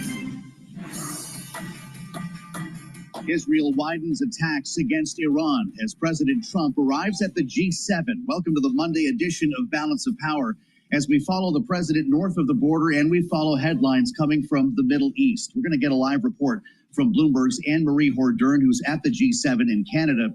And we're going to bring you an important conversation coming up with Ron Dermer, Israel's Minister of Strategic Affairs, former ambassador to the U.S., with analysis from our political panel. Bloomberg Politics contributors Jeannie Shanzano and Rick Davis are with us for the hour. As we welcome our global television and radio audiences to the conversation, we steer you first to New York, world headquarters, and Charlie Pellet with his view on Wall Street. Charlie? Thank you very much, Joe Matthew. We do have stocks trading higher. The Dow, the S&P, NASDAQ, all in the green. President Trump says Iran wants to talk about de-escalating the conflict with Israel, even as the two sides exchange deadly fire for a fourth consecutive day. We do have relative calm returning to global markets. Stocks climbing, oil sinking alongside gold. The S&P now at 6,033 after Friday's swoon, up 56 points, a gain of 1%. The Dow up 354, up 0.8%. NASDAQ up 282. That's a gain of 1.5%. The 10-year 4.42% with the 2-year currently yielding 3.95%. Spot gold is down $32 the ounce, 3,400 even on the precious metal, down 0.9%. West Texas Intermediate crude lower as well, down 1.5%, 71.88 a barrel. Brent, the global benchmark, down 1.5%, 73.10 on Brent crude. And Bitcoin, meanwhile, up almost 3% right now at 107,830 on Bitcoin. Airbus has kicked off the Paris Air Show with orders from Saudi Arabian customers valued at as much as $17 billion and a major purchase from Poland, building an early lead over Boeing, which scaled back its presence at the event following a crash involving one of its jets in India last week. ADRs of Airbus, they're up now by 1.3%. Boeing shares, meanwhile, higher as well. Boeing up now by 1.2%. President Trump is launching a Trump-branded mobile phone service and will rely on wireless networks and hardware that is made in America. AT&T shares, they're down 1% right now. We've got Verizon down 1.4%. T-Mobile shares, they're up by 0.7%. Sarepta Therapeutics plummeting after reporting a second patient died of acute liver failure while being treated with its gene therapy Aletasis for a rare muscle disorder. The death of the 15-year-old boy comes only 3 months after another teenager who received the one-time treatment died. Both cases occurred in people with Duchenne muscular dystrophy who are unable to walk. Sarepta Therapeutic shares right now, they are trading lower. For on-demand news, 24 hours a day, subscribe to Bloomberg News now wherever you get your podcasts. And back we go to Washington. Once again, your host, Joe Matthew. All right, Charlie Pellet taking us around the horn on Wall Street. Thank you for being with us here on Balance of Power, live from Washington. I'm Joe Matthew. Indeed, it's good to see you on Bloomberg TV and radio as we follow President Trump north of the border to the G7 in Canada, commenting earlier that Iran wants to talk. This, of course, following reports that Iran was looking for off-ramps following a brutal weekend of missile attacks by Israel. Of course, that went back and forth with a series of rounds. The president speaking earlier as he appeared with Canadian Prime Minister Mark Carney, as you heard here on Bloomberg. Listen. They'd like to talk, but they should have done that before. I had 60 days, and they had 60 days, and on the 61st day, I said, we don't have a deal. They have to make a deal, and it's painful for both parties, but I'd say Iran is not winning this war. Not winning this war. Asked about reports Iran wants to work toward a resolution, President Trump responding, they'd like to talk, but they should have done that before. This following a report from the Wall Street Journal saying as much, that Iran was signaling through intermediaries that it hoped to return to the negotiating table. This is where we start our conversation, I'm glad to say, with Ron Dermer. Israel's Minister of Strategic Affairs, former Israeli ambassador to the U.S., is with us live right now on Bloomberg TV and radio. It's great to have you with us, sir, and appreciate your time today. Can you confirm that these reports are true? Have you heard outreach from Iran? Well, there's some reports, and then the Iranians denied it, and then they may be passing messages through interlocutors to the United States. I mean, you never know with the Iranians what they're actually doing, but what I can tell you is what's happening in the battle is they're losing. As the president said, I think he was very diplomatic, and he said, Iran is not winning this war. They're losing this war because Israel's determined to remove two existential threats to our country. I mean, remember, Iran is a country that openly calls and actively works to destroy Israel. And they're on a path to building nuclear weapons, and we want to remove that threat. We want to remove the ballistic threat. I'm sorry?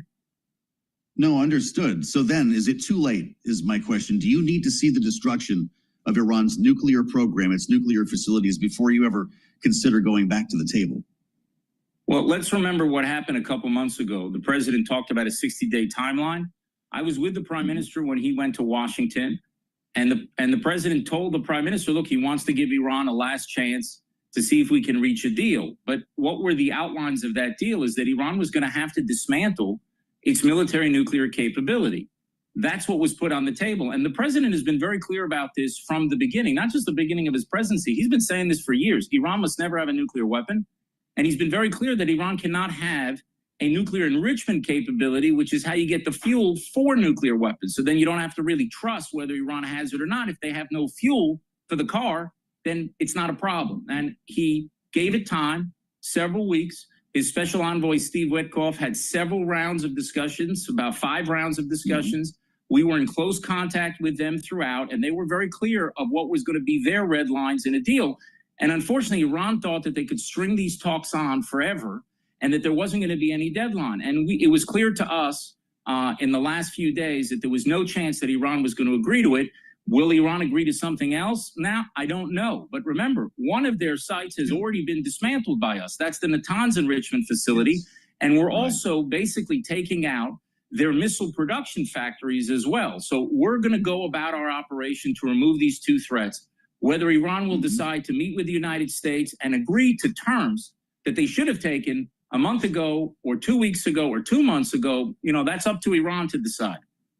Okay. All right. That's very important, Minister Dermer. I want to go a little bit further down that road with you because we heard from National Security Advisor Henegbi, who said that Israel can tackle Fordo, the site, the Fordo deep underground alone. The conventional wisdom here is that you needed the U.S. to help with that by way of bunker busting bombs, the Moab included. Is the destruction, Minister, of Fordo the end game? And do you need U.S. help to do it? I'm not going to get into operations, this or that operation. I hope by now people will not underestimate Israel's will and capability of doing something. It's doing some things when we start a military operation. You saw that with Hezbollah, with the beepers. You've seen what's happened in Gaza. You've seen what we've done as we're fighting this 7-front war. So I think it's safe to say that you shouldn't underestimate Israel's capability to deal with threats. What's important to understand, Joe, is that Israel started this operation to remove 2 threats to the very survival of Israel. We talked a little bit about the nuclear, but there's also the ballistic missile threat. Some of your viewers have probably seen those scenes from Israeli neighborhoods where you had a direct hit of a 1-ton missile. That's like a bus filled with explosives flying through the air and hitting a neighborhood. Now imagine a country the size of Israel, which is all the size of New Jersey, that Iran would fire 10,000 or 20,000 of these rockets. And they have plans to build 300 of these a month, 3,000 a year. You're going to have 10,000 every 3 years. This is not a threat that we can tolerate. So we've launched an operation to deal with both of those threats. And on day 4, I can tell you, we're ahead of schedule of where we want it to be. And we're going to win this war with Iran. And so what happens afterwards, hopefully, will turn the whole region to peace. Remember, we were dealing with the Abraham Accords in the first term, and I'd like in the second term of President Trump to expand that circle of peace. Well, before we go that far, Minister, how far are you ahead of schedule? How far has the Iranian nuclear program been set back? Well, it's day 4. We've taken out their main scientists. Iran has the equivalent of the Manhattan Project, that effort to build a bomb by the United States before World War II that ultimately led to victory in Japan. So Iran has this Manhattan Project, and the main scientists were all taken out in the first few minutes of this operation. And we've taken out information that they need for nuclear weapons, and then facilities like the Natanz enrichment facility, which is their main enrichment facility. There's a conversion facility that converts the uranium to the stuff that you need in order to produce a bomb. That was taken out. I mean, we're setting them back. We're hitting centrifuge manufacturing facilities, and we have a clear plan over the next several days to degrade and destroy their capabilities to produce and set them back several years. And in that sense, we're ahead of where we thought we would be on day 4 of this war. But we're going to achieve what we set out to achieve. Minister Dermer, there's a report that President Trump vetoed an Israeli plan to kill Iran's supreme leader, Ayatollah Ali Khamenei. Is that true? I'm not going to get into any private conversations with U.S. officials. What I can tell you is the U.S. has been tremendous in the support that it's given Israel from the beginning of this war on defense. They have helped us with the Aegis ships to knock down these flying buses full of TNT that were landing on our cities, or that tried to land, were launched at our cities, I should say. They were helpful in the THAAD anti-missile system that you have. You also have American pilots in the air knocking down drones that are being launched at us from Iran. So we are deeply, deeply appreciative of everything that President Trump and his administration has done in order to defend and protect Israel. I mean, we're doing the job on offense and defense as well, but we appreciate everything that they have done to come to the defense of Israel. It's deeply, deeply appreciated, not just by the Prime Minister of Israel and the government of Israel, by all the people of Israel. We've never had a better friend in the White House than President Trump, and our greatest ally in the world is the United States of America. And I think there's an understanding, frankly, Joe, in America, and not just Israel, that when we are fighting Iran, we're not just fighting for ourselves. We're fighting an enemy of the United States. I mean, these people lead millions, these leaders in Iran, the tyrants of Tehran, they lead millions of people in chance of death to America. So when we're taking them on, we are fighting your fight. And actually, our victory will also be an American victory. And I think it will help turn the region into a different direction. I think you're going to see that. Well, a lot of the the Gulf US states, help? and maybe they appear on your show, and maybe they'll be critical of that, and maybe they'll issue a pro forma condemnation. But believe me, in capitals throughout the Gulf and throughout the region, people who have lived under the shadow of Iran's campaign of carnage and chaos and terrorism throughout the region, they are rejoicing now. And my hope is that we're going to, Are you asking the U.S. to get involved offensively?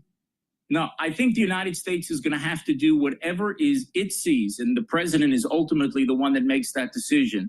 Whatever it sees, it's in America's interest. And I have full faith and confidence that the president will make that decision, whatever he believes is in the American national interest. But I think one thing you should keep your eye on, Joe, is what is happening within Iran. Our fight is not with the Iranian people. We have no problem in Israel with the Iranian people, and America should not have a problem with the Iranian people. They're actually a very pro-American population, probably second to Israel in the entire Middle East. It's the regime, and that regime subjugates them and also terrorizes all of its neighbors, including our Arab neighbors, while calling for Israel's destruction and ultimately for America's destruction. Remember, we're the little Satan, and they call you the great Satan. So pay attention to what is happening inside Iran when you see the fires starting to spark against the regime. And believe me, Joe, the thing that is most concerning for the leader of Iran is that his people will turn on him and his regime, because after nearly a half century of tyranny, they've had it. You saw them come to the streets in 2009. You saw them go to the streets in 2022, and they may actually go now. And he's very, very worried about that. So we're going to wage our war to achieve our goals, but keep your eye on what the people of Iran are doing. We will, of course we will. You've made a number of references to what happens after this, Minister Dermer, and I'm curious to just extend that a little bit. Whether this conflict ends at the negotiating table or on the battlefield, however this happens, will it also bring an end to your war with Iranian proxies? Will it mean an end to fighting in Gaza? Well, I mean, that's a very good question. A war was launched against us on October 7th by one of Iran's proxies, Hamas. And you see what we've done since then, when Iran basically opened many fronts against Israel. Hezbollah in the north, the Houthis in the south in Yemen, Shia militias in Iraq, various different Iranian proxies in Syria, and also directly from Iran itself. So we've been fighting this war, but look what we've done. We have crushed Hamas in Gaza, and we essentially have decapitated Hezbollah in Lebanon. Iran was this very powerful and dangerous octopus with all of these arms. And what happened is those arms, those octopus arms, have turned into T-Rex arms now, and we have cut them down to size. Now, in the wake of this war, you say, well, how is it going to end diplomatically? Well, you know, Japan ended diplomatically too. You just had a surrender ceremony. What was it, the USS Missouri, where you signed some documents. Now, we're not looking to occupy Iran. We don't have a territorial conflict with them. I don't think the United States is interested in putting boots on the ground anywhere they don't have to in the Middle East. That's not the question. Right. The question is, in the wake of this war, can we then make it clear to Iran that they have to end their support for terror proxies? They have to give up these ballistic missiles that are in violation of international law, and that they have to end permanently any attempt for a military nuclear capability. They want a peaceful nuclear program. There are dozens of countries around the world that have nuclear reactors. They don't domestically enrich uranium, and they can do that. Those are the terms of what enable us, I think, to get to an end of the war and then to move on to the business of making peace and continuing where President Trump left off at the end of his first term when we made peace with 4 Arab states, the United Arab Emirates, Bahrain, Sudan, and Morocco. We should move that to other Gulf countries. And I think there'll be a lot of surprises that will come in the wake of this war when you're going to see actually peace deals start happening much faster than people think. Okay. I want to ask you in our remaining moment, Minister, because it's important. We're seeing a lot of numbers here. I want to ask you about casualties and what's really happening on the ground. The National Emergency Service says at least 21 people identified as civilians have been killed in Iran's retaliatory strikes since Friday. Is that number still accurate? I think that number now is up to 25. Unfortunately, I'm not certain. You know, when you fire these ballistic missiles into civilian areas, and they're doing it. Remember, we're targeting terrorists in Tehran. We have the power to simply, you know, carpet bomb whole cities. We don't do that. We're only targeting terrorists and trying to get the innocents in Tehran and elsewhere of Iran out of harm's way. We're telling people just today, we took out the National Broadcasting Service, which just, I'm telling the people of Iran, I think we're rejoicing over that, but we got people to evacuate all the areas around it. They're not telling us where they're going to fire. They want to kill as many people as possible, and they're slinging these huge flaming buses into downtown Tel Aviv. You see it on your television screens. So I think we're fortunate that the casualties have not been even more than 25, even though that it's a terrible a tragedy for each and every one of those families. But given what has been thrown at us and fired at us, I think it speaks to how the Israelis have acted under fire and what kind of resolve that they have. And they're running into their safe rooms, staying in the safe rooms, and acting with a great deal of discipline that our home front command is constantly encouraging them. Get into those safe rooms, because those are the places where it's really, really unlikely that they're going to be hurt. And we've seen terrible scenes of destruction, but unfortunately, fewer casualties than otherwise people would have expected. We're glad that you could spend some time with us today, Minister, and we'd like to stay close with you as this all develops. Ron Dermer is Israel's Minister of Strategic Affairs, former Israeli ambassador to the U.S. We thank you for your time. I'm Joe Matthew in Washington. As we follow the bead to Canada, this is the backdrop for the G7 summit that's getting underway right now. The Open just took place. And Bloomberg's Anne-Marie Hordern following President Trump to Banff, where she is right now. Meetings getting underway. In fact, we already brought you some images of the president with Prime Minister Carney. He also sat down with Germany's Chancellor Merz. Anne-Marie, it's great to have you with us here. You've had many conversations with Ron Dermer, and you can hear the passion in his voice today. How is this adding to the conversation in Canada? Well, I think one thing is very clear when you hear from Ron Dermer is that the United States has been absolutely supporting Israel in its defense. Of course, a key question when we saw this attack originally take place is how much the United States know and how much support has the United States given Israel in the offense. At the moment, and the president said this over the weekend to ABC News, that they are not involved in it right now, but it would become, quote, possible to get involved. They have been very involved in terms of helping Israel strike down missiles and drones, but they have not yet joined in terms of the offense. And Joe, you asked an excellent point when it comes to Fordo, the nuclear facility that experts for years have said it would be very impossible for Israel to strike alone and actually hit that nuclear facility, given the fact how it's buried deep into the mountain. And we have already heard from the IAEA today that Fordo stands fine and has not been hit. But Ron Dermer didn't want to get into any of those specifics, but just coming back to the point that the U.S. has been a great support. Now, at the same time, the president was asked about these reports in the Wall Street Journal that Iran is using back channels, trying to get some Arab countries to convince President Trump to put some weight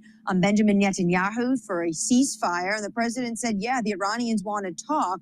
The president also said something has been repeating for days, which is that he gave Iran months for a diplomatic off-ramp. He's talking about some 60 days, but actually, Joe, I reported in mid-March that first letter went over to the Ayatollah, giving them a timeline to have talks, to have nuclear talks. We were supposed to see the 6th round of those nuclear talks with Steve Witkoff, his envoy in Oman yesterday. And obviously, Joe, those talks did not go through.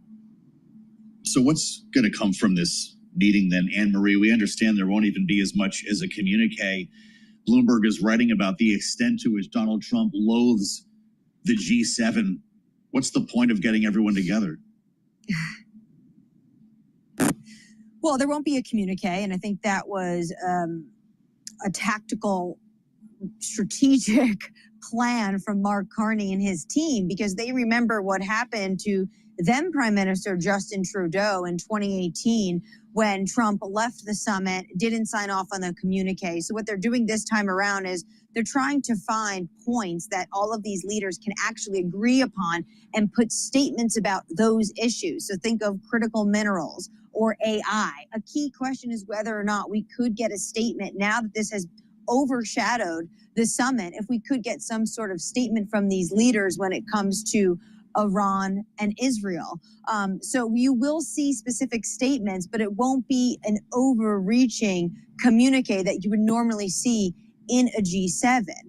We should also note that the president here, besides, of course, what is going on in the Middle East and this concern for the world about a wider regional war, they are going to obviously be discussing trade. He is in the midst of a trade war with not just Canada, and he talked about that at the top of his more than hour meeting with Mark Carney. He said, I have a tariff concept. Mark has something different. But trade is going to be really key. He bought USTR, Jamieson Greer, as well as their Treasury Secretary, Scott Bessent. Two individuals have been leading on these trade talks. So the European Union wants to make sure that they have these conversations on trade, as well as Mexico's president, who is preparing for her first one-on-one meeting with Donald Trump. Great reporting, Anne-Marie Hordern, with us from Banff, a beautiful location to hopefully get people in a room to have some serious conversations. They'll be meeting in Kananaskis in Canada, and we'll let you know what comes from the G7 with the help of Anne-Marie and Bloomberg's David Gura, who was with us a bit earlier. I'm Joe Matthew in Washington. Glad you came along. I can't wait to hear what the panel thinks about all of this. Jeannie Shanzano and Rick Davis are coming up with analysis from our political panel today. We want to check the markets first, though. Let's get to Charlie Pellet at World Headquarters in New York for some details on the Monday trade. Hey, Charlie. Well, hello there, Joe Matthew with the Dow, the S&P, NASDAQ. They're all advancing right now in the green. Relative calm returning to financial markets after Friday's massive sell-off. The S&P higher now by 57 at 6,034. That is a gain of just about 1%. We've got the Dow up 337, up by 0.8%. NASDAQ up 290, higher by 1.5%. The Bloomberg Mag 7 Index ripping higher by 1.5%. The 10-year 4.43%, and the 2-year ahead of the Wednesday Fed decision 3.96%.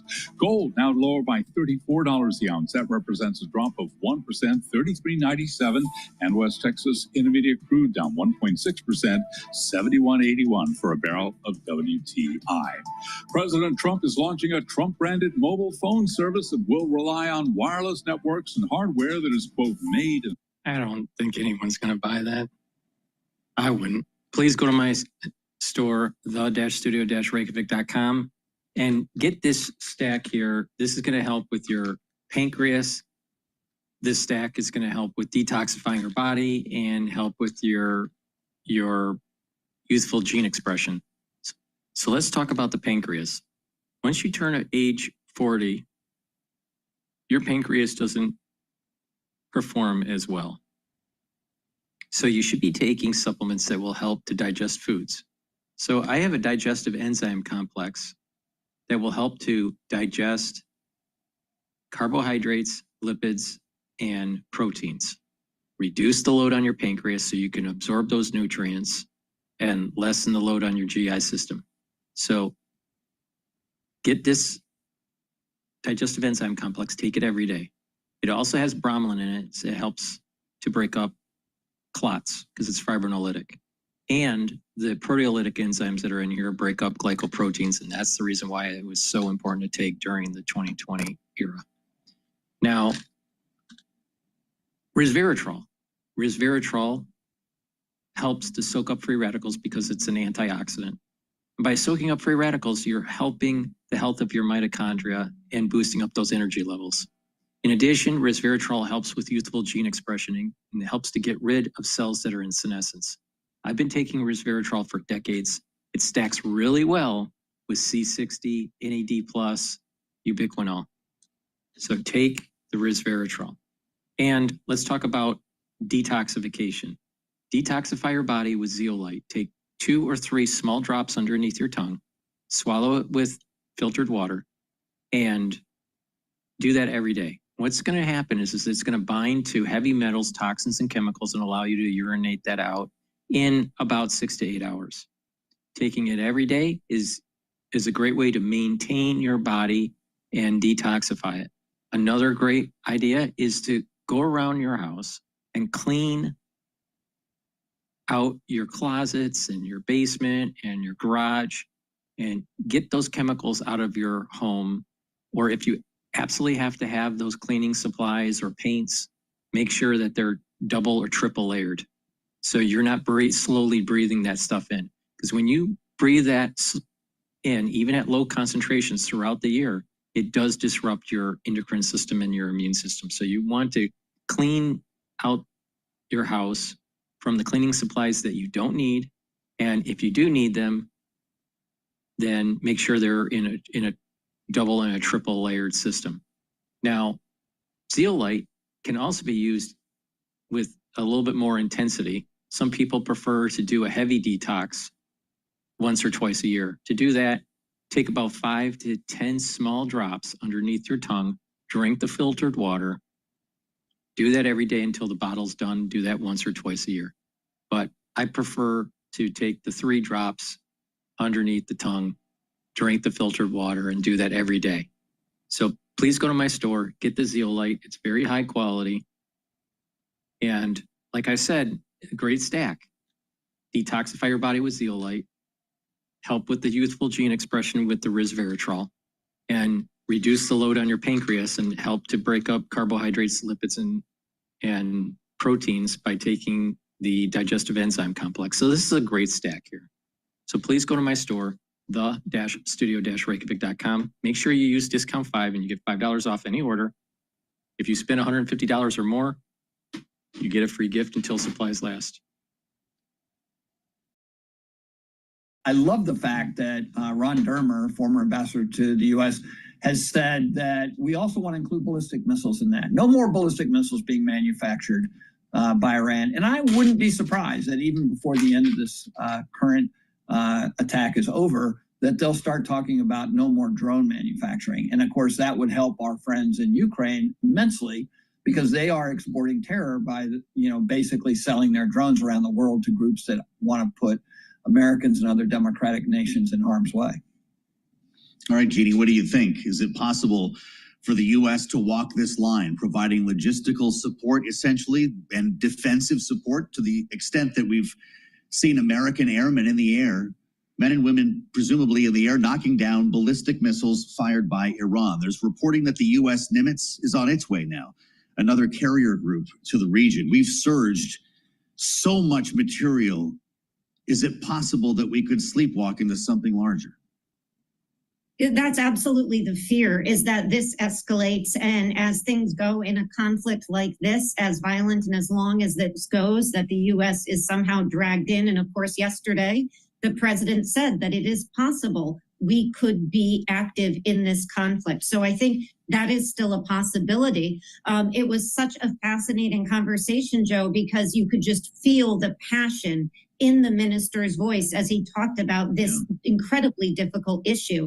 And one of the things he raised was, hopefully, he said, and I don't want to put words in his mouth, after we are done, we live in a more peaceful Middle East. And, here to that, the question always is, what does the final day or the day after the final day look like on both sides? What is the end? And that is still not clear. We can see from all the reports that Iran is overgunned, outmaneuvered, outmatched. Israel has the upper hand. They have been decimated in Iran. The proxies have been decimated, but there is no certainty that they don't go underground after this is all over. And what happens after we regime change, which is what Israel has been talking about, if we see a regime change, hopefully that regime is more peaceful and more friendly to the United States, to Israel, and the Middle East. But that has not been what we've seen in history. So that is the big question I have. What does this look like when this finally comes to an end? And I know the president is saying Iran is talking about coming back to the table for talks. How do you have talks about a nuclear peace agreement when your nuclear capabilities have been decimated, if that's indeed what happens at the end of this? So I think there's a lot more questions here about the end and a lot fewer answers and understanding as to what that looks like and whether we are in fact actually living in a world that is more peaceful here and in the Middle East. Rick, Ron Dermer said Israel has already dismantled the Natanz site. This is Iran's main nuclear enrichment facility, and we know that they had launched those attacks on Friday. There are questions, and I asked Minister Dermer about what happens to Fordo. This is the enrichment site that is hundreds and hundreds of feet beneath rock, and it is believed that Israel can't reach that far underground without the help of U.S. bunker busters, if they, in fact, can get there. Should we be trained on this site? Does Israel feel that it needs to close the deal in Fordo? Well, I think that if they had the means, Moab's mother of all bombs, bunker busters, that I have no doubt that they would probably have targeted that site earlier on. But they know their own limitations. They have, fantastic precision guidance weapons, missiles. But when you bury something deep into a mountainside, it's trickier to get to. And maybe that is the sum and substance of ultimately a peace deal, is that inspectors get to go in and we make sure those centrifuges are dismantled and they're monitoring. And so rather than destroy it with offensive means, you get rid of it through the negotiation process. And yet, I think it's very clear from your interview with Ron Dermer that Israel will not stop hostilities till they get the deal they want. And he was not willing to describe what that deal looks like, but I'm pretty confident that the two existential threats that he described, of ballistic missiles and a nuclear program, have to go away in order for this fight to stop. Are you surprised at the way this has unfolded, Jeannie? I've mentioned this a few times over the past couple of days. People our age grew up thinking that this would be the beginning of World War III, that this was the line you couldn't cross, to have Israel, in fact, go to war with Iran. But seeing Iran as crippled as it was going into this, with its missile defenses attacked repeatedly by Israel, it's changed the way we're looking at this entire dynamic. You've got a stock market today that's up hundreds of points, even as this takes place in the Middle East. Are we missing something here? I think that is how we grew up, and it is a very scary proposition. This has been, Israel knew they had to go in now if they were going to go in at all, because of course Iran was weakened severely, as were the proxies. I think the concern again is that there is no guarantee that they stay weakened, and that is one of the scary aspects of this. There is this assumption that we take out this regime and what follows is much friendlier to the Middle East and to the United States. And that is not necessarily the case. Do they go underground like North Korea and build a bomb? They have the knowledge, they have the means, they have the capacity. So those are all very scary propositions. And we should also add, from a domestic standpoint, Donald Trump is finding himself in a domestic conundrum here on both this issue and immigration, similarly, where the MAGA right is standing up all weekend on these two issues and saying, you have abandoned your promise. So much so he came back and say, MAGA policy is whatever I say it is. But that is also a real threat to Donald Trump domestically. Great conversation, as always, with Jeannie Shanzano and Rick Davis. I appreciate your insights. Bloomberg Politics contributors for... All we got to do is knock out Iran, topple the regime, and the secular part of the society is going to rise up and have democracy.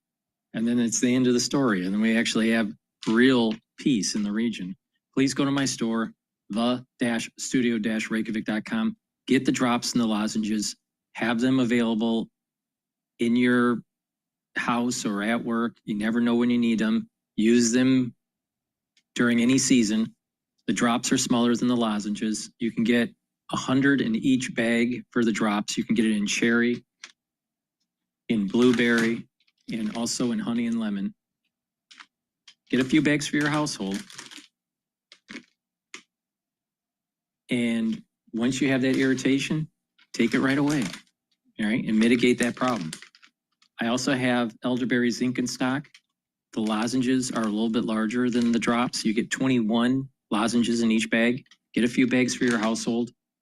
It's very important. Once you have that irritation for whatever reason, take the drops, soothe that irritation, and by doing that, you're protecting that epithelial lining in your oral cavity and your oral pharynx. So please go to my store, the-studio-reykjavik.com. Get the lozenges and the drops. Get a few bags for your household. Help support the work that I do. Use discount 5. You get $5 off any order. You spend $150 or more on an order, you get a free gift until supplies last.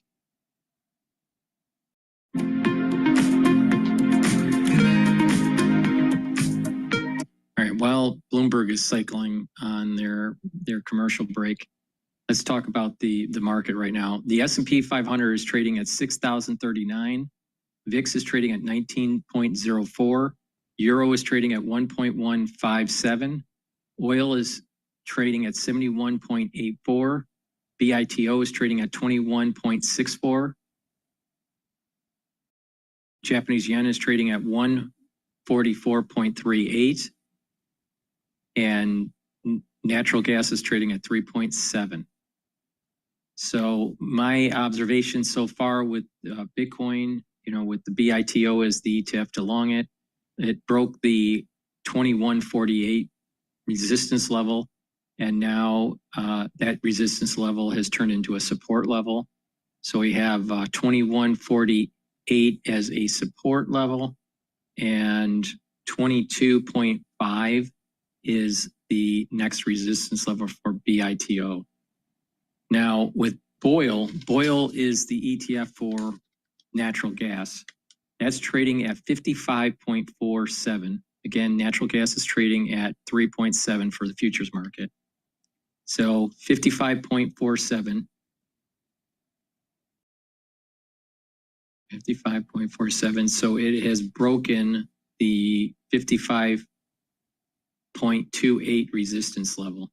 So now that it may turn into a support level, or if it drops down, it may turn into a resistance level again. It's just barely above. So that's battling it. So we need a little bit more time throughout the trading session to see if it establishes as a support level. So look at that 55.28 barrier for Boyle. For it to go up higher, it would mean that natural gas would have to go up more like 3.75, 3.78, something like that. So Boyle's just hovering above that level of 55.28. So watch for that.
9:40 on Wall Street. We do check markets all day long here at Bloomberg. We have got the Dow, the S&P, NASDAQ solidly in the green. Some calm, relative calm, returning to U.S. financial markets after Friday's rout. We've got the S&P now up 61, back at 6,038, higher by 1%.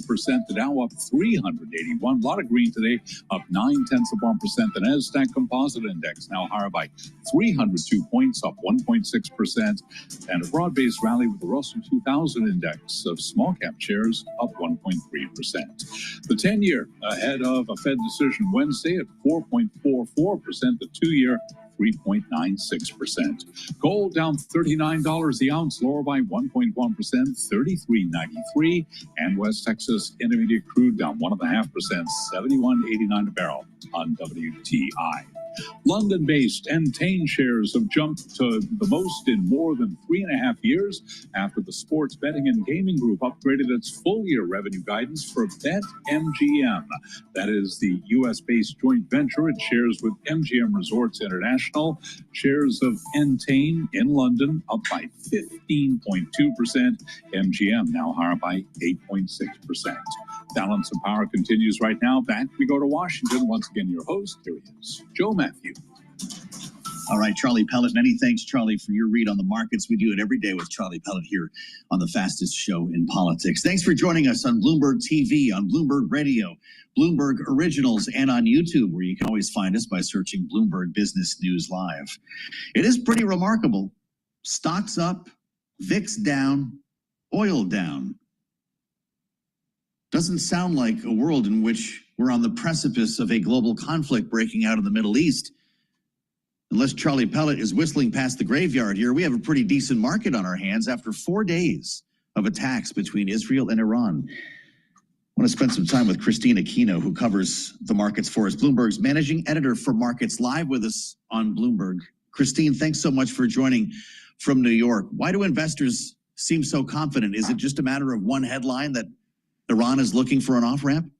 Well, Joe, you know, the history of markets is that they are notoriously bad at pricing geopolitical risk. And, you know, the same goes for what we're seeing now in this latest bout of the Middle East conflict. We did see that initial knee-jerk negative reaction on Friday when news of Israel's initial strike against Iran emerged. And, you know, since over the weekend, we have seen investors being willing to recalibrate their appetite for risk. And clearly that's leaning more toward the risk positive side of things. I mean, there's definitely the headline that Iran is potentially willing to de-escalate, helping sentiment a little bit. But more broadly, you know, there is still this very bullish sentiment in markets, particularly in stocks.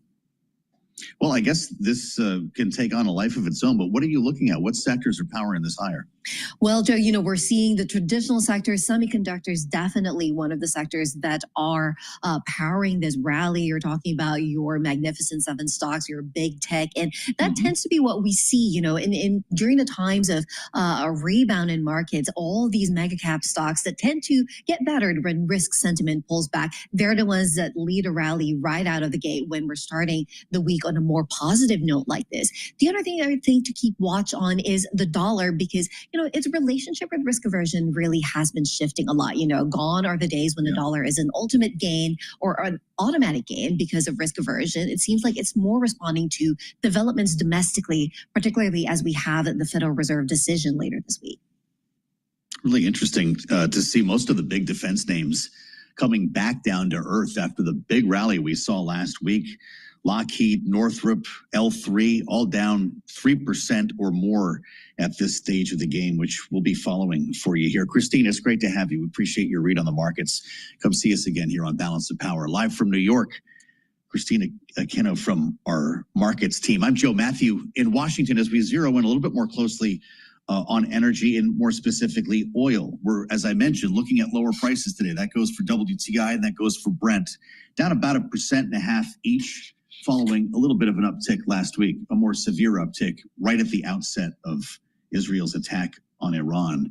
We can't have this conversation without Bob McNally. I've been looking forward to doing this for a couple of days here to get his read, the founder and president, Rapidan Energy Group, former White House energy advisor in the George W. Bush administration. Bob, welcome back. It's great to see you. Should this market be more concerned? Great to be with you, Joe. You know, I think it should, but you know what? You have to cut it some slack. We have a pattern here where we've had scary geopolitical disruption events going back to September of 2019 when the Iranians hit the Saudi Abqaiq stabilization plant, most important oil facility in the world, had the biggest open in Sunday and for crude oil markets ever, but it didn't last. The Iranians chose to inflict light reversible damage. Russian invasion of Ukraine, crude prices spiked, ended up being a nothing burger. We've had the Houthis disrupt Bab al-Mandab hasn't roiled global oil markets. And Israel and Iran have come to blows twice last year and now, and we still see oil flowing through Hormuz and being produced. So it's understandable why the market would say, boy, you cried wolf. I've seen this movie before. Only back when something changes. I'm what gonna if watch Iran the flows. does close the Strait of Hormuz? We keep hearing this. Is that the worst case scenario for the oil market? It's right up there. In my view, the worst case is a damaging attack on the Abqaiq stabilization plant. There is no more important and valuable piece of real estate on planet Earth. One facility stabilizes and controls about 7 million barrels a day of Saudi production. The Iranians hit it once just to show that they could. They didn't do damage. If they went back and destroyed that facility, Joe, we'd be in a depression. Oil would go to 150 in a week and then down to 20, and it would be really the end of the world as we know it. At 7% of world oil supply gone. Now, Strait of Hormuz is 18 million barrels a day, about 5 million barrels a day of product, 13 million barrels a day of crude. Not a lot of redirects. You can put a little bit out through Yanbu and the Red Sea and a little bit out through UAE, through Habshan, but basically you're losing 15, 14 million barrels a day. Our strategic stocks can't cover that. Even if they were full, they couldn't cover that. So yeah, that's right up there as the second worst, I would think. Neither of these appear to be expected by this market. It gets back to the boy who cried wolf. To your point here, we had Ron Dermer on the program at the top of the hour, Minister for Strategic Affairs in Israel. And he's talking a tough game. They're not done. They're not near being done, according to Ron Dermer, who talked about not only eliminating the nuclear threat, but the ballistic missile threat. That's going to require a lot more sorties and could potentially change the nuances of this conflict. Short of the worst case scenarios you're mapping out, what else should we have our eyes on? Well, Israel is a changed country after 10/7/23. And the plan was always Gaza, Lebanon, and then Iran. And we're into the Iran phase. And I think they're even hinting at regime destabilization, if not destruction. They're emptying Tehran, etc. So Israel is not going to stop until it achieves its objectives, very least neutralizing nuclear facilities, ballistic missiles, and possibly destabilizing that regime. And I don't believe President Trump is going to stop Israel from doing that. So I would think that Iran has to play the only card it has. It doesn't have military escalation dominance with us or with Israel. The only card Iran has is to threaten the thing that scares President Trump perhaps the most, and that is $5 gasoline here. And so whether it could make that happen. It can make that happen. This debate is out there. We shouldn't expect, if the United States were to become militarily engaged against Iran, or Iran were to try to close the straits, it wouldn't be like the first Gulf War or the second Gulf War, where the U.S. prevailed militarily in hours to days. No, it would not be a cakewalk. Look at the Houthis, who are inferior to Iran, yet they are keeping us is able to shut that strait for some period of time, a lot longer than the market thinks. So I think they may have to demonstrate that they're willing to do that, to get this crude price back up, to try to convince President Trump to rein in the Israelis. In a way, it's the only card they have. Fascinating. You've been preparing for this moment probably for a long time as somebody in the oil space. What's different about Iran and its standing in the oil market, its importance and scale in the oil market now, than say back in the 1970s when an embargo had such an impact on our lives? Yeah, back in the 1970s, especially the early 1970s, the United States was the Saudi Arabia, the swing producer, the spare capacity holder of oil. Going back a little earlier, late 1960s, Arab-Israeli war, Arab oil embargo didn't matter because the United States had a safe, ample buffer and spare. But as we went through the 1970s, that went over to OPEC, and the United States lost control. And here we are with a 100 million barrel a day market with maybe 3-4 million barrels a day of spare, and all of the spare is in the war zone in the Arabian Gulf. Okay. So we're in a pickle, and the world's in a pickle. And what I think people may not realize, in the 70s, the United States knew we were vulnerable because we were losing control. The imports were rising. What people may think now is because of shale oil, because the U.S. is a net oil exporter. I hear this all the time. Yep. We don't need the Middle East. Yes. We don't need the oil. Yes, we do, because the price of oil is what we really care about, what our consumers and businesses and investors care about, the price you pay for it, not where it comes from. That which is global. And whether we're an importer or an exporter, whether we're big or small, if there's a disruption anywhere, prices go up everywhere. In the meantime, Israel attacking Iranian energy sites means an energy crisis in Iran or beyond the region? So it depends on what targets they attack. Yeah. So if they're attacking local oil terminals, like outside of Tehran, like they did, or the South Pars 14, Phase 14 gas Saw field, that yesterday, right? yeah. That's What a is that? problem for Iran. Okay. That's not a problem for Mr. and Mrs. America. That's not a problem for our Exxon station. Israel Right? These truly are- knows this. That's right. And so the Iranians hit the Haifa refinery. These are hitting domestic facilities in Iran and Israel. It's concerning because they're spreading beyond military targets. However, it hasn't yet hit flows or production that matter for the world. And that's why crude is off today, and folks are not so much worried. Isn't that something? This is all remarkable to hear about. As I think about your answer on the Strategic Petroleum Reserve, we talked to the Energy Secretary last week. Chris Wright said it would take years. We've heard this constantly from the administration. First, we have to repair the caverns, and then we can start bidding. It's going to be a years-long process. But Bob, it sounds like we don't have years. Based on what you just said, we might need that oil. Yeah, you know, sometimes our biggest mistakes are bipartisan. And Congress, in its wisdom, both parties, starting about 5-10 years ago, started selling off the SPR just because we thought we didn't need it. And then President Biden sold about 180 million barrels, you know, when there was no emergency with Russia. We didn't lose any Russian oil. Had we lost Russian oil, would have been a reason there wasn't. So here we are. Half of the reserve is full. Secretary's right. Right is right. We'd have to be slow to refill it. I was working for President Bush, and we did it through a royalty in kind program, and it took us years to get back to the tippy top. So you've already done this. I've done it. I was there in the White House after 9/11. I was there for the second Gulf War. We thought through the type of barrel flow and contingency planning, where are inventories, where's spare capacity, and the math gets pretty grim if we lose the Strait of Hormuz or Abqaiq, with or without an SPR. If that happened, you'd have to release what was left in there now?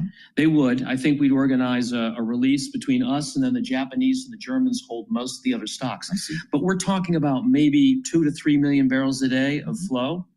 Hormuz is 18 total, maybe some redirects. We're losing 15. Wow, so 15 is a lot more than 3. Fascinating. It comes down to barrels, as you always say. It comes down to barrels. And there's an iron law of economics. You can't consume what you can't produce. Oh, true. And the price is like the police officer that enforces that rule. And if you lose 15 and you only can grab 13 from SPR, and you can't produce more in a hurry, we've got to consume that much less. And the price will do that by going up. What does this mean for the big oil names, Exxon, Chevron, and so forth? Their stocks are hardly moving. And I understand that. This is not a good thing for them. We've seen wars in the Arabian Gulf lead to oil price spikes, but what comes after that? Recessions, demand downturns, and price drops. This is not a good thing if you're an oil company or an oil producer. Yeah. Now, what would be interesting is if there is regime change in Iran and you could get private companies operating in that country with the world's second, third largest oil reserves, gas reserves, third largest oil reserves. So there's a lot of oil there. And if Iran were to have regime change, peace and stability would be strengthened. So it's, but for the oil companies though, these momentary spikes are dangerous. Really interesting. I think it's the same thing for OPEC countries as well. Having listened to Bob McNally for a couple of minutes here, you're not terribly worried yet. But things could change very quickly. Is that a fair assessment? You're right. I'm not terribly worried, but I'm more worried than we are today. Here we are in the markets. I would not be buying this sell-off here. Okay. I think we're going to be going higher before we go lower. I think this is not over yet. Fascinating, as always. Bob McNally, Rapidan, great conversation. I'm so glad that you come in. It's always great to have you here in the nation's capital. I'm Joe Matthew in Washington. I think what's going to happen is oil is going to slowly drift down, get below the 68.50 support level, and then trade between 65 and 68.50. It's not going to happen this week, but within a couple weeks or so, I think that's what's going to happen. Please go to my store, the-studio-reykjavik.com. Get the heirloom barley. Heirloom barley helps to detoxify your body. It brings down inflammation, and also it soaks up free radicals through superoxide dismutase. So by bringing down that inflammation, that's really important for your vascular system, because by reducing inflammation at the vascular level, you're reducing the chances of plaque buildup. When you're bringing down inflammation systemically, you're helping your immune system. And when you're bringing down inflammation at the neural level, you are helping those neurons and the health of the myelin sheath.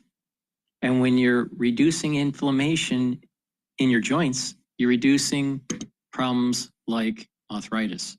So please go to my store, the-studio-reykjavik.com, and get the heirloom barley or the gladiator barley. Gladiator barley will also help to build muscle. Boomer Boost is a 68 nutrient powder. You take it every day. You take it either for your breakfast or for your lunch. Take it once a day. Go on my store and take a look at the label. It has a very comprehensive powder compound, and it targets multiple systems. It targets brain function, targets your heart, targets your vascular system, your musculature. It helps you to build strength, and it brings up your energy levels and revs up your metabolism. When you do this, you take this on a regular basis, what you're going to notice is you're starting to lose weight safely. You're going to have a steady level of energy throughout the day, no spiking. You're going to be able to concentrate. You're not going to have brain fog. You're going to be able to be sleeping better. So you're going to be well rested. And in addition, you're going to slow down the aging process and help with your immune system over time. This is a very powerful supplement that you should have in your health protocol. All right. Now, what I have in my core protocol is Max 35, Max 14, or Cleanse. You take that once a day, teaspoon a day. The second pillar is C60, which soaks up free radicals. The third pillar is the turmeric, ashwagandha, and lignans to help with your immune system and your vascular system. And Boomer Boost to boost up those energy levels and rev up the metabolism. When you are reducing inflammation, reducing free radicals, increasing your ATP, improving your mitochondrial health, you are slowing down the aging process. And if you do that on a regular basis, you're going to see huge benefits in your health. But it's not just the proper supplementation, it's also proper sleep, exercise, eating properly, making sure that you stay away from processed foods, make sure you filter your water, learn new things. Mindfulness or spirituality will help calm down the central nervous system. Working out with the 4 modalities, cardio, resistance training, balancing, and stretching. These are all very important. And by doing this in a holistic fashion with the proper supplementation, you are going to slow down the aging process. So please go to my store, the-studio-reykjavik.com. Now, C60, like I said, is the second pillar of the core protocol. You can get it in extra virgin olive oil, avocado oil, or MCT coconut oil. You can get it in a 2 ounce, a 4 ounce, or an 8 ounce configuration. It is cheaper to get the higher ounce configuration because it's cheaper per ounce. And take a teaspoon a day, every day, preferably on an empty stomach for best absorption. And what that will do is it'll soak up free radicals. help boost up the health of the mitochondria. You're going to have more ATP. The cells are going to perform better. Your tissues are going to perform better. Your organ systems are going to perform better. Your immune system and your glands and your endocrine system, even your neurons, will perform better. Soaking up free radicals at the neural level will reduce stress on the neuron. That means the health of the myelin sheath will be maintained. Reducing stress at the neural level is going to allow for that neuron to produce those neurotransmitters, allow for positive neuroplasticity. Those are all very important. And by improving the mitochondrial health in the neuron, you're going to have more ATP to produce those neurotransmitters and to release them, so you have that electrical signaling that's taking place for your neurons. So please go to my store, the-studio-reykjavik.com, get the C60. If you work out, take it before your workout so you can soak up the free radicals that you're generating during your workout, and you'll notice that you are recovering quicker. By taking this, also will help to soak up the free radicals in your bloodstream. And by soaking up free radicals in the bloodstream, you're reducing oxidized LDL. Oxidized LDL is the beginnings of plaque formation. So you're mitigating that. So please go to my store, the-studio-reykjavik.com, get the MCT coconut oil, the avocado oil, or the extra virgin olive oil. C60 needs to be in an oil for proper absorption. Please go to my store, the-studio-reykjavik.com. That's the end of my transmission. We've been broadcasting for over 5 hours and 15 minutes or so on Rumble. So thank you for listening. I greatly appreciate it. For the ones that were watching on YouTube and on my website, the-studio-reykjavik.com, thank you very much. We will do this again tomorrow and talk about the markets. But we are living in tumultuous times, but you don't worry. You just stay calm and just work the problem through. Thank you for listening and have a nice day.